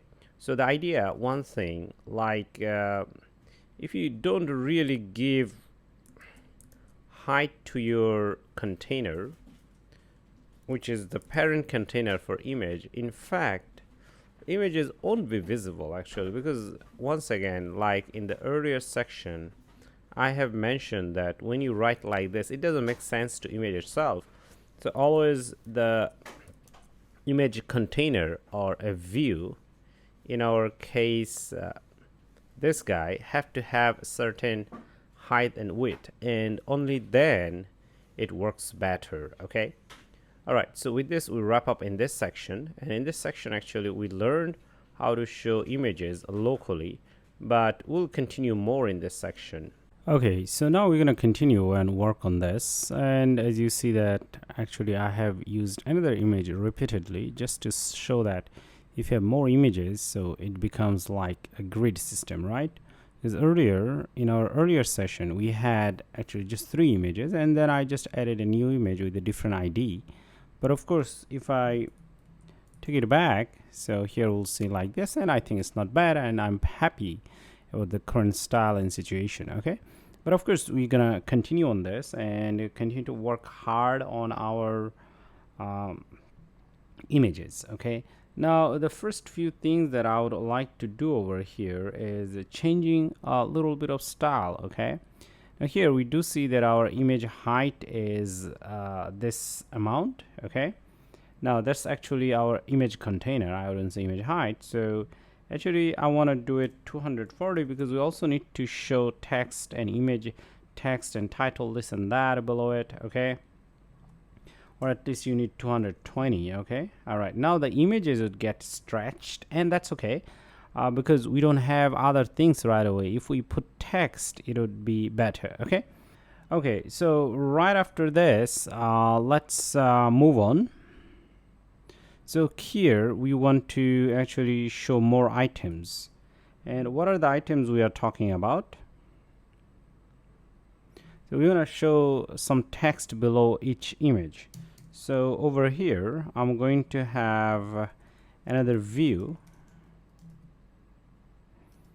And this view, I'm going to give it text first. Okay, so here, for example, you say text. Okay, and then inside this, for example, you say title. Okay, just say it. We're gonna make it dynamic soon.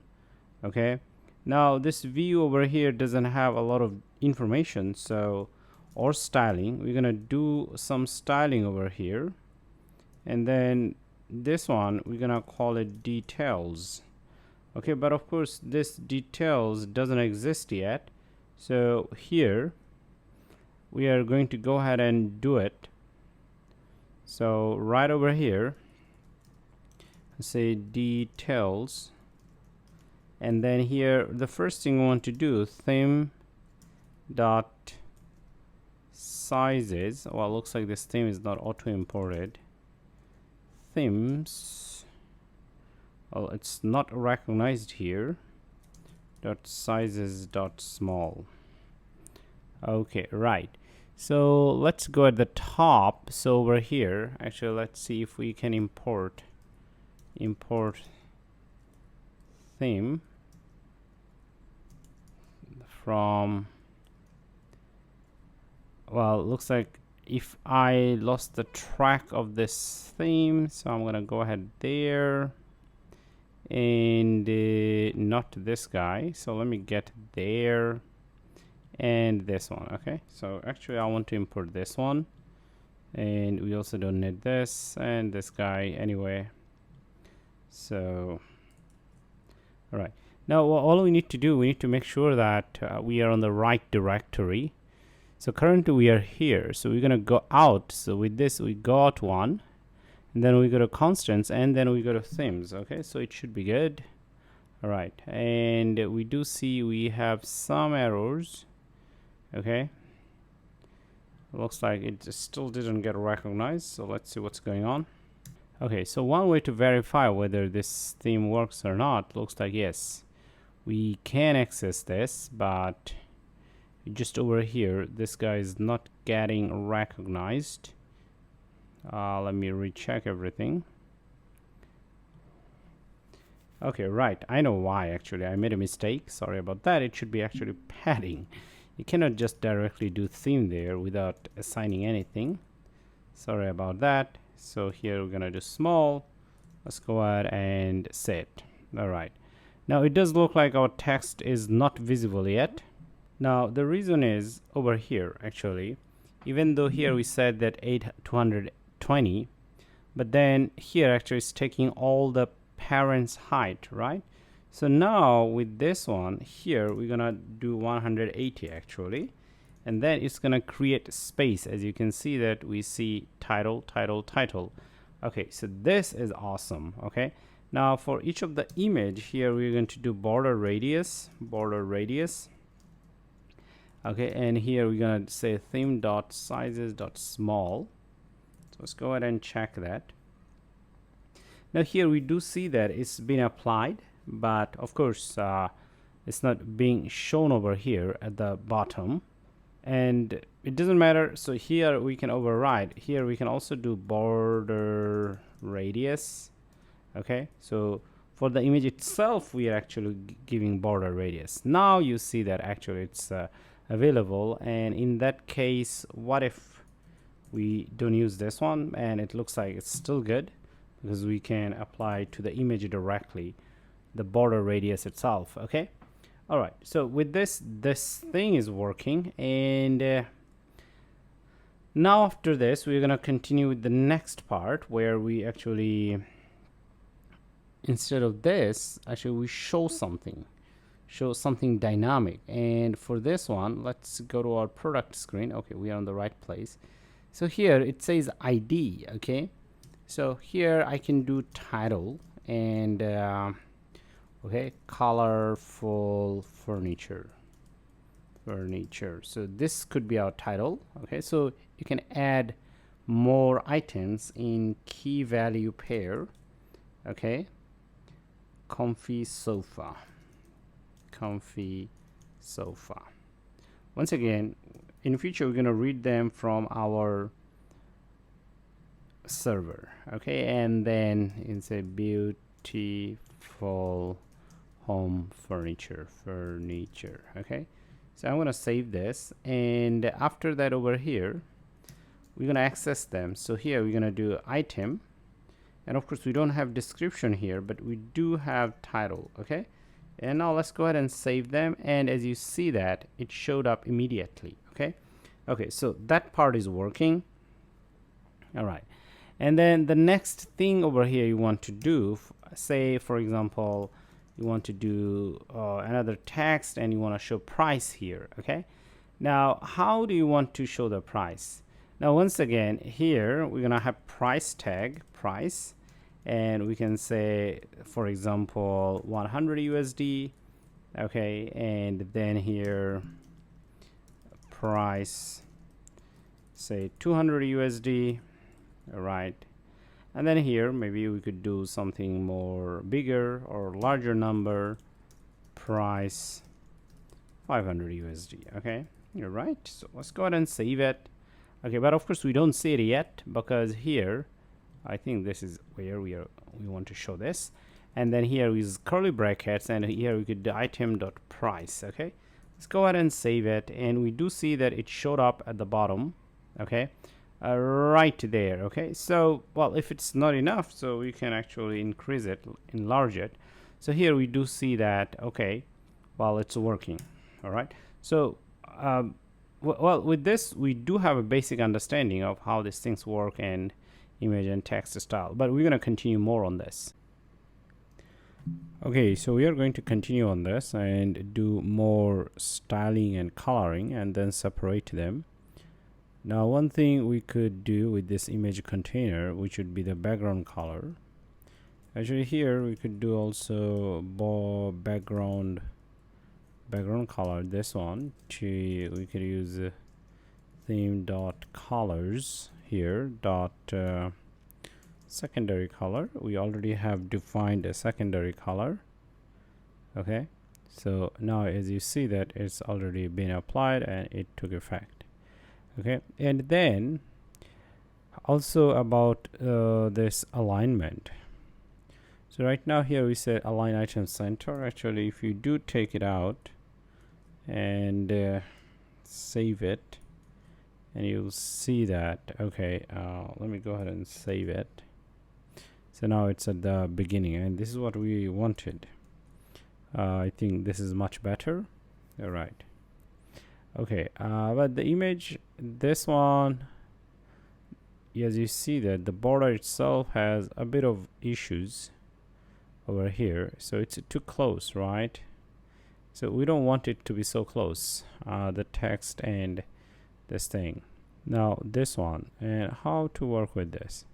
Let's go ahead and see this price. This is the price text, right? Okay. Now the price itself, so far we don't have any style. So here we can create a component and we can call it style. And here we created style property, and then here we'll have style object as a price. It's not a component. Okay, like this. And then here, if you do come over here and let's work with price, and then here we could do margin bottom 10. Okay, so let's apply 10 pixels, and looks like it didn't take effect. And let's see what's going on. So we have this price. Okay, right. Now one of the reason could be that this is too small in terms of height. Okay, now it's better. Okay, so we're gonna go ahead with this, so it didn't touch the bottom directly. Okay, all right. And then over here, as you see, we have also text over here. This one we can also go ahead and style it. So style object or property, and styles dot, here you can do text, and then let's go ahead and change it. But actually we don't want to call it text. It's better you call it title. Okay, all right, this is better, otherwise it may confuse other property title. Okay, all right. And then here font size. Okay, so here you could say theme dot sizes dot medium. Let's go ahead and save it. So it's gonna be a little bigger. Okay, right. Okay, so that's one part, and now we want to separate this guy and this component. Okay, we don't want to keep them in the same file over here, so we want to separate them. All right, so what I'm going to do over here inside this component here, I'm going to create a new file over here. I can say here product card component. For now, let's go ahead with this name. Okay, right. And then here RNF, so RNC, React Native, this one. Well, actually we don't want RNC. Also we want RN React Native functional component, this one, this guy. Okay, and I think product card component, which is better, so I'm going to have it there. Okay, all right. So in this case, this whole guy over here, from here, actually, I'm going to copy this first, and then I'm going to put it here. Okay, now, of course, it has a lot of style components, this and that, but we don't have. So we need to move this styles from here to there. Actually, what I'm going to do, I'm going to copy this, and then as you see, we have styles over here. So I'm going to create a new file over here, and I'm gonna call it product card.style.js. okay, so this is what I'm going to call it, and I'm going to import this over here, use this, and then at the top definitely we have to import these things like the one that we see. For example, definitely we need this themes thing, so let's go ahead and put it at the top, and it should solve most of the problems. And then over here we also need to export, okay, default, and then here we can say styles. Okay, so this object we are going ahead and exporting it, so I'm going to save this one, so this is fine. And now this product card component over here, we can say import style from styles from, okay, so from, so here I believe it should be like this. I think we have too many of them, but anyway, product card style. Okay, I guess that was it. Let me see how we saved it.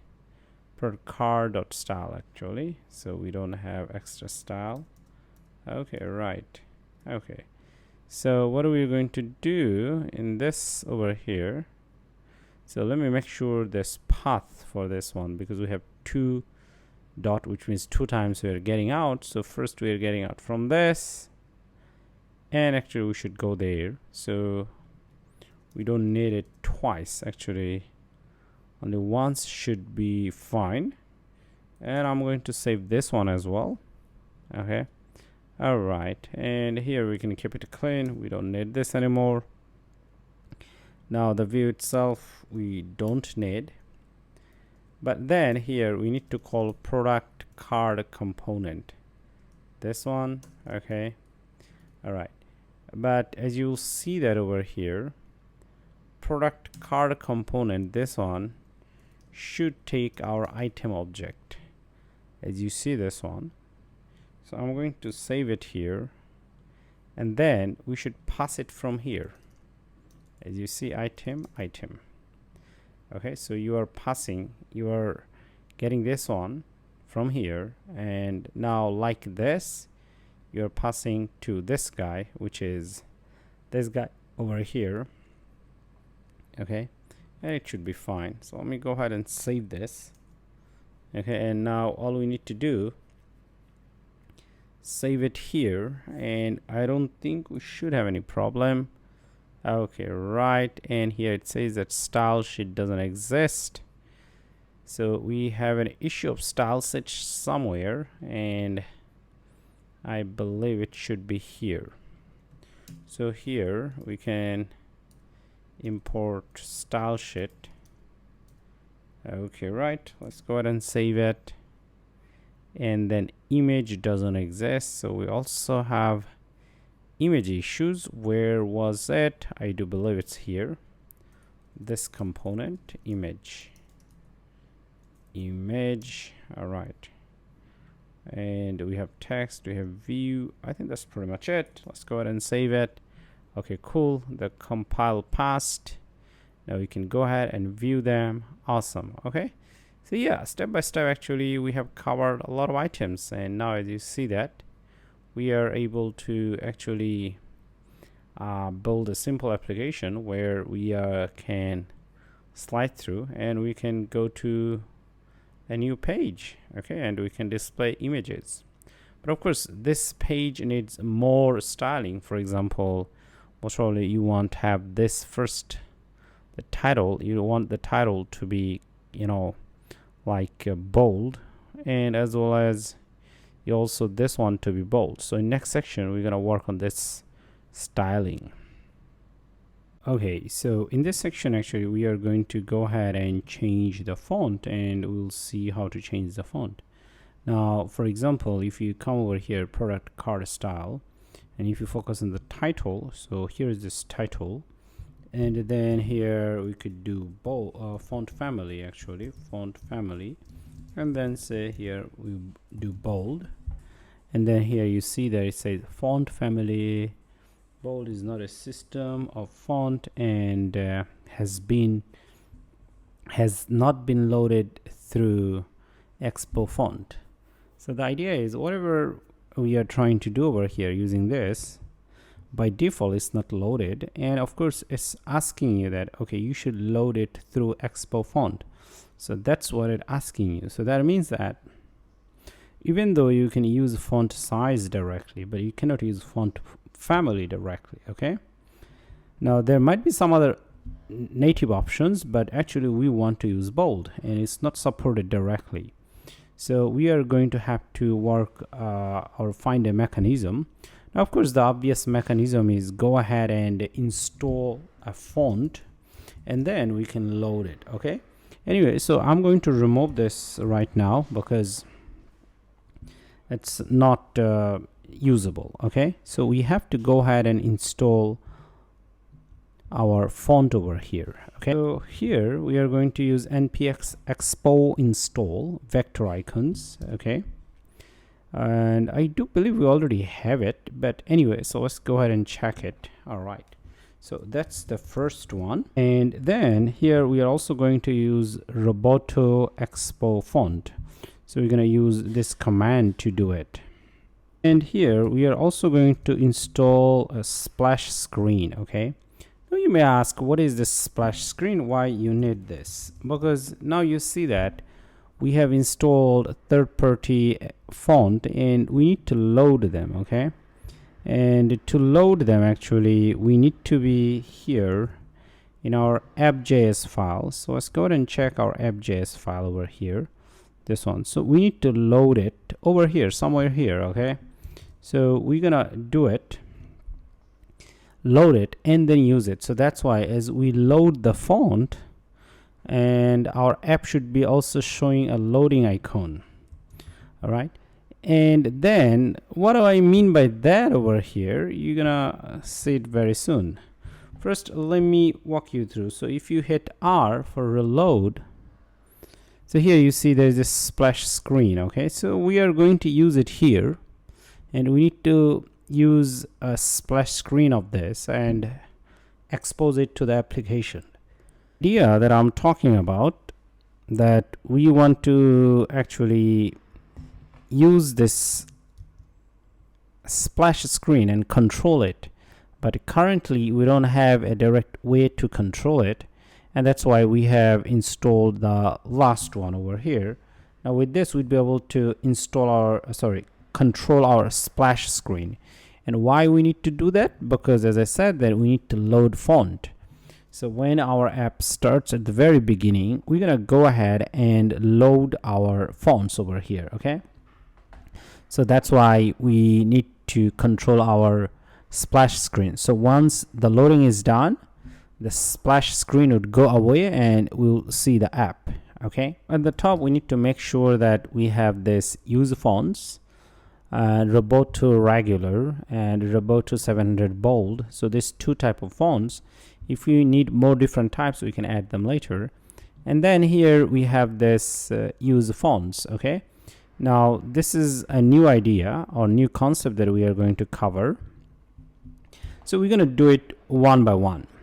So first here we'll say use fonts, the one that we already have, and inside this here we're gonna say roboto, you see regular and a roboto 700 bold. Okay, so this two that we are going to use, and then here it's gonna return us something like in an array. Okay, So in React Native, if you have an array, you use this sign over here, this braces, and we can call it fonts loaded. Okay, actually you can call it anything, I believe.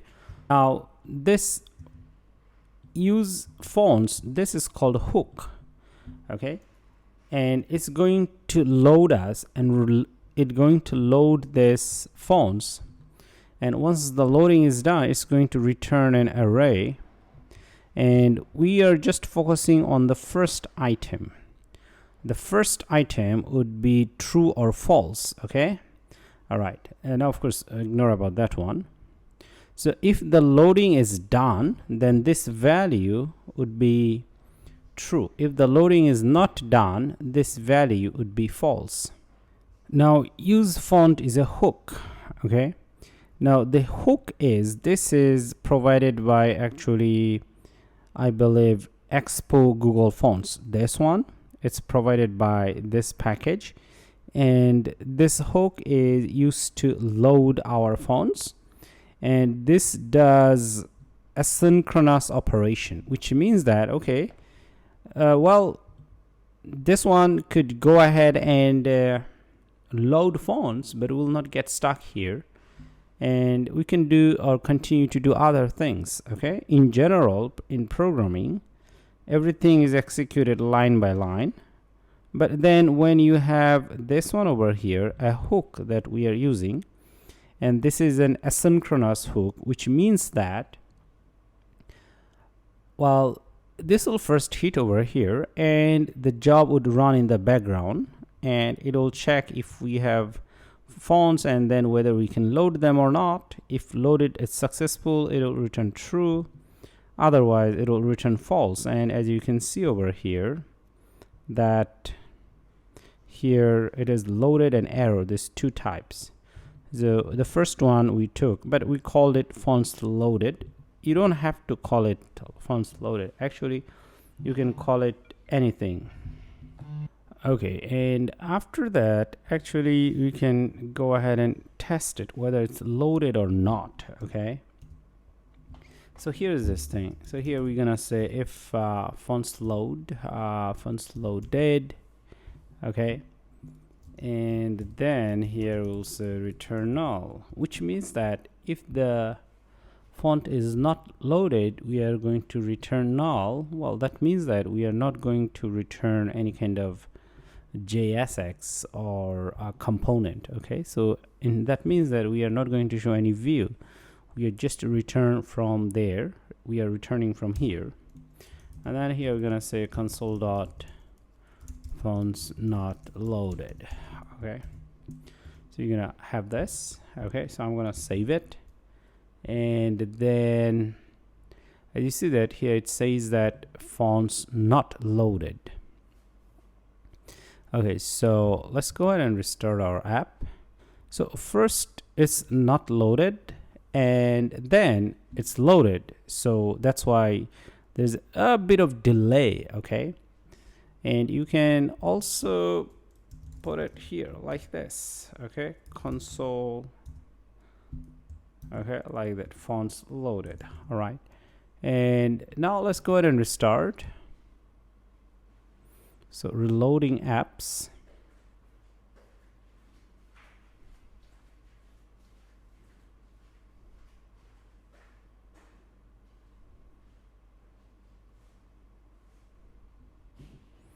Okay, so looks like we have some issues. I'm going to remove the whole app actually, and then I'm going to go ahead and reinstall it.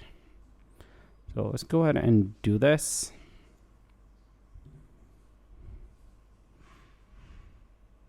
So I'm going to reinstall Expo as well as our application.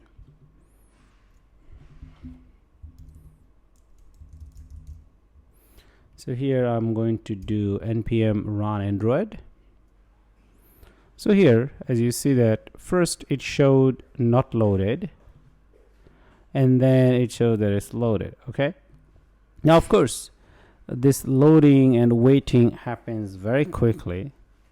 So first you see this one, and then you see this one, and we continue to work. Okay, So that's the idea. Now, of course, now since the font is loaded, actually we should go ahead and use it. So in next section, we'll see how to go ahead and use it. Okay, so now actually we can go ahead and try to use it. And use what? We can use the font family. Okay, font family, and here, okay, now we already see that it's already bold. And then over here, say I want to increase the size a little bit, so we're gonna go ahead for this one, which is more obvious and good looking. All right, and in that case, all we need to do, increase it a little bit so that it has enough space down there. Okay, like that. Okay, so that's it. But then you may ask, so what about loading and splash screen and everything like that? Yes, so this is where I'm going to go. So here's one thing. Okay, so first go ahead and see how it works. Use callback. So this is another hook, and then here we use it to actually we use this one and wait for some events to happen. And what events? Actually we can here, the events that we want to listen to is this one, this guy itself. So when you use this kind of callback, so this is also a hook, and this callback over here, you can put this array sign, and inside this you can have this one. Okay, so this fonts loaded, this variable, remember at the beginning it's false, and when it's loaded it becomes a true. So when this thing happens, actually over here we'll see that here we get response, and in fact we can actually go ahead and print on them. Okay, so events triggered, okay, this one. All right, okay, well, looks like something went wrong. Let's see if we can start. Okay, right, and looks like, okay, even though we are able to load the fonts, but of course we don't see any messages here, because even though we have it here, but actually we didn't attach it to anywhere else. So over here we can create a variable and we can call it onLayout. Okay, layout root view. You can actually call it anything, but they call it in general this name.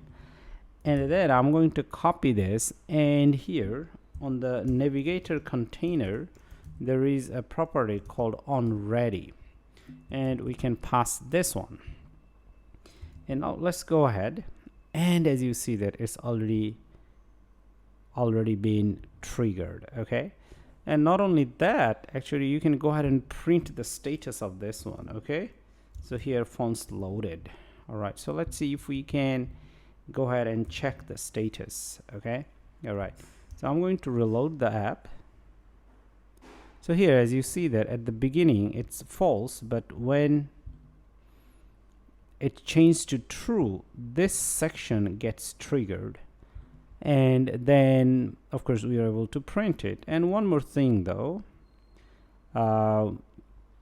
this one over here, you need to register this use callback within your navigator container object property, which is onReady. So when navigator container is created and the view is rendered, after that this being actually called, this gets called. What do we mean by that? When everything is done, the skeleton building internally, and when we are just ready to show our view, okay, right before that, now this gets called, and now as this gets called, it looks for this variable which is fonts loaded, because remember we just registered it with this onReady. Okay, and then from here it looks for this variable to listen, and then it prints. Okay, now you may ask why I'm explaining this, because this is where it gets interesting. Okay, so in fact over here we can check for this one. So let's go ahead and check here. We could say if fonts loaded. Okay, if fonts loaded is true, if it is true, so over here we could do something called a splash screen. Splash screen dot, we already have dot, and here we could say hide async, this one. So this function, and of course this is asynchronous, so here you need to use await, and here we need to import it like this. Let's go ahead and import it from splash screen and everything. Okay, and after that over here we could go ahead and call the splash screen object, and then here there is called prevent auto hide async, this one, this guy. Now what's going to happen, first when we load our app, this is okay, this means don't hide the splash screen. Okay, this is the default one, but of course, I mean, even if you don't write this line, we still see the splash screen, right? We have seen that before. But because we want to control a state or situation, we still explicitly mention it, okay, so that we can access it here. And then when we say that, okay, splash screen has been, sorry, the font has been loaded, which means this is true, then actually we can go ahead and hide the splash screen. Now here we can actually go ahead and print it inside this, which is good. All right. Okay, now let's go ahead and restart our app. So here we see that it says that, okay, it's triggered. But then once again, we still don't see much of it. That, okay, what exactly this guy doing here, right? Now here's this magic. So let's comment this out, this guy. And now let's go ahead here and reload our app from the beginning. Okay. Now here you see our splash screen get stuck because nobody is hiding it. We were writing this one. Once we've checked that this is true, then we just hide the splash screen. But now we are not hiding, because here we are saying that, okay, prevent auto hide. So previously it was in auto hide mode, which means that first you show it and then do some stuff in the background, and then over here it used to auto hide, but we prevented that. Okay, we prevented that behavior, auto hiding. Now since we are trying to have a better control on them, so we need to go ahead and hide it by ourselves. Okay, all right, now let's go ahead and restart our app, and I think it's restarted already. Okay, right, now it's hiding and we see this app. Okay, now of course it looks like earlier we are able to actually directly use this and we didn't need any splash screen. But the idea is, if you have hooks like this, actually it gives you better control on your application, that what to hide, what to show, what to load, because very soon we are going to use this kind of hooks a lot. So this is an entry point of how hooks works or callback function works, and how we can use them in our benefit and to build a robust and user-friendly app. So hopefully it makes sense that how everything works here.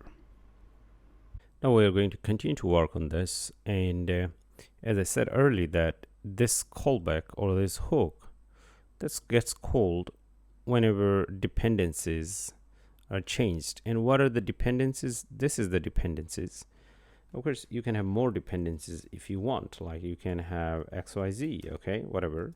If you have more, you can still put all of them here and listen for the changes. So far we have seen that if we reload the app, so this is this one gets called, right? So first they say that fonts is not loaded, which is from here, and certain milliseconds later when the fonts are loaded, and then we see that this gets triggered and this one gets hide, which means the splash screen. Okay, and after that it's time for us to change this one over here. So let's go ahead and change this, and we remember that it was our heading component over here, and we had this header title, which is new rivals, and then over here we had this font size, and at the same time here we could do font family, and here we could say Roboto bold, this one. Okay, now of course we can't use it like this. We have to use it inside this, and we don't need this. Okay, so let's go ahead and save it. Okay, now as you see that the fonts are large, bold, and in fact you can make it a little bigger if you want, and it looks better. So okay, all right, so now we understand that here how the fonts could be loaded, and how this use callback and use fonts play part together. Okay, well, after that, actually we are going to simulate another important concept, which is loading this images. Okay, now as you see that over here, we come here, and well, it looks like it's already loaded because our app has been up and running. But then if you restart the app, let's go ahead and check, and you'll see that over here when you click, yeah, there is a bit of lagging, right? And in the real world you'll have this one. So what you want to do, you want to show a loading screen, or you want to show that you are waiting for this. Okay, so this is something that you want to show. So this is exactly we are going to simulate in our next session. So once you click on this button over here, you're gonna come on this page, and you'll see that we simulate this thing. Okay, so there's either a loading icon or waiting, things like that. And in real world, when you read data from server, you need to do exactly the same thing. So this is what we are going to simulate and write the code. And once we build the server, we don't need to really change anything much because everything has been done. All we need to do, feed the data from the server. Okay, now anyway, before we go ahead to the next session, I do believe that some of these logs should be gone. I think that's fine. Okay, and over here I think I could do fonts are loaded, which is better. Okay, all right, cool. So let's see you in next session. Okay, so let's continue, and now we're going to make these changes in product list, because in future we are going to actually load data from server, and most probably we'll load data here. Now interestingly enough, here we need to use or import some component. One is called use state, the other one is called use effect, this one, the second one, and they all come from React library. And at the top, right after this over here, actually we can declare two variables over here. Okay, and how to do that? Now this is a new concept that we are going to introduce here now. So here we're gonna declare variable using const and loading, and then another variable is just called set loading. And then earlier at the top we have used use state, so use state. Okay, and then here we are going to set it to true. Okay, just like this. Okay, right. So here we have declared two variables. Okay, invalid hook call. So okay, right, we cannot do it actually at the outside, we have to do it inside this component over here. Okay, yeah, now here it's fine, the error should be gone. Okay, anyway, so now here we have two, it's like we have two variables. So one is loading, another is set loading. Though the way it's going to work, both of them has to work with use state, and use state is React native hook, or so use state is a hook in React Native. And what is hook? Well, if you have a hook, or if you use a hook in React Native, that means you can manage a state, or life cycle, things like that, or internal situations that you can control more. So that's why you should use hooks. And a lot of the hooks, they always start with use. There's use keyword and use state, use effect. Okay, they have different purposes. As we go deep down in this course, we'll learn more about them. Okay, so this is what we have. So you always have to use inside braces, which is I think third braces, and you have to have like two variables, loading and set loading, and then you have to attach a hook, and the hook we're going to use is called use state. Now this use state gives an initial value. The initial value is true, and this value true is given to loading. Okay, so if you go ahead and check the value of true, okay, so here we can say console.log the value of loading is okay. So here we can say loading. All right, okay, all right, let's go ahead and save it. All right, so here it says that it got it immediately that we are true. Okay, all right, now if you come back, of course if you do want, you can also set it to false. Okay, it's up to your usage that how you're going to use this one. All right, it's all up to you that how you are going to use this. So whenever you assign, so you have to assign initial value to your variable, and to do that you need to use state. And if you do want, you can also use any other variable, any other variable type, which is here in this case int. Here we are assigning 0. Okay, if you want, you can also do say xyz, okay, which also means a string. So here you will see, so you could actually set it to any kind of value, and you can read that later. And once you read that, you can also change it later. Okay,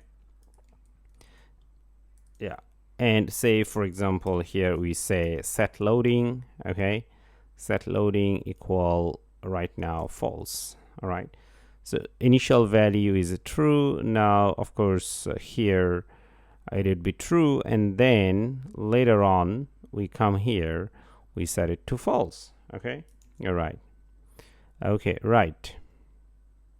And now set loading is read only. As you see over here, it says that you cannot change it directly. So instead of changing it like this, actually you have to change it like that. Okay, now let's go ahead and save it. Okay, all right, and now of course we are back to our front page, and which we see not loaded and loaded. Now let's go ahead and click on this, and here the initial value is true, and then the other value is false, right? Okay, right. But of course one could ask why you go through this hassle, why you cannot just declare a variable like this. So let x equal false, and then later down the road you change it, right? Yes, you may ask that, but actually that's not really managing your state. Here when I say managing state, actually that means that whenever we have changes and we want to show the changes on the UI, if you just go ahead with traditional XYZ, this kind of thing, let loading, okay, upload, declare a new variable, uploading equal true, and then later down the road you change it to false. You could do that, no problem, but it won't reflect the changes on the UI. We are talking about UI changes.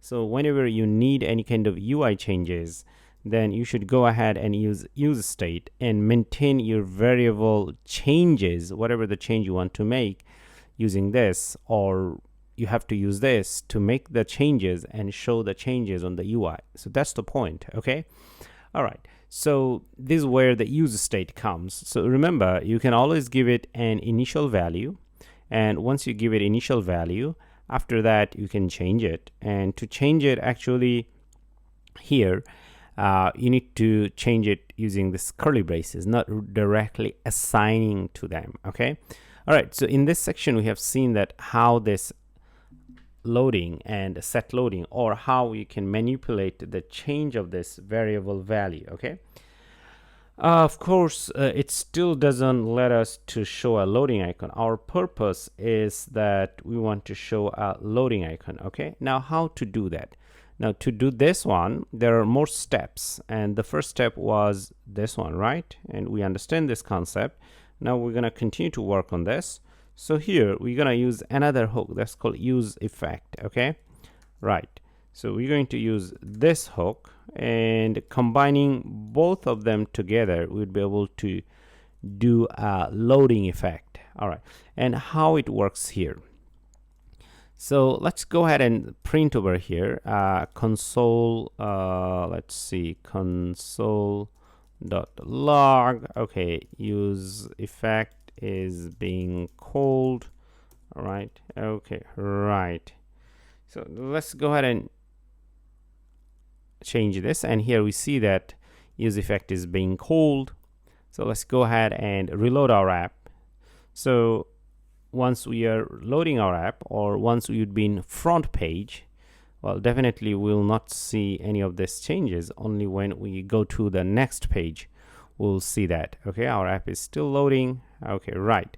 So you see that on front page, on our home page, we don't have any of this mechanism, so that's why we don't see those things. We only see if fonts loaded or not loaded. So this kind of hook, the one that we are using over here, like this is also a hook. So this is also a hook. They're screen specific, which means that wherever you use that, it only gets called in that screen. And this is an important concept we need to understand, which we'll use later actually. All right. So now if we go to new page, all these logs will get printed. So let's go ahead and see.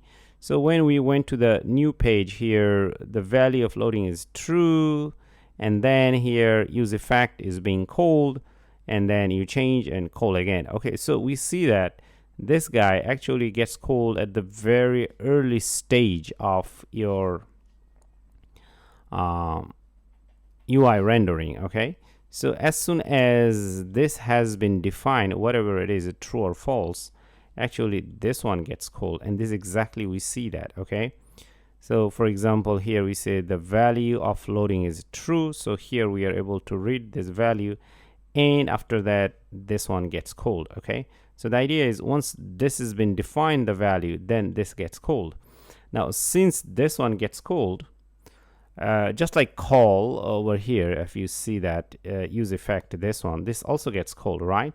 So this gets called as well, and then we can use this in our leverage to actually update our UI or do interesting stuff in the background. And what stuff we are going to do? So here I'm going to have const timer, and here this is the important part, and here we could say set timeout, this one. Now this is a JavaScript function that's given by JavaScript to use. Okay,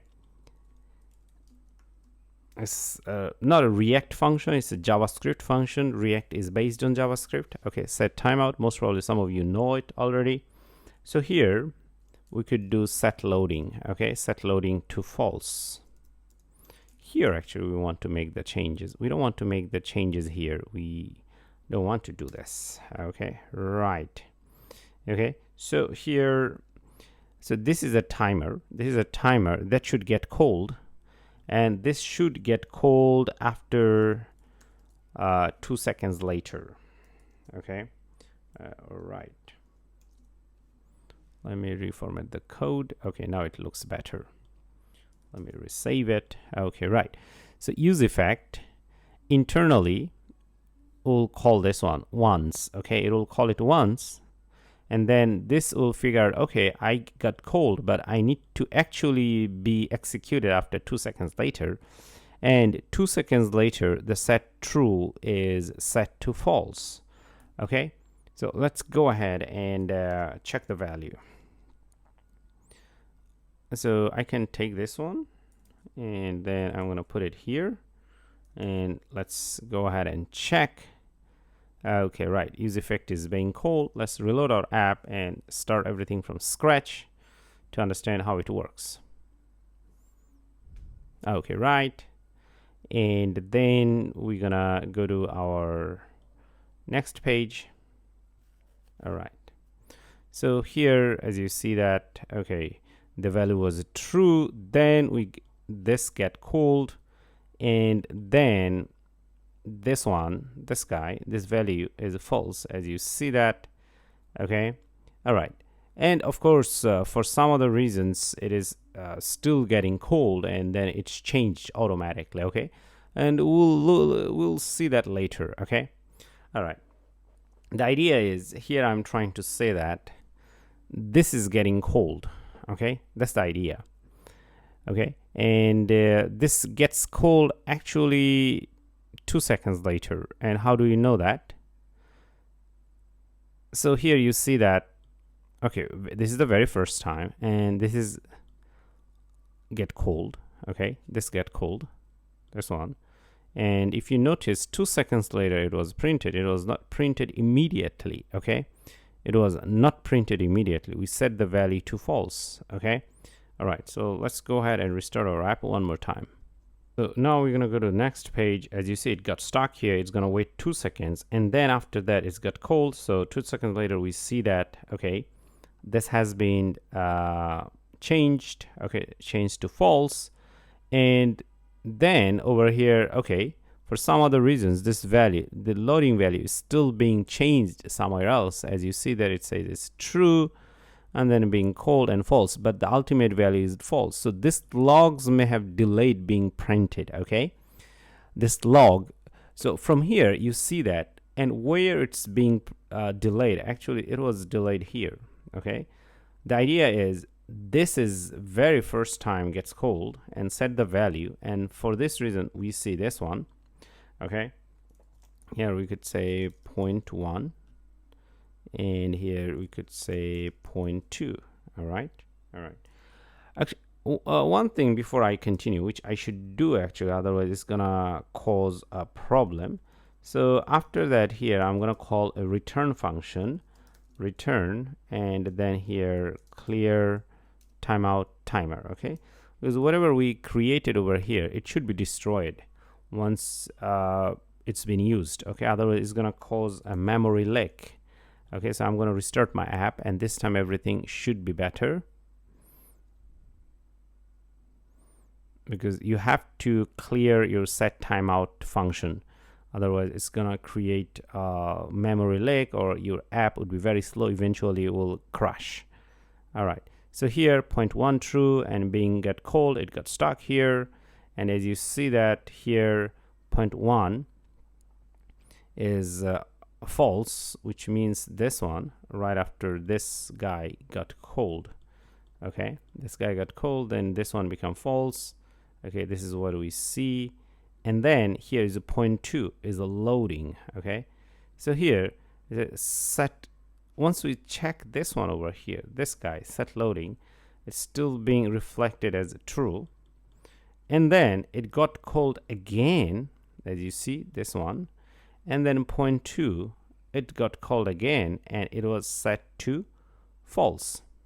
So let's go ahead and continue to make our understanding better on this in next session. Okay, so let's continue to deepen our understanding about this use effect. So as I said earlier, let's go through it one more time.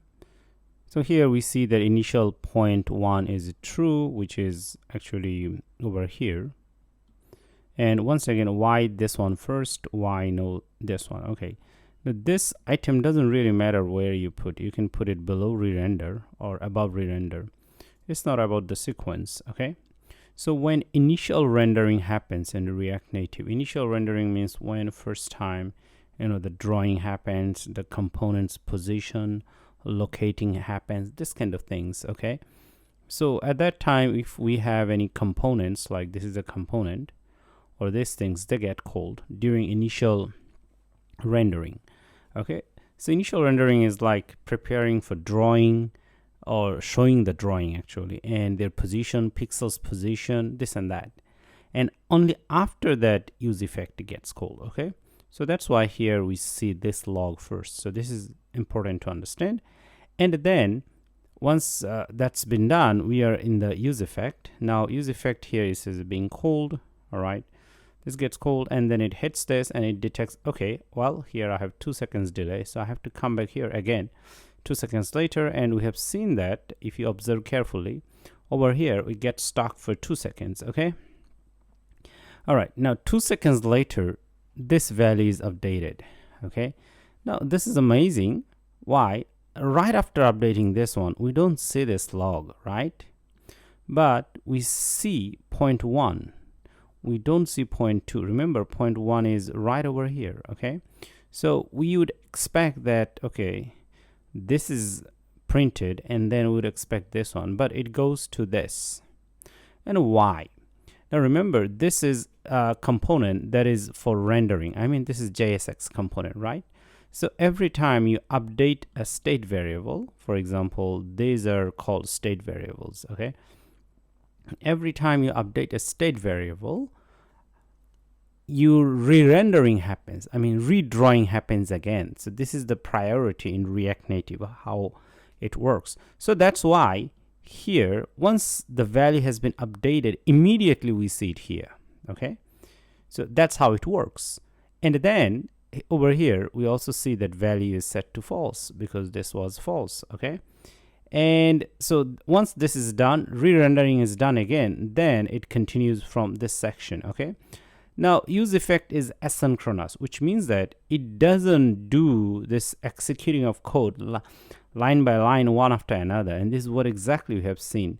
So it happened over here. We would expect that this would get printed. No, so the code went out and check other things. It was checking for re-rendering if on our UI we need any kind of re-rendering. So it took some UI, because these are UI code, right? This is not UI code. So this is UI code, and this is also UI code, but of course we don't have any log here. If we had log here, we would also see them. All right, anyway, so anytime you state variable changes, then re-rendering happen first, and that's what we have seen over here. And then once the re-rendering is done, now this one gets executed. Now you could say, okay, well, I understand that it was re-rendering, this got executed, and we see the value false, but 2 seconds later, why it's true again? The reason is because earlier in our closure, which means inside this body, it was a true. Okay, so this part hasn't been updated. Remember, once we set this one, it went for re-rendering. So inside this code, actually, it is not updated yet, this value. Okay, so it's still true over here. And after certain time, milliseconds later, okay, this get called again just to re-execute and make sure things went well. So here it's get called as, and we see that, so here it is false. Okay, so the idea is, if you set a value to certain, say true, false, or whatever it is, eventually it will be that value. But before that, because re-rendering happens, and because React Native use effect or any kind of hooks in React Native, they are all asynchronous. So for that reason, we'll see that we don't expect the log to be printed on our console as in the order we expect them. Okay, it all depends on how use effect executed things, which also means that how rendering happens. Now in general, rendering happens one by one, but if you involve use effect, it kind of destroy this your line of order, which means because it's asynchronous, it has to check many other things. So it goes out of this closure or body, you can understand, and then do other things, and then it comes back again. Okay, now last, to prove that, here we could do, say, console.log, and here we could say that changing the state variable value. Okay, so let's go ahead and print it. All right, and then over here we're gonna reload our app so that everything starts from scratch and we understand that how things gonna work. Okay, so let's go ahead and wait for it. All right, so rendering happened anyway, and then now we go to the next page, we'll have a new rendering. So over here we are. So as you see that, so initial value is true, and then over here we see that it said is being called, which is this one, and then we see this one. Okay, so as you see that here, and being called, and then here we see that change the value, and which is this one, and as always we expected, it went out and printed this. Okay, so you understand, right? It executed this up to this line, and it went there and went out, it printed out this one, and then it went back again, okay, after when our rendering was done, and this is what we see, and then this value, and then this. So hopefully after this you'd understand how use effect works and why it's so important, because we are going to use it over and over again in our tutorial. So that's why we spend a lot of time to understand and how it works in terms of sequence and execution and how re-rendering works. So anyway, so in this section, we learned what is state variable and how we can change the value of the state variable, and from where we should change the value of the state variable. And we also learned if you change the value of the state variable, how it triggers re-render. And we also learned that once you do that, it calls use effect again. So if you use effect, you don't expect to just get it called once. It can get it called more than once. All right. Okay. Right. So cool. Next section, we will see now how we can actually simulate the loading, because we understand how use effect works. Okay, let's go ahead. Okay, cool. Since we understand this one, now it's time to simulate actual loading of data. In fact, we are actually ready. So here we have this state variable loading, and this is the one that we want to utilize over here. So here we could do like this: if loading, this one, if loading is true, then we can just return a JSX. Okay, so here we can return, say, a view, and inside view we can return a text component. Okay, and we can just say it's loading. All right, not here though.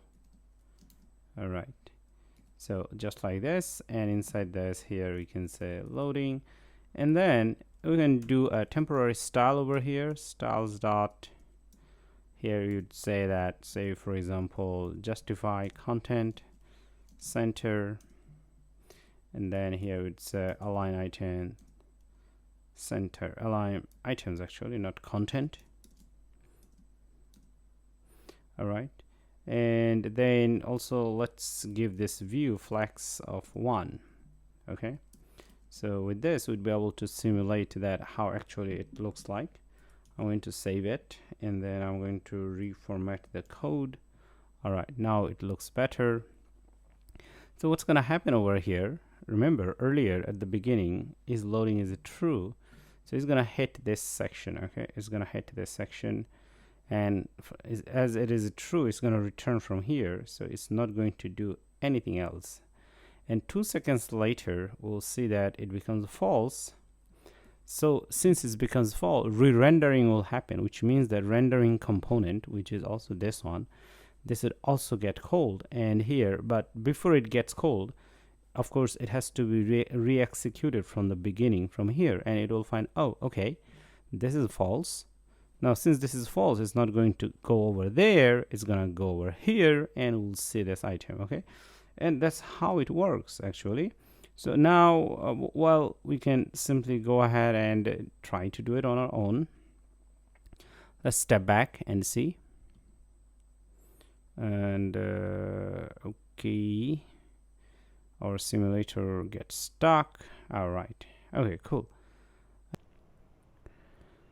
Okay, so now we're gonna go ahead and click on this, and then here we expect that it's loading, and as you see that exactly 2 seconds later it's gone, and then we were displaying this render, which means this card component, and this is all we wanted to do all along, and we spent a lot of time to understand that this is only possible in the React Native because we are using use effect. Okay, so use effect plays a very important role when it comes to asynchronous programming, which means that mostly your data loading from network, or like reading from your local storage, or doing some heavy operation, then most probably you want to use this kind of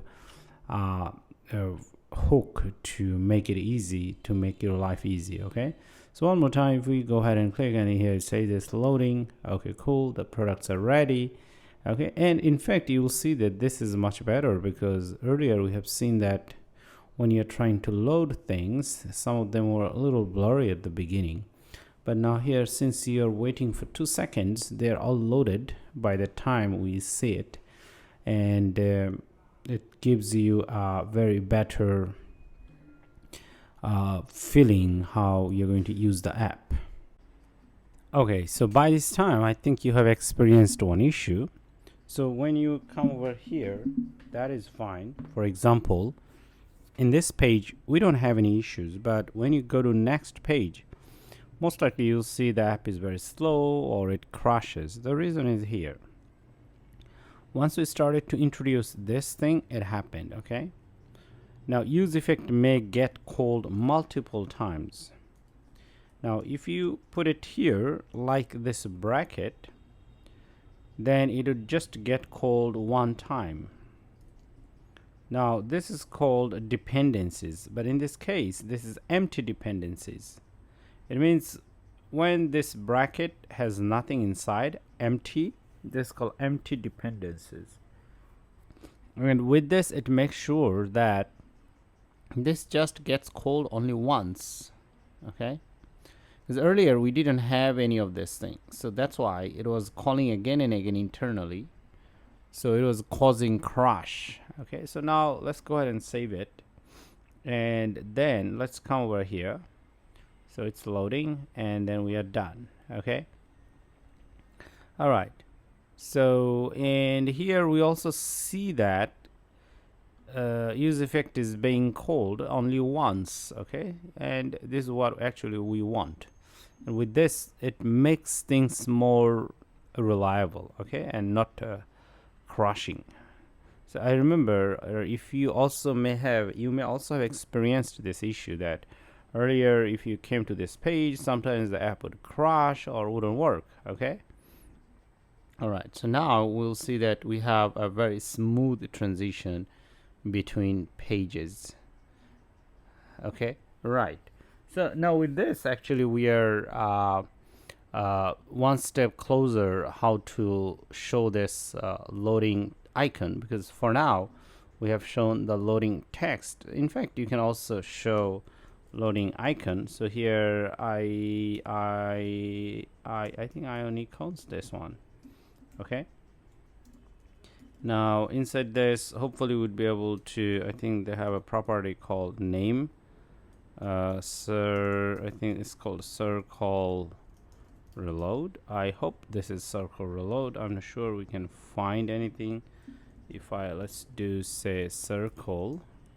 Yes, we have a different kind of circle, as you can see: pause circle, arrow up circle, alert circle, stop circle, play circle. So we can actually use a play circle, this one. Okay, most probably this is something that we can use, play circle.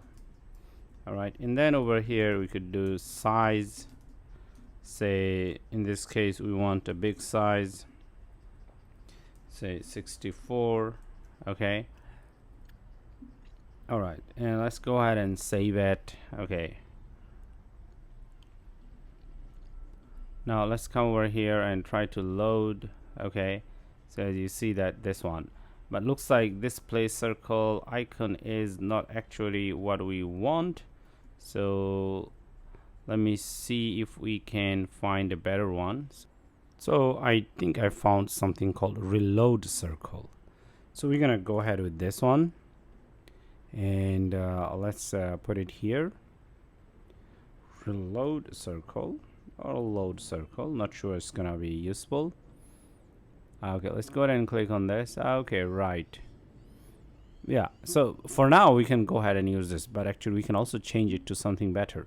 But anyway, so in this session, actually one important thing we learned, that whenever you use effect, you should use a dependency, okay, inside this. Otherwise it's gonna get called multiple times during each render, and then it can cause crash. Okay, now by this time, before we finish, I'm going to remove this log because we don't need. If we have too many logs, it can cause unfriendly situations sometimes because you don't know which one we should track. Okay, right. Loading icon. Now to do that, here first you need to make sure that you go ahead and install Lottie React Native, this package. Most of you might have heard Lottie. They provide JSON files for animation. Okay, so first you have to install their SDK. So just go ahead and hit enter. Actually, I already did that, so I don't need to go ahead and do. I don't need to do it anymore. And then over here, we would come over here and create a new folder, and I'm gonna call it JSONs. JSONs. Okay, so it's just for JSON files. Okay, right. So here we'll put all the JSON files that we need for our animation. Okay, now of course for this one here, you'll get a free JSON file for your animation. Okay, that you can find, but then you can also work or find your own JSON file from Lottie website. So now I'm in Lottie's official website over here. Okay, first you need to do a registration, and then you can here search for your favorite icon, like you could do loading. Okay, now they will show you tons of icons here. Okay, you can go ahead and just download. Some of them are paid, some of them are free. It's up to you which one you use. So you can always use this one. A lot of them are free, I believe. Okay, so say for example, if you want this one, you can go ahead and download. Okay, and then it'll show up with more options. Okay, like the type of file you want to download. Okay, all right. Let me see what's going on here. Looks like this one is covered over here. Okay, right. Anyway, so here different files. Lottie JSON in general, you want to download this one. Okay, so go ahead and find your favorite one and click download. It would be downloaded. Okay, so I have already downloaded. Okay, so anyway, you can do it, and then after that, all you need to do, locate your downloaded file. Okay, whatever it is. So once you downloaded the file, you can drag and drop inside this, and make sure that you have the right name. Name doesn't matter, actually. You can name it anything. In my case, I have named it animation.json. Now, okay, this is the JSON file, but of course we don't need to change anything. We should not touch this, so leave it as it is. Okay, right. So once that's done, now here instead of this ugly looking thing, we don't want it anymore. Okay, so we are just doing some test. So over here we can just simply say Lottie view, and as you see that it popped up at the top right there, and then you're gonna have a closing tag for it. Of course, make sure at the top it's imported, otherwise you'll get errors, and it looks like we don't need this for now. Okay, all right. So within it over here, we can actually use our favorite icons. Now the one that we have already, the favorite JSON file, so we're gonna use it, and here we have to have this source just like image. So the way you use image, the same way you use a Lottie file. Okay, all right. So then I'm gonna go out of this folder, okay, wherever I am, and then I think I'm gonna go to assets folder, but in this case we are not inside images, we are inside JSONs. Okay, this one, and then I believe our file name was animation.json, this one. Okay, now one thing we need to make sure that we are doing it correctly. So first we get out of this folder, which is product list JSON, product list screen.js inside this folder. So once you do ... you're getting out of it, and once you get out of it, I believe we have to get out one more time, because once you get out, you are inside this source, right? So just confirm. So earlier we were here, we get out of this, then we are inside this one, right? So you have to get out one more time, and then here inside assets folder we are right, and then we have this JSONs and animation.json. So that's the correct path. Okay, so make sure that your path is correct. All right, so now let's go ahead and save it. All right, now let's come over here and we go back and we see whether we have any animation or not. Looks like we don't have anything. Okay, so in this case we might have to reload everything. So let's go ahead and see. Well, if it still doesn't play, then we have to set up other properties. Okay, so looks like it's not there, so don't worry. So now here we could do here autoplay property. Okay, so this one, autoplay. So let's go ahead and check whether now it works or not. Okay, looks like we still don't see that. Okay, all right, and well, okay, let's go ahead and do some styling over here. Okay, so if we can set up some styling properties. Okay, so here we're gonna have I believe so the style's gonna be like one more, and then inside this here we could do width, say 300, and height 300. Okay, let's go ahead and save it, and hopefully we are supposed to say it this time. Okay, right. So as you see that it's loading, so we are missing this one. Okay, all right, so if you remove that, so you need to give it width and height.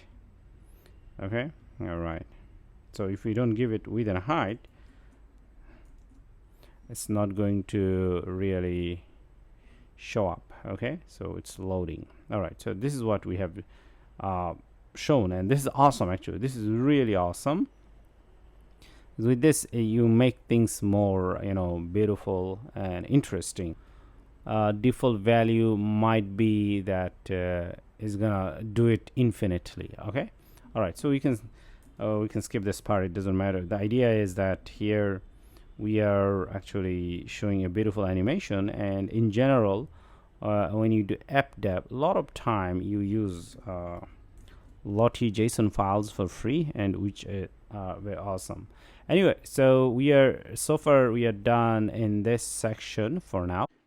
Okay, awesome. So after this, now we are ready to go for the next step. So the next step actually we want to do here, showing tabs, bottom tabs. Okay, so with this our app would be more advanced and one step further for the original design and app building. Now to do this, first over here we need to install a plugin. So the plugin, we're gonna install it as npm install React Navigation bottom tabs. So let's go ahead and hit enter. So it should install this library actually. Right, so hopefully we don't have any issues with this. So now we're going to go ahead and close this, and then here, well, this guy over here, we're gonna actually save inside this file screens, because it's gonna hold all of our screens actually. So here we're gonna call it bottom tabs.js. Okay, right. After that, here we're gonna create our NFC React Native functional component, this one, and here it already had the name as bottom tabs. Okay, right.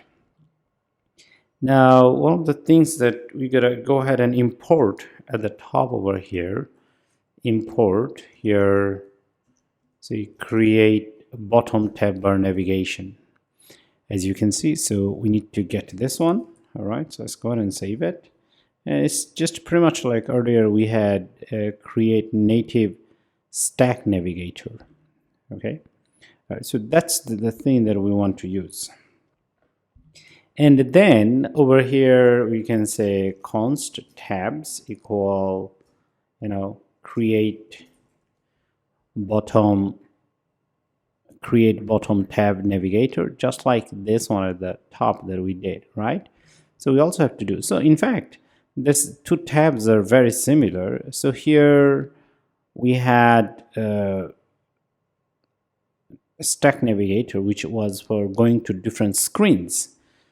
Okay, but in that case it was like navigator container and stack navigator, and then we had stack.screen. So basically stack.navigator, and then over here stack.screen, this one. So over here we are going to follow the same actually. So I'm going to remove this first, and since at the top we created this tabs object, so from here we could do more other things. For example, here we can say tabs dot navigator, this one. Okay, all right, and inside this you can create another one, tabs dot screen. Okay, all right, so this is the one that we are going to create over here. All right, now with this we'd be almost ready. So we're going to save it, but of course this time we'll not see anything. Okay, but here actually within this tabs.screen we are going to go ahead and show our home screen over here, this one. So this is the one that we are going to show. So for this reason, earlier we already had, as you see over here, within this we had name, component, and options. In fact, we can copy all of this, and here we are going to put it like this. Okay, so that's the first thing. Now what we could do over here,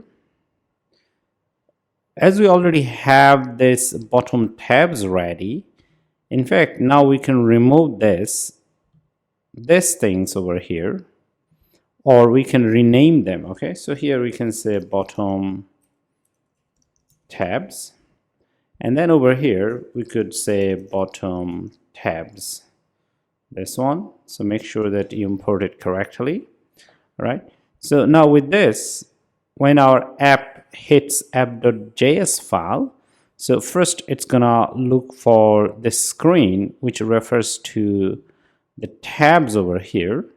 Okay, and within it we also have other screens, like in our case we will have home screen. Okay, all right, of course home screen looks like the path has not been imported because we copied it. So here you could do home screen and like this. Okay, so make sure that it's imported at the top. Now we're gonna save it here, and then over here we're gonna save it.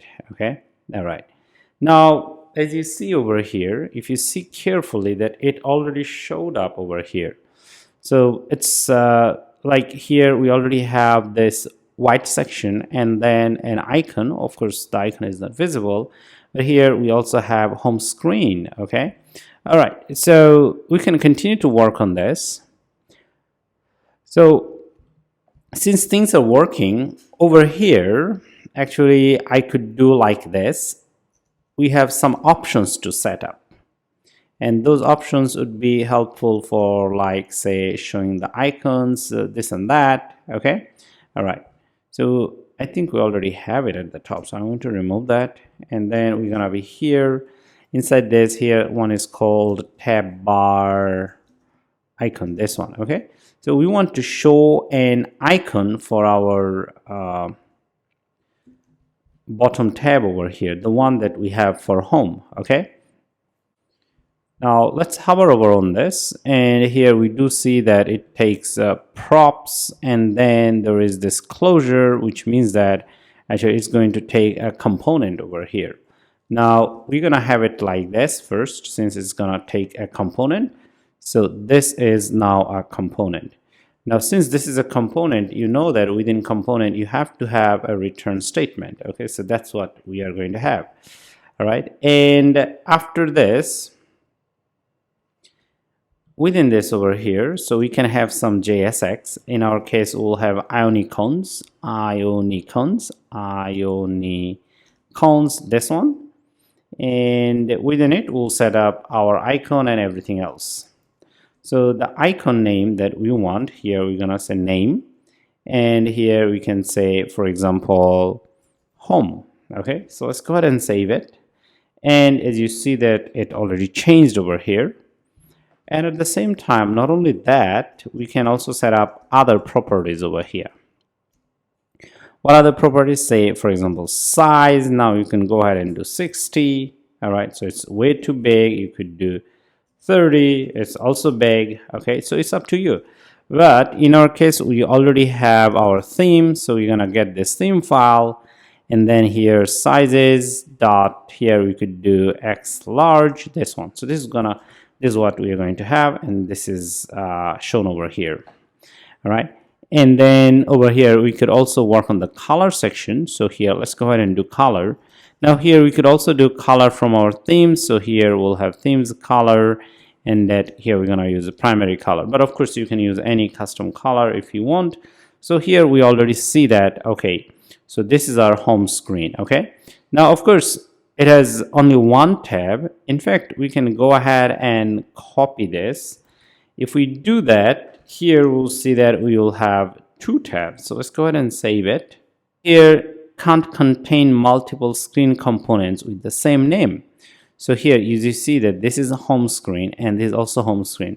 Now since we are doing the test, just go ahead and change the name.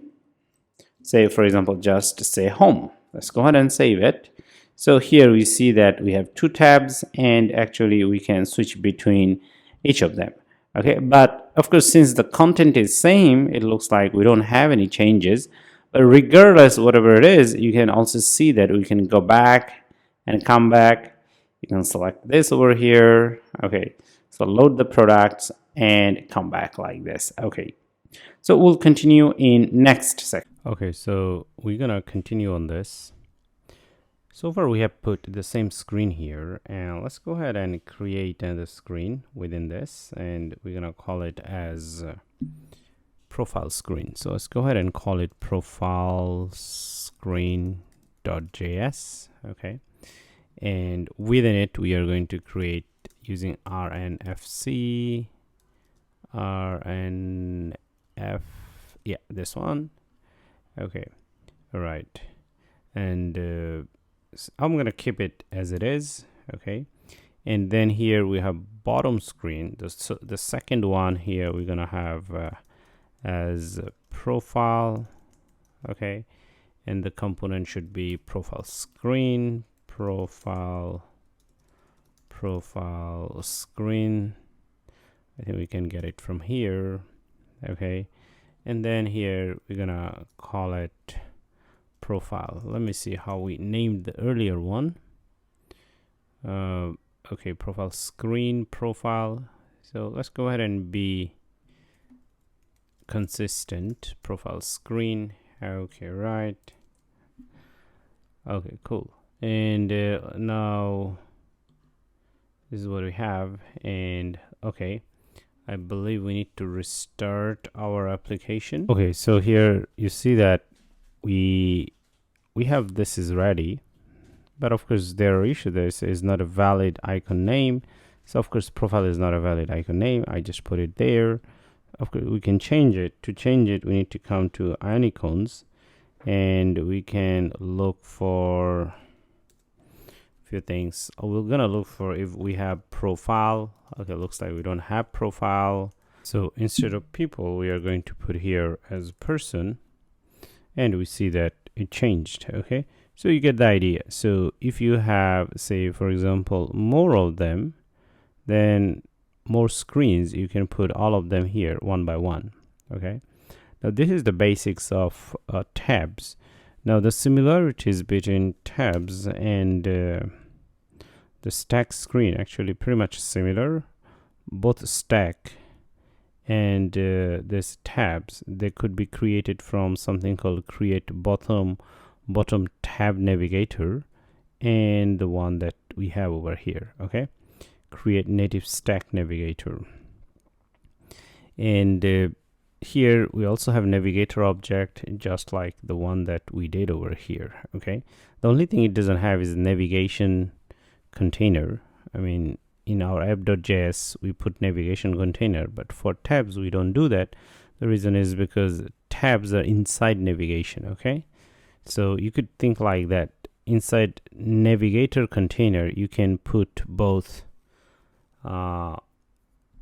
this stack navigator and tabs navigator. Okay, you can put both of them. In general, inside navigation container, first you'll put stack navigator, And inside stack navigator, you're gonna put tabs navigator, okay? And both navigator for stack navigator and tabs navigator, actually inside you put screens. Now the configurations for screens for both of them actually pretty much similar, okay? As you can see over here, they also almost take the same properties, so they stay the same. So we are going to continue to work on this, and we're gonna do a basic styling, and then we'll move to a new section. The styling is over here. As you see that we have the screens, the name is down there, and this is not what we want. So we could assign actually some kind of styling to it. The styling that I'm talking about is screen options. So here at the top, I can create a variable const and call it screen options, and then here a JavaScript object, and here we're gonna say that tab bar show label.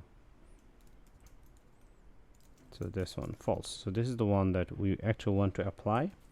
And once we have this one ready, now we can come over here, down here, and inside this there is an option which is called screen options. This one we are going to use this guy, and then here we're gonna call screen options, which means this one, and then this should get applied. And I believe I have a typo over here, so let's go ahead and save it. Okay, as you see that it's gone. All right,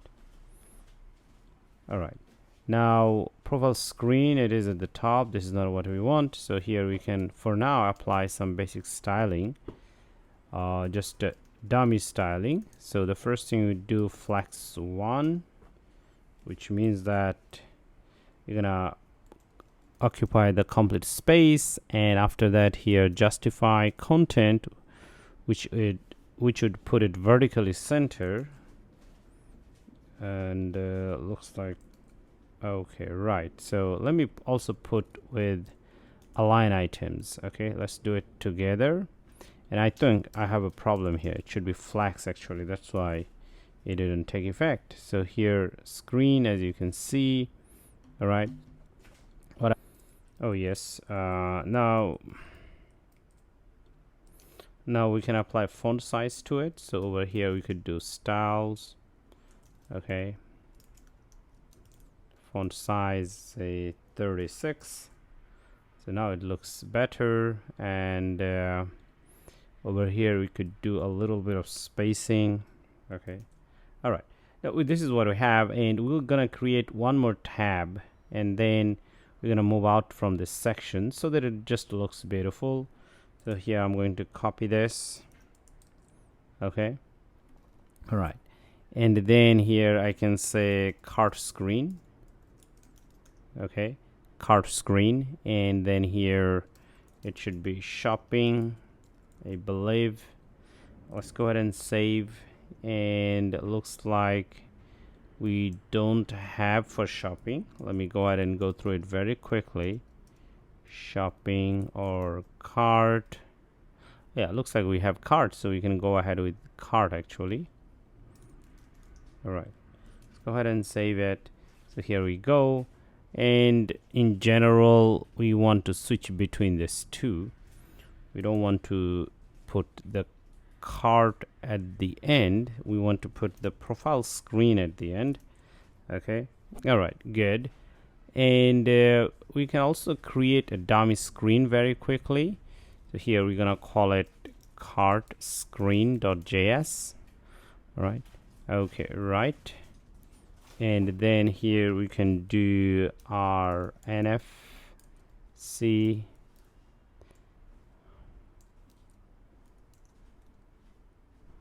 Okay, we're gonna go ahead with this, and if we are here, we can just simply copy this section so that we don't have to type in all the styles here.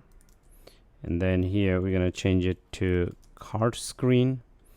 Let's save it, but then card screen over here, we also need to import card screen. Okay, right.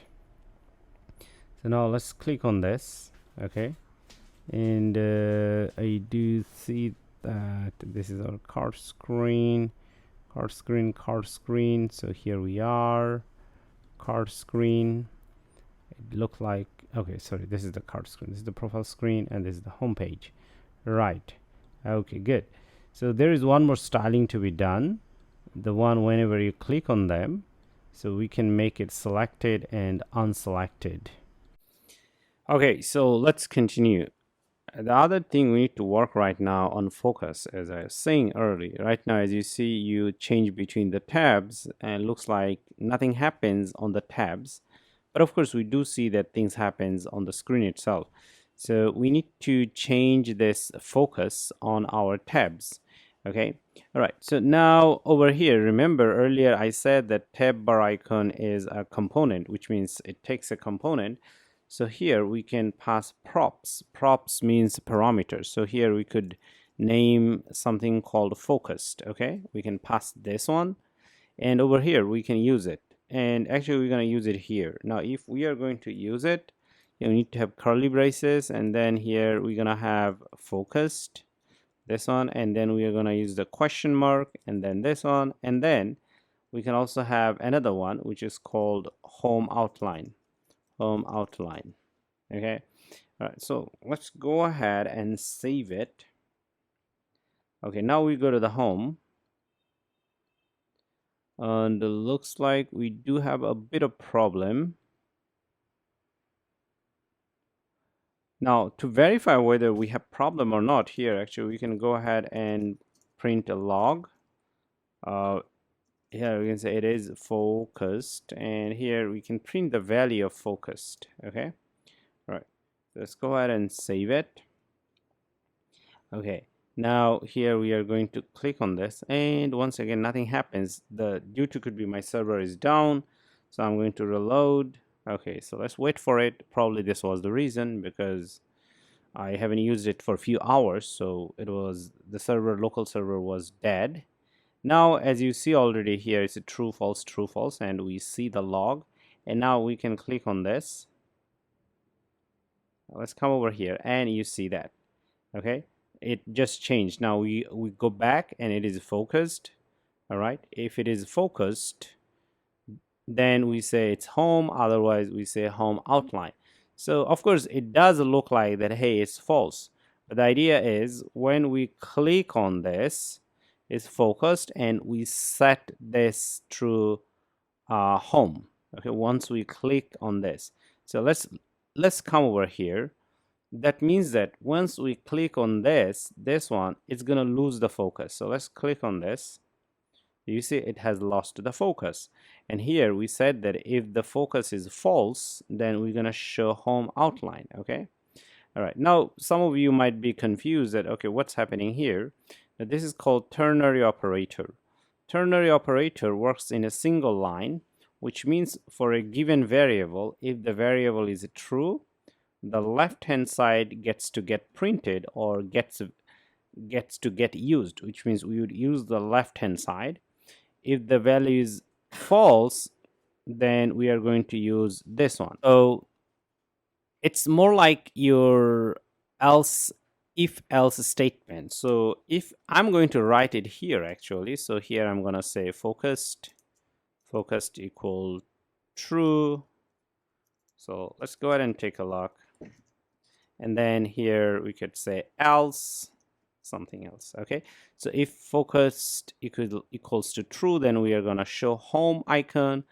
If focused is false, we're going to show home outline. Okay, so but in simple term you write like this, and we have to write it here. So actually we are not really going to use else if or if else. In fact, you may be able to use that, but it's not the good idea to use or nest if else within it. You might even have errors, so you'll only know if you try it. Okay, it looks like you see that it's not going to work.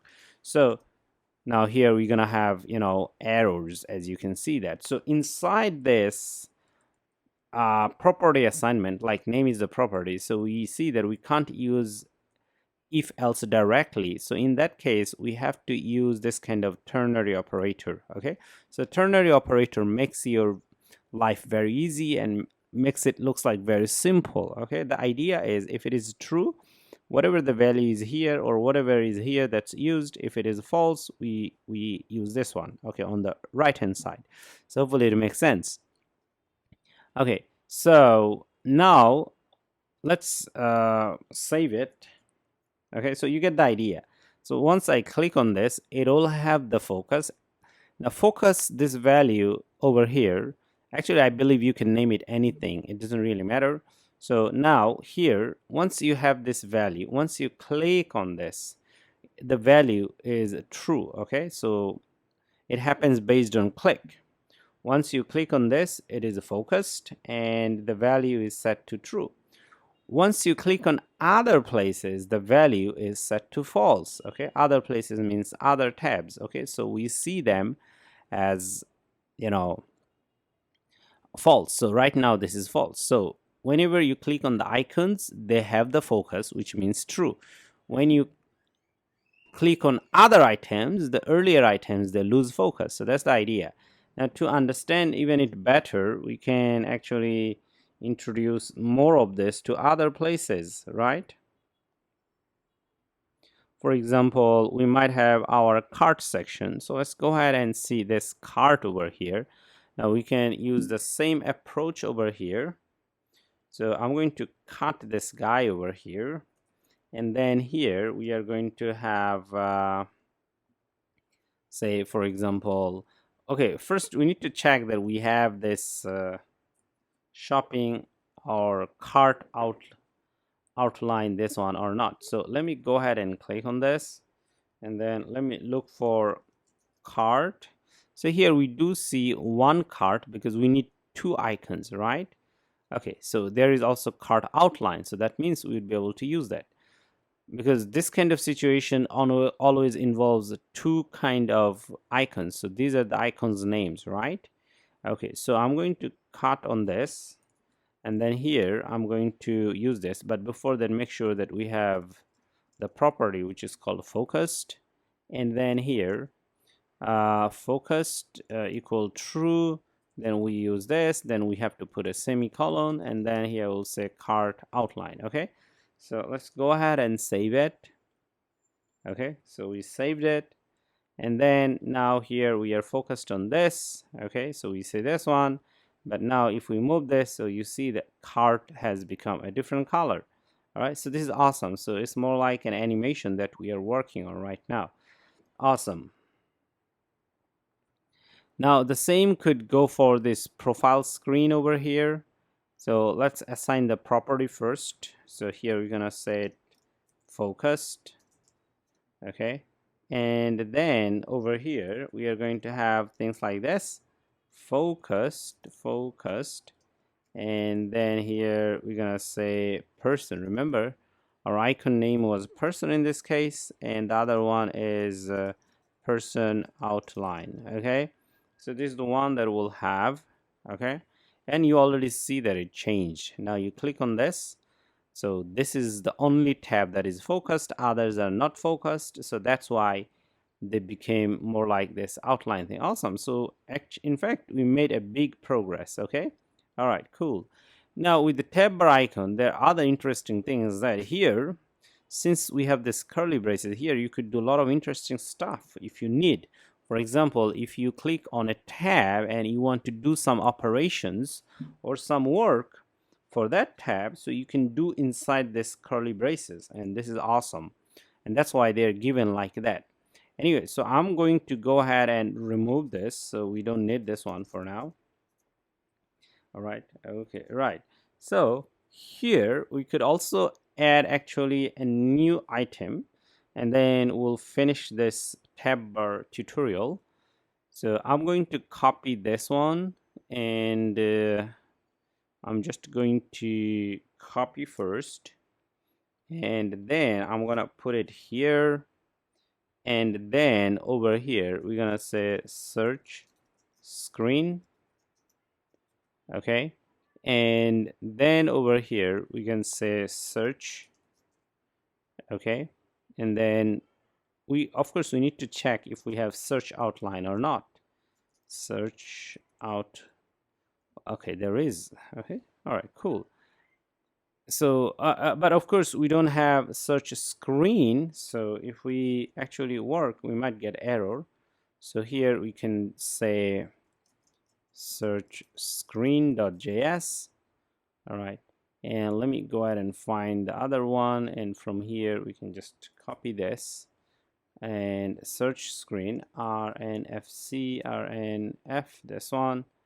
Okay, right, so let me go ahead and put it here, and here we can say search screen.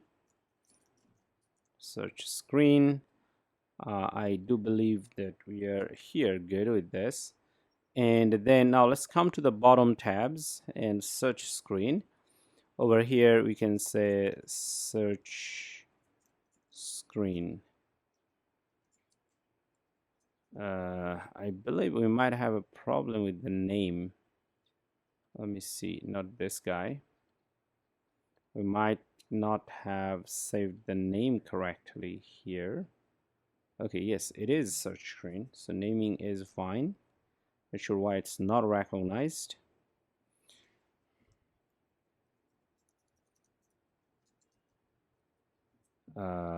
This one, no.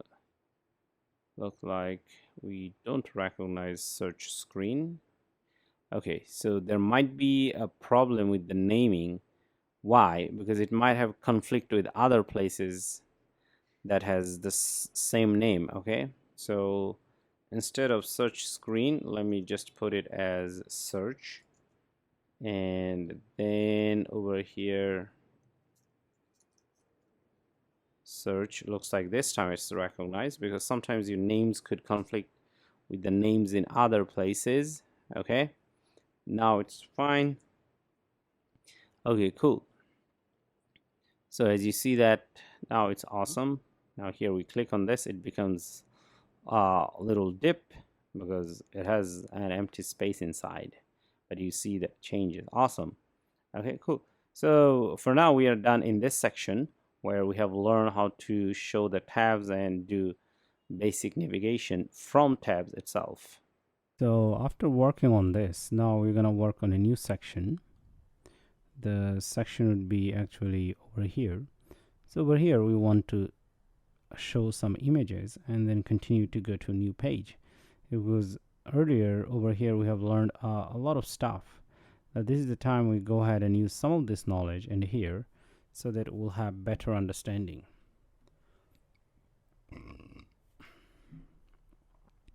Now to do that, over here I'm going to go ahead and create a new file. Let's go ahead and do that. And here I'm gonna say home product list screen. Okay, .js. So this is the one that we want. And then over here we're gonna create a component, functional component, this one, right? Okay, so this is what we'll have over here. We're gonna save it, and then over here we're gonna just simply go ahead and call this one. So here we can say home product list screen. Make sure that it's imported at the top. Let's go ahead and save it, and you'll see it there immediately. All right, now over here we already have a return section where it returns this. Okay, now before we return this guy, over here we want to do some interesting thing. So like earlier in our case we have seen how to use state. For example, if you come over here, not this one, actually this one. Okay, right, and then we go to the new list, which is this I do believe new screen actually, which is product list. and which is this one, right? And over here we have seen that a lot of these things actually we are using together, right, in one component. But this time we'll see how to separate them, and then once we know how to separate them, in future we'll come back and separate them as well, so that our code is better organized. Okay, so we'll do pretty much the same thing, but we're gonna do it here actually. Okay, now over here we are going to go ahead and create actually we're gonna call a hook. Okay, fetch home product, like this. Now the thing is that this hook doesn't exist, so we're gonna go ahead and create it.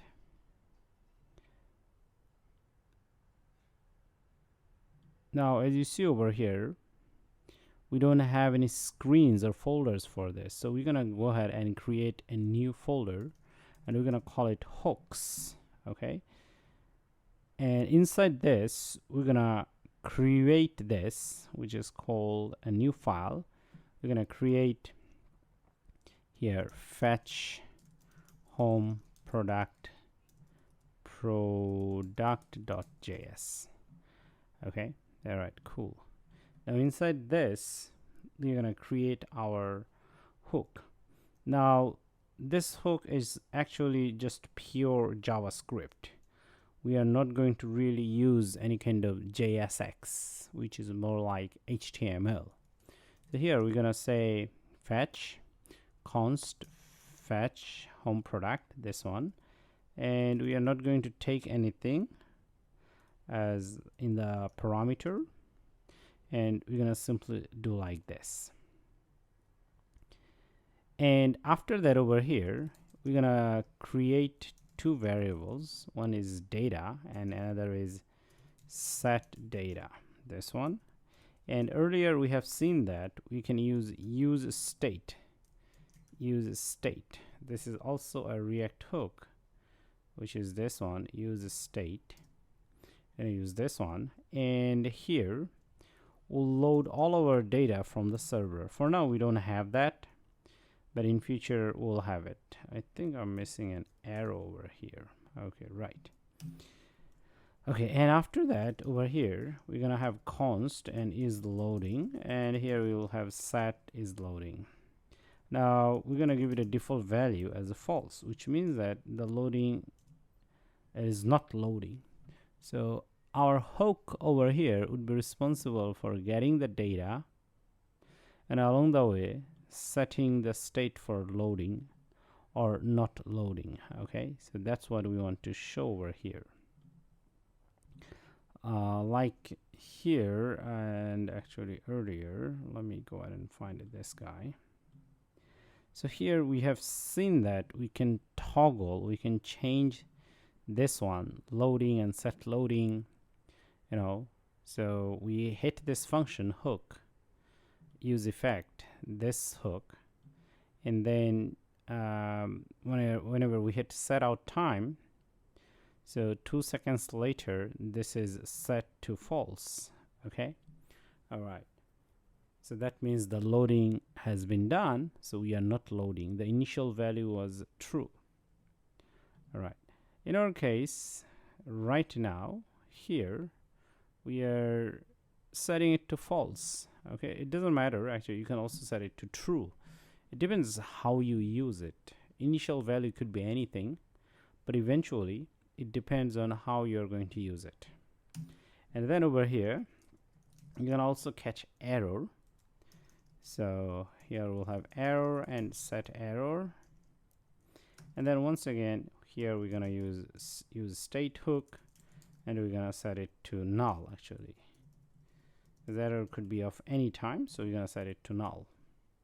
All right, so once again this is a hook, and here we'll have pure JavaScript, and then we'll have actually it should go to top actually at the beginning. All right, so it doesn't matter, you can write it here, but if I put it at the top it looks good, because as soon as we hit this hook, which we'll call, and you almost You already saw that I'm calling it from here. So as soon as I call it, so I'm going to use this, and it would start calling, and after that calling it will get data, and then after getting data we'll change this is loading to false again, and then along the way if there are errors we'll set the errors in them. Okay, so let me go ahead and save this. All right, now over here it may throw an error, so let me type it so that it can automatically recognize. Looks like no, it doesn't. It didn't. Fetch home. Yes, eventually it did. I guess this is the guy. Let me see. No, it didn't. So it's okay. Even if it didn't, we can import it manually. So here I'm gonna copy this, and then I'm gonna put it here, but of course we don't call it product. Here we're gonna call it fetch home product, this one, and where to get it. So look at this file over here. We have to get out one directory, and then we need to go inside hooks, and then we'll find it. Okay, so that's how we want to do. So here we are getting out, and then we're gonna go inside hooks, and then here we're gonna say the file name fetch home.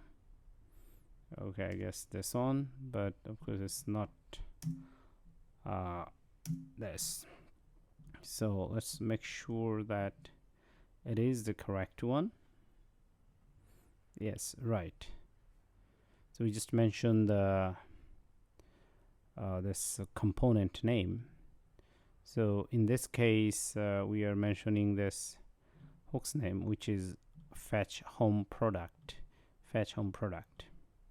And eventually we have to also do another thing, which is export default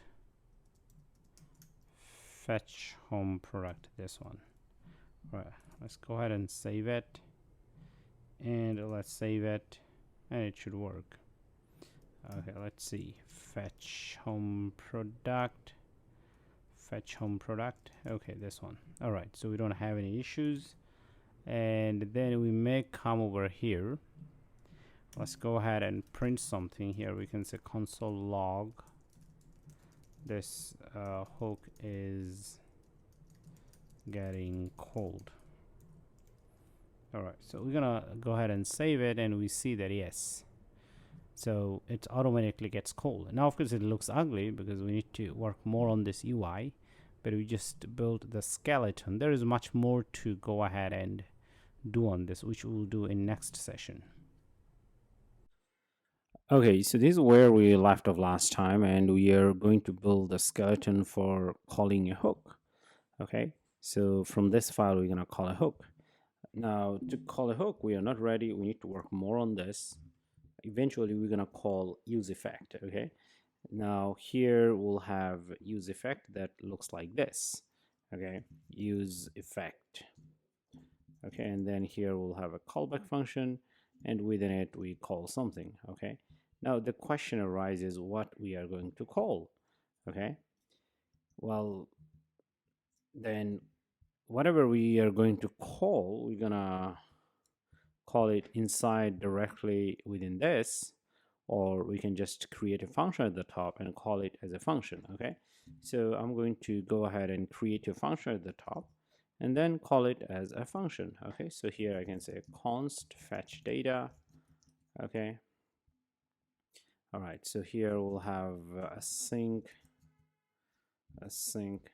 All right, so yes, well in fact we don't need it like this. It made it over complicated, so we're gonna just remove this braces. So we're gonna keep it just as a function over here. Okay, now this is the function that we want to call, and then here we're gonna have fetch data like this. Okay, right, now in fact we can go ahead and verify that. So this also gets called. So here we can say console.log getting called from our hook.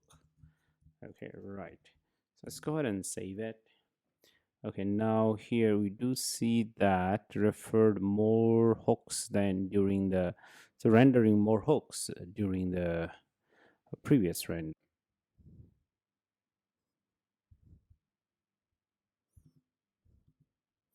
Okay, now after restarting it, actually it solved the problem. I think the problem was because we introduced a hook, but our state didn't update. So I think that was causing the problem. But now here, as you can see, that we get cold. Okay, all right, and we can go ahead and change our UI. Okay, fine. So here within it, actually, we are going to have a try catch block. So here, try catch, and then we'll have error, and then finally we'll have finally like this. Okay, so whenever we start, when this would get cold, actually we want to set this is loading to true. So I'm going to copy this, and then here we're going to say true. So that tells us that we are going to loading something, and once loading is done, then we're gonna set it to false. Okay, so we need to keep track of true and false from our page over here, which we'll see very soon.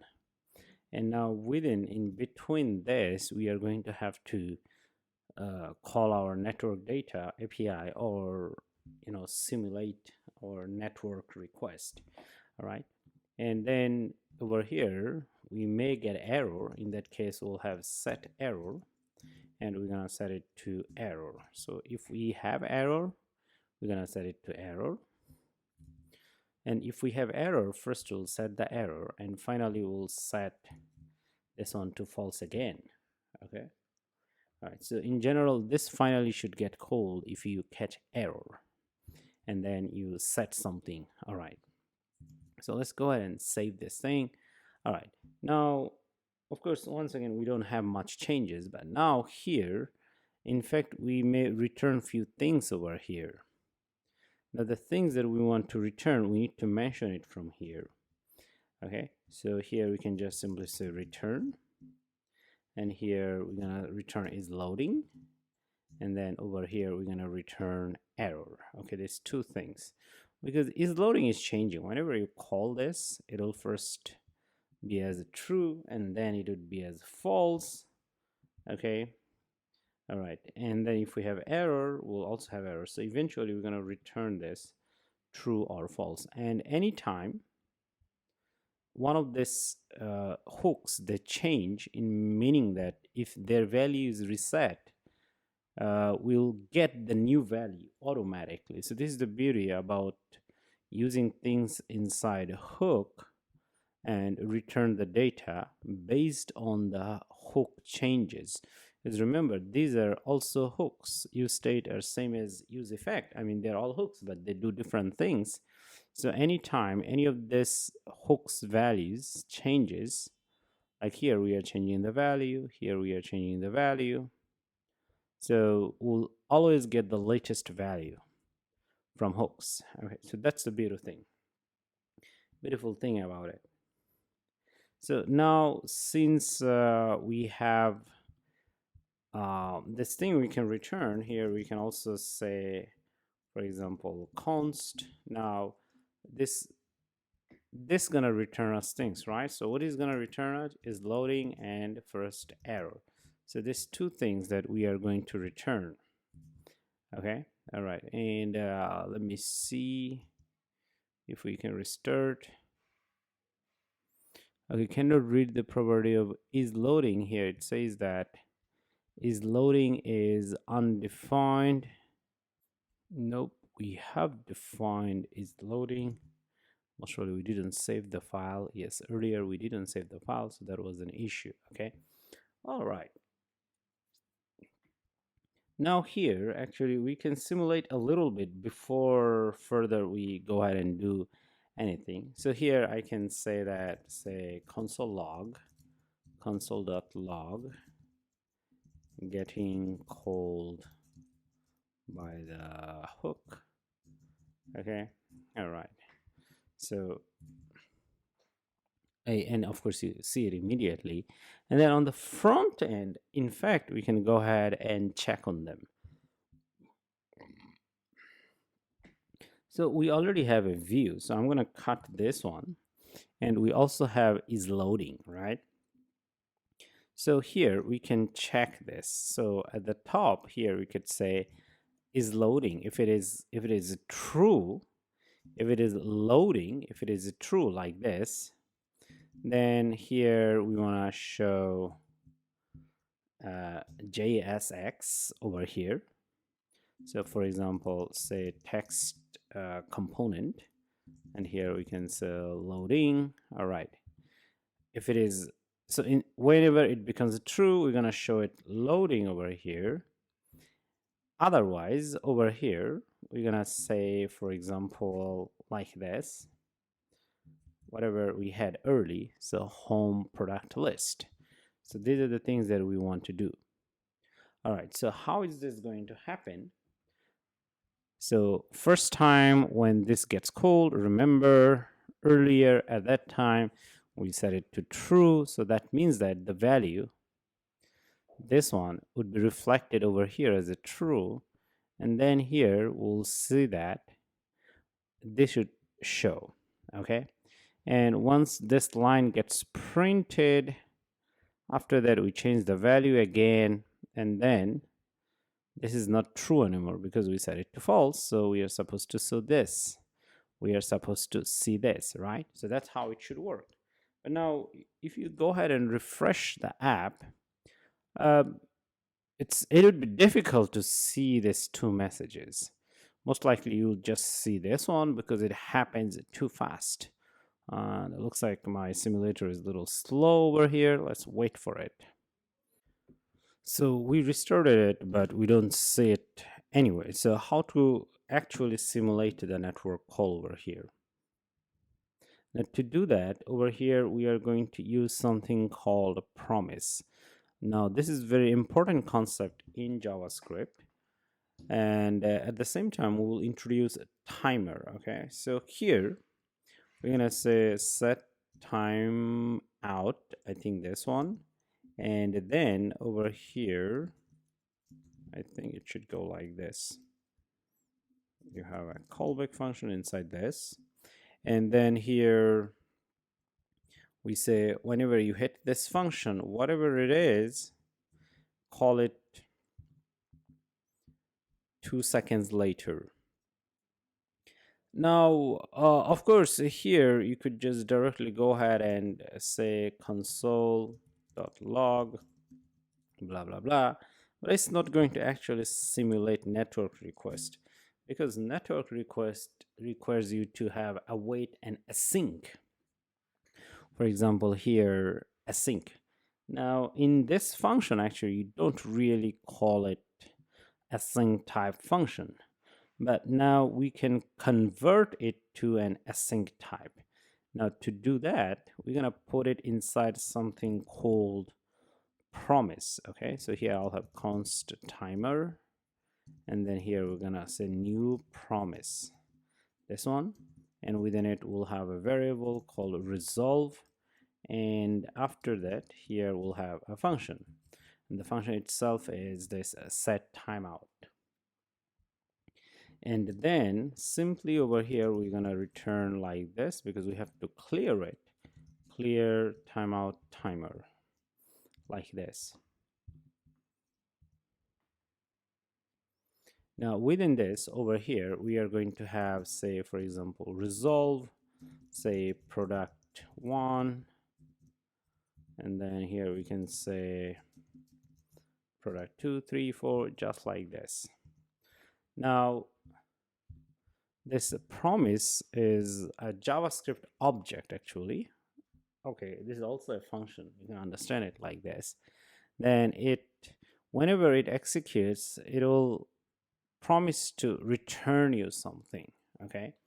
Now, as it promised to return you something, it can await. Okay, so that's why here inside this we have awaiting. Actually, this set timeout for 2 seconds. But how exactly it works? Now, even before we want to understand a little more, let me write out over here one more syntax that is important to write here. So you can say const result equal await timer, and this is the most important one. I will say that. So what's going to happen over here, you'll see that whenever this promise is trying to get called or resolved, whatever you say within it, it'll find this set timeout, and 2 seconds later it'll get executed. So this will return. Okay, now if you don't write this sentence, in fact it'll just continue to execute and set this to true. But we don't want, we want it to wait for 2 seconds until this 2 second has been passed. Okay, this way it'll get stuck here for 2 seconds, and then 2 seconds later over here it'll set this to, you know, false. If you don't write it, it will execute, and then it'll say, okay, I found set timeout, I'll come back here, and 2 seconds later I'll execute this. But by the time it'll also execute this one. But now, as we are returning a promise object, which is we call timer, then it'll wait. It'll block the rest of the execution of the code. Okay, so that's why it's very important that we write this one. Now, this kind of blocking we can do through this promising. So using this JavaScript promise, and then over here, 2 seconds later, it would get called, and then it'll set this result to resolve, and then it'll continue as always. So it's more like, okay, you already get the data, all right? So since you get the data, 2 seconds later, here you can say set data, and within it here you can say result. So your result is the data. So hopefully you understand. Now there are a few mechanisms that we work with. First, we have used promised, and then set timeout, resolve, clearing it, and then awaiting. Among the most important is this one, because it'll block executing this code. Okay, because with the set timeout, it'll hit it and it'll say, okay, 2 seconds later I'll come back and execute this. But then if it doesn't find this one, it'll go immediately and set this data, and it'll be chaos or mess, or it could be even null because you don't have data, but you're trying to set this data. But here we already have a blocking code. Okay, now when we do network requests, this part is blocking part. This one is automatically done by our network library, so we don't have to explicitly write this. Okay, now with this we're almost ready, because this is a simulation of network request. But in future, when we call our network data, only part we need to change is this one. Everything else stays the same, and this one. Okay, this few lines we need to remove, because we are just simulating how network request gets called and how we work with new data. Okay, so that's why this is very important. Now let me go ahead and save it. As you see, already it was showing this behavior here. Let's go ahead and restart our application. As you see, it's showing loading for 2 seconds, and then over here we shown our other UI. So let me do it again. If you refresh the page, awesome. So this is what actually we wanted to do. Once again, in future, all we need to do, change these few lines, and the whole structure stays the same, because we're going to return all of this. Okay, now over here we can also return data, actually, since we have data over here. We are setting data right inside this this one. So this is our data. We were setting the data using set data. So now here we can also return them. Okay, all right. Not only that, in fact, what else we could do? Let me see. Yeah, this few things. So let me go ahead and save, and you will see that here it changes. It's loading, and then okay, cool. Now one more thing before I wrap up, actually. So here we are just checking if the value is changing between true and false. Okay, and not only that we could do, actually we can also look for error. Okay, if there is an error over here, we can also check that. So here we can say error. If error is true, Then over here we're gonna show, say, okay, we have error, and then over here we're gonna write one more, and then here we'll have text. Okay, just like this. But for now we don't have error, but if in future we have error, we'll show the error warnings over here. Okay, so that's how it should work. So actually this is the first time you have successfully used a hook. So this is the real usage of hook for loading data. Okay, so anyway, let me summarize this thing. So to use a hook to load data, in general, first you need to set up a few variables. In general, loading and set loading, you need them because you want to toggle between the true and false and the actual data that you want to store. Okay, and then if you catch error, all right, and after that, here you need to go ahead and create a JavaScript function, and this function would be actually loading the data from your server. So at the beginning of this function, you'll always set it to true because this is when it starts loading, and then immediately we get notified over here, say it is true, then we'll show this one. And after that, we do our network request, okay, and we get the data. Until we get the data, we'd be waiting, and once we get the data, we set the data and set it to false. So that means that here we'll fall back to this condition, the UI will see this one.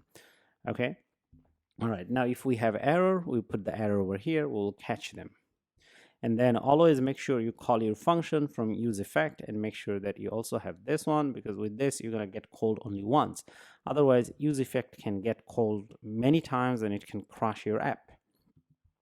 And state that you want to return, you want to write here, you want to return them because these are reactive. Each time any of them changes here, through this it gets passed to the UI. All right, so beautiful. So we learned a lot about hook and network simulation.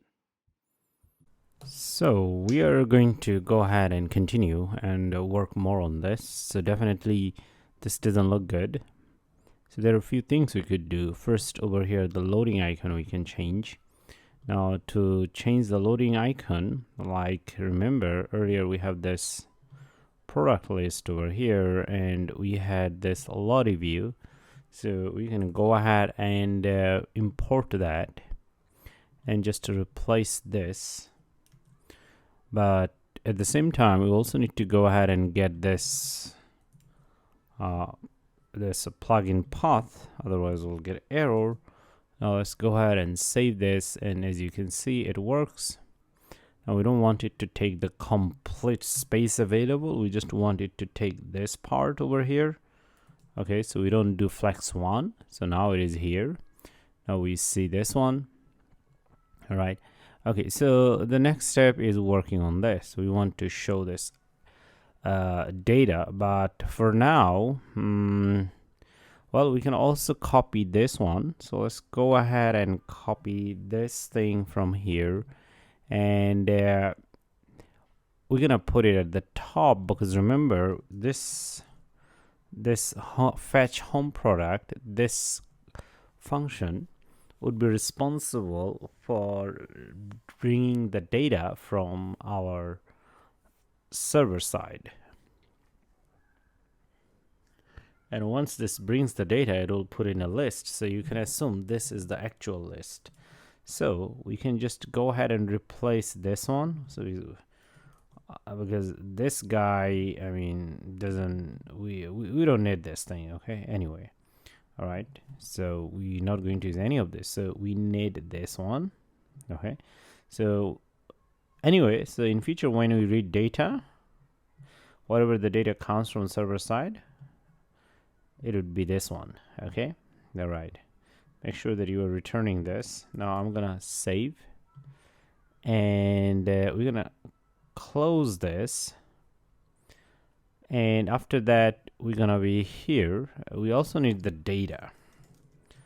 Okay, right, so we're going to have this. All right, but of course this is not going to show the data automatically by itself. Now over here we are going to have a flat list. Okay, all right, Now inside the flat list, we are going to have our data. We know that this data property takes the array list. So this is what we have. And then we also have key extractor. And then here it should be, say, item. And then as a function, item.id, which is unique. And then right here, over here, we will have render item. Now here inside this, it takes our component. Now the component, we're gonna pass the item itself, and then we're gonna deconstruct it. So it's not going to be an object anymore. So inside this first curly braces, if you put the second curly braces, actually it deconstructs the item. Okay, so that's what we did over here. Just like deconstructing means showing or getting all the item. Okay, all right. So now here, right away here, we could do one thing. We could do, say, for example, text, and then here we could do item.title. Okay, so let's go ahead and save it. So here you see that the titles are already visible, the one that we have. So now just simply we can continue to do like this, or we can also wrap this thing around inside a view. So let's go ahead and do that. So here we'll have a view, and view like this. And let's do something very quickly. So here we're gonna have this text, the first one. We could also do text. Here we could do item.price, because we know that we have the price thingy over there. And then we could also do a little bit of styling over here, say for example padding 10. So now let's go ahead and work on this. Beautiful. Okay, so we see here all these items available. Okay, all right, so that's pretty much about loading the data. But in fact, we just don't want to load the data. We also want to go ahead and style them, and style them in a sense that we want to put them like this. Okay, now let's see if we can actually go ahead and use some of the earlier components, the one that we had over here. Okay, so this one. Now remember earlier we had this, I think this guy over here, and this had a component which is product card component. So we can actually, in fact, go ahead and call this component directly, and let's see whether it can help us without writing much of the code, so we can reuse it. So we can close this one, and we may remove all of this.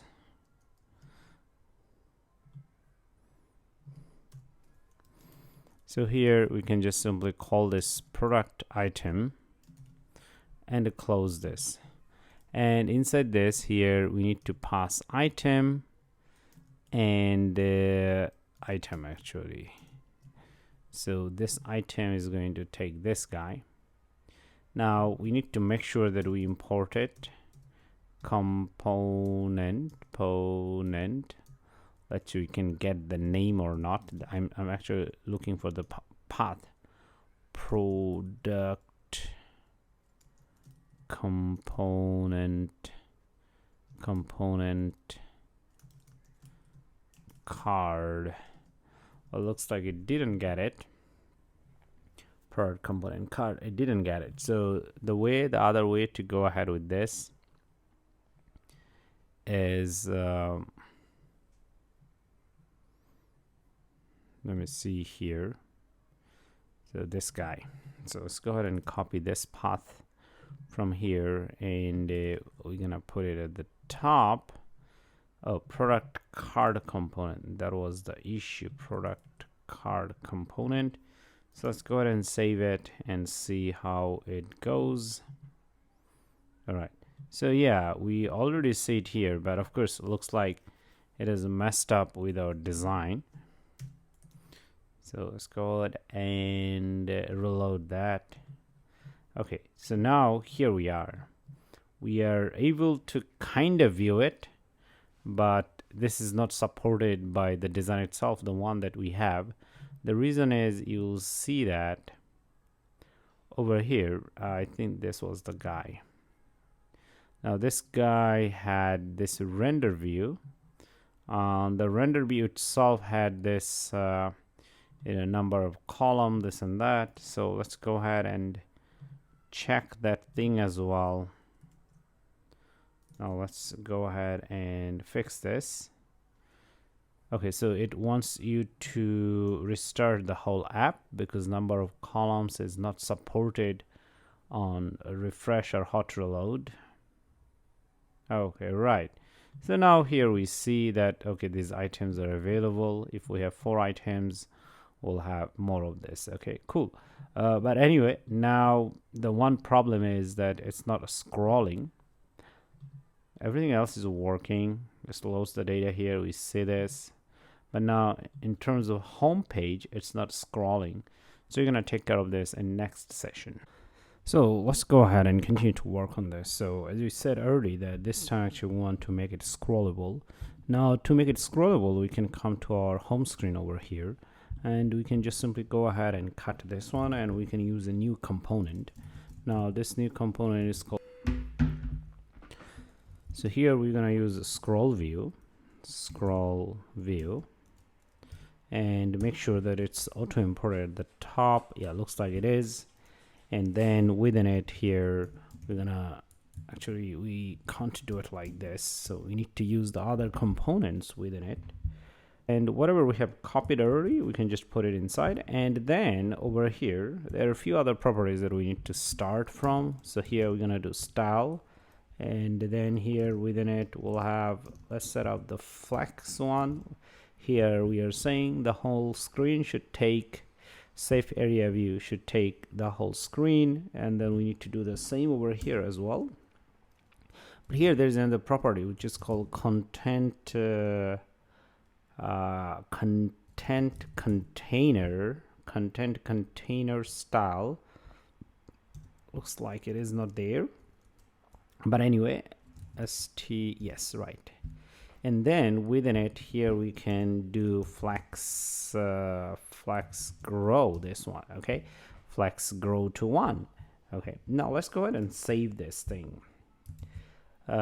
So yeah, we did save it, and then we see our data has loaded, and then over here we will see that we can already scroll this thing. Okay, this is okay, but then it is throwing up a new error. Here's a virtualized list should never be nested inside plain scroll views with the same operation because it can break windows and other functionalities. So here it is saying that, okay, you are using scroll view, but now the scroll view itself also containing, for example, like FlatList. Now FlatList itself can scroll, so 2 scroll views are together. So that's why it is saying that, okay, this is a problem, so don't use it like this. So even though it is a solution, but if you have FlatList, then you should not use scroll view together. So in next section, we're gonna go ahead and work on this together with a better solution. Okay, so let's continue to work on this. And as I said earlier, that we have this home screen where we have this scroll view, and this virtualized list error has appeared. So we're going to work on this. Okay, the very first thing before we work on this, we need to move this few of these things to our home page actually. Well, I would say that pretty much we can move, let's see, the whole view actually, or the whole thing. So let me go ahead and move it the whole thing on our home screen. Okay, now it might be a little bit confusing, and once I'm done with this, I'm going to explain that why we are doing this. And now it's also true that we also need to have these things, actually pretty much all of them, to our home screen. The home screen, I don't think they have this components. SafeArea ScrollView, we have React. Okay, right. So let's keep them as it is.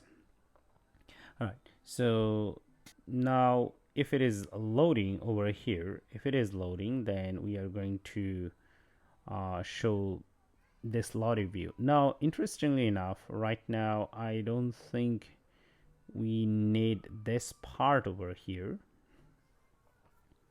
So I'm going to remove that, and then let's see, we can also actually remove this part. Okay, right. And even before we return, actually here we could do an if statement. I guess we also need to return this. Well, okay, one of them, right. So now the error is gone, so I'm going to cut this. So here I'm going to check if is loading. Okay, is loading. If it is true, which means actually it's loading, remember now the data would come from here, so we're gonna if it is loading, then we're gonna do this one. Okay, if it's loading, we're going to go ahead and show this lottie icon. And then similarly, actually we can also go ahead and do another one, which is if there is an error. If error, in this case here we are going to return our error message. So here we could say that view style.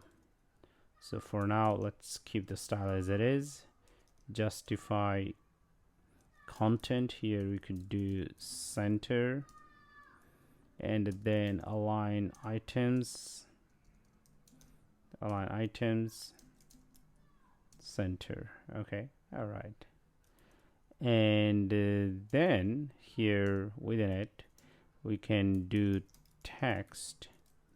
Here we can say we have an error, and let's give it a height as well. So here in this case we're going to give it 100%. all right, so now I guess we also need to wrap it around inside return.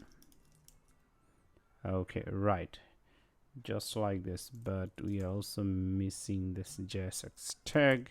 Well, now we need to format the code because it looks ugly. So here we're going to do Option Shift F. Okay, right, now it's going to go ahead and format the code, which in this case it looks better.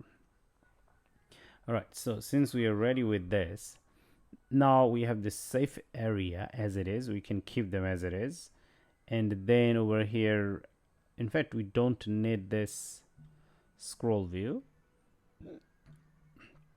So for the scroll view itself, we could go ahead and replace that scroll view using this FlatList. So here I'm going to have this FlatList. Okay, and then I'm going to copy this guy and put it here so that we don't have issues. Okay, all right. Okay, right, actually for FlatList itself we don't need anything like that, just this would suffice. Sorry. All right, now as we are saying, now how to put other components inside FlatList. In that case we need to do less list header component, this one.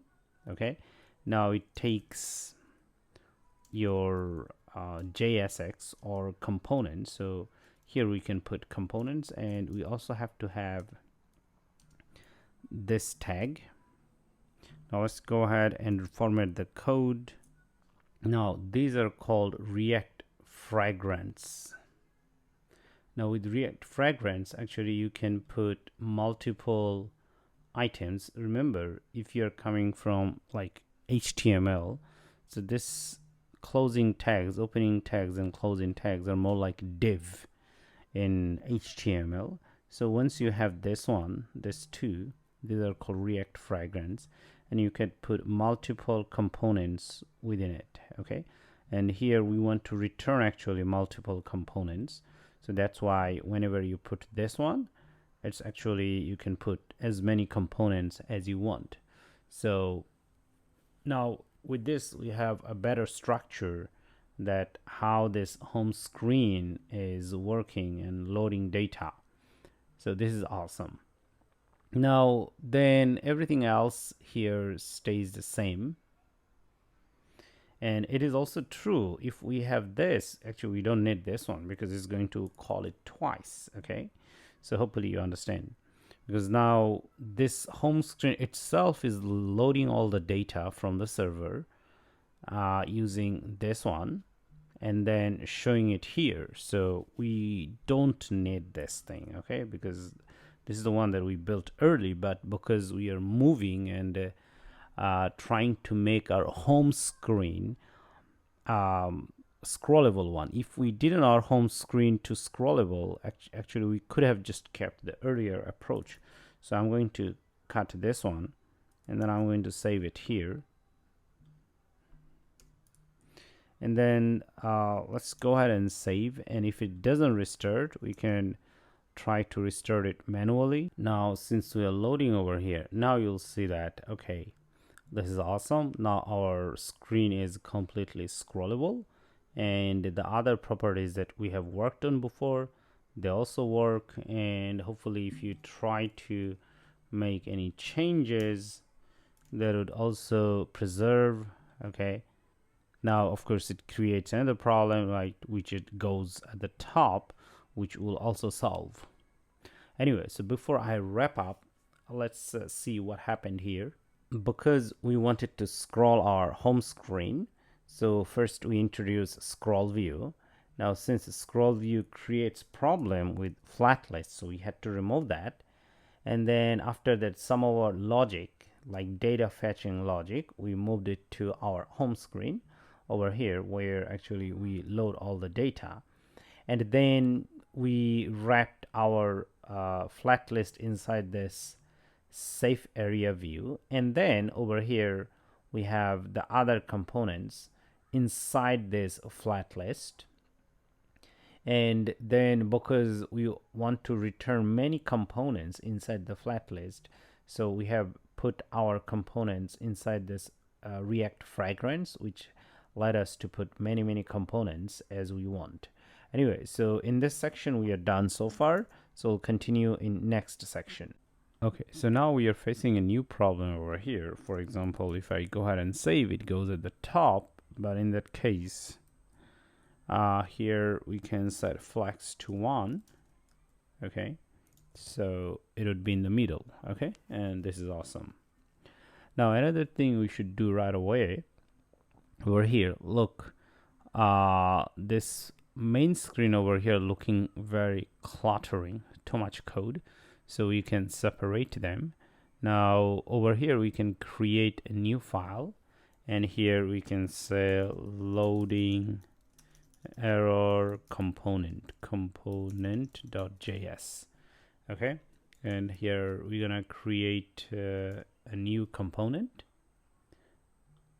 and it looks like it's a class component. We want functional component. Okay, all right, so let's have it. And then what you need to do, you need to go ahead and cut this section over here from here, and then we're gonna put it here. Okay, and let's go ahead and check this, and here we're gonna return null. Okay, looks like we cannot do if here because we have return statement outside. Okay, right, now this is fine, I believe. So here, if the loading is true, then we are going to go ahead and return this, If the error is true, we are going to go ahead and return this. Otherwise, we are going to go ahead and return null. So let's save this. And then I'm going to go ahead and format the code so that it will look good. All right. Now here, we need to pass this thing, because as when we call them here, we're going to pass is loading and error. These two properties, okay? Now things become a little simple right away. So over here, we are calling this no problem. At the same time, here we can simply inside this SafeAreaView. So let's go ahead and call another component, which is loading error component. This one, and here is loading, here is loading. So is loading is the variable that it needs over here, this one, and this is the one that we get from here. The same goes for this error guy. All right, okay.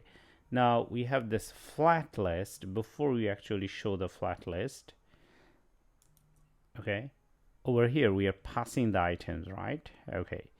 And then before we show over here, actually, we need to do a check over here.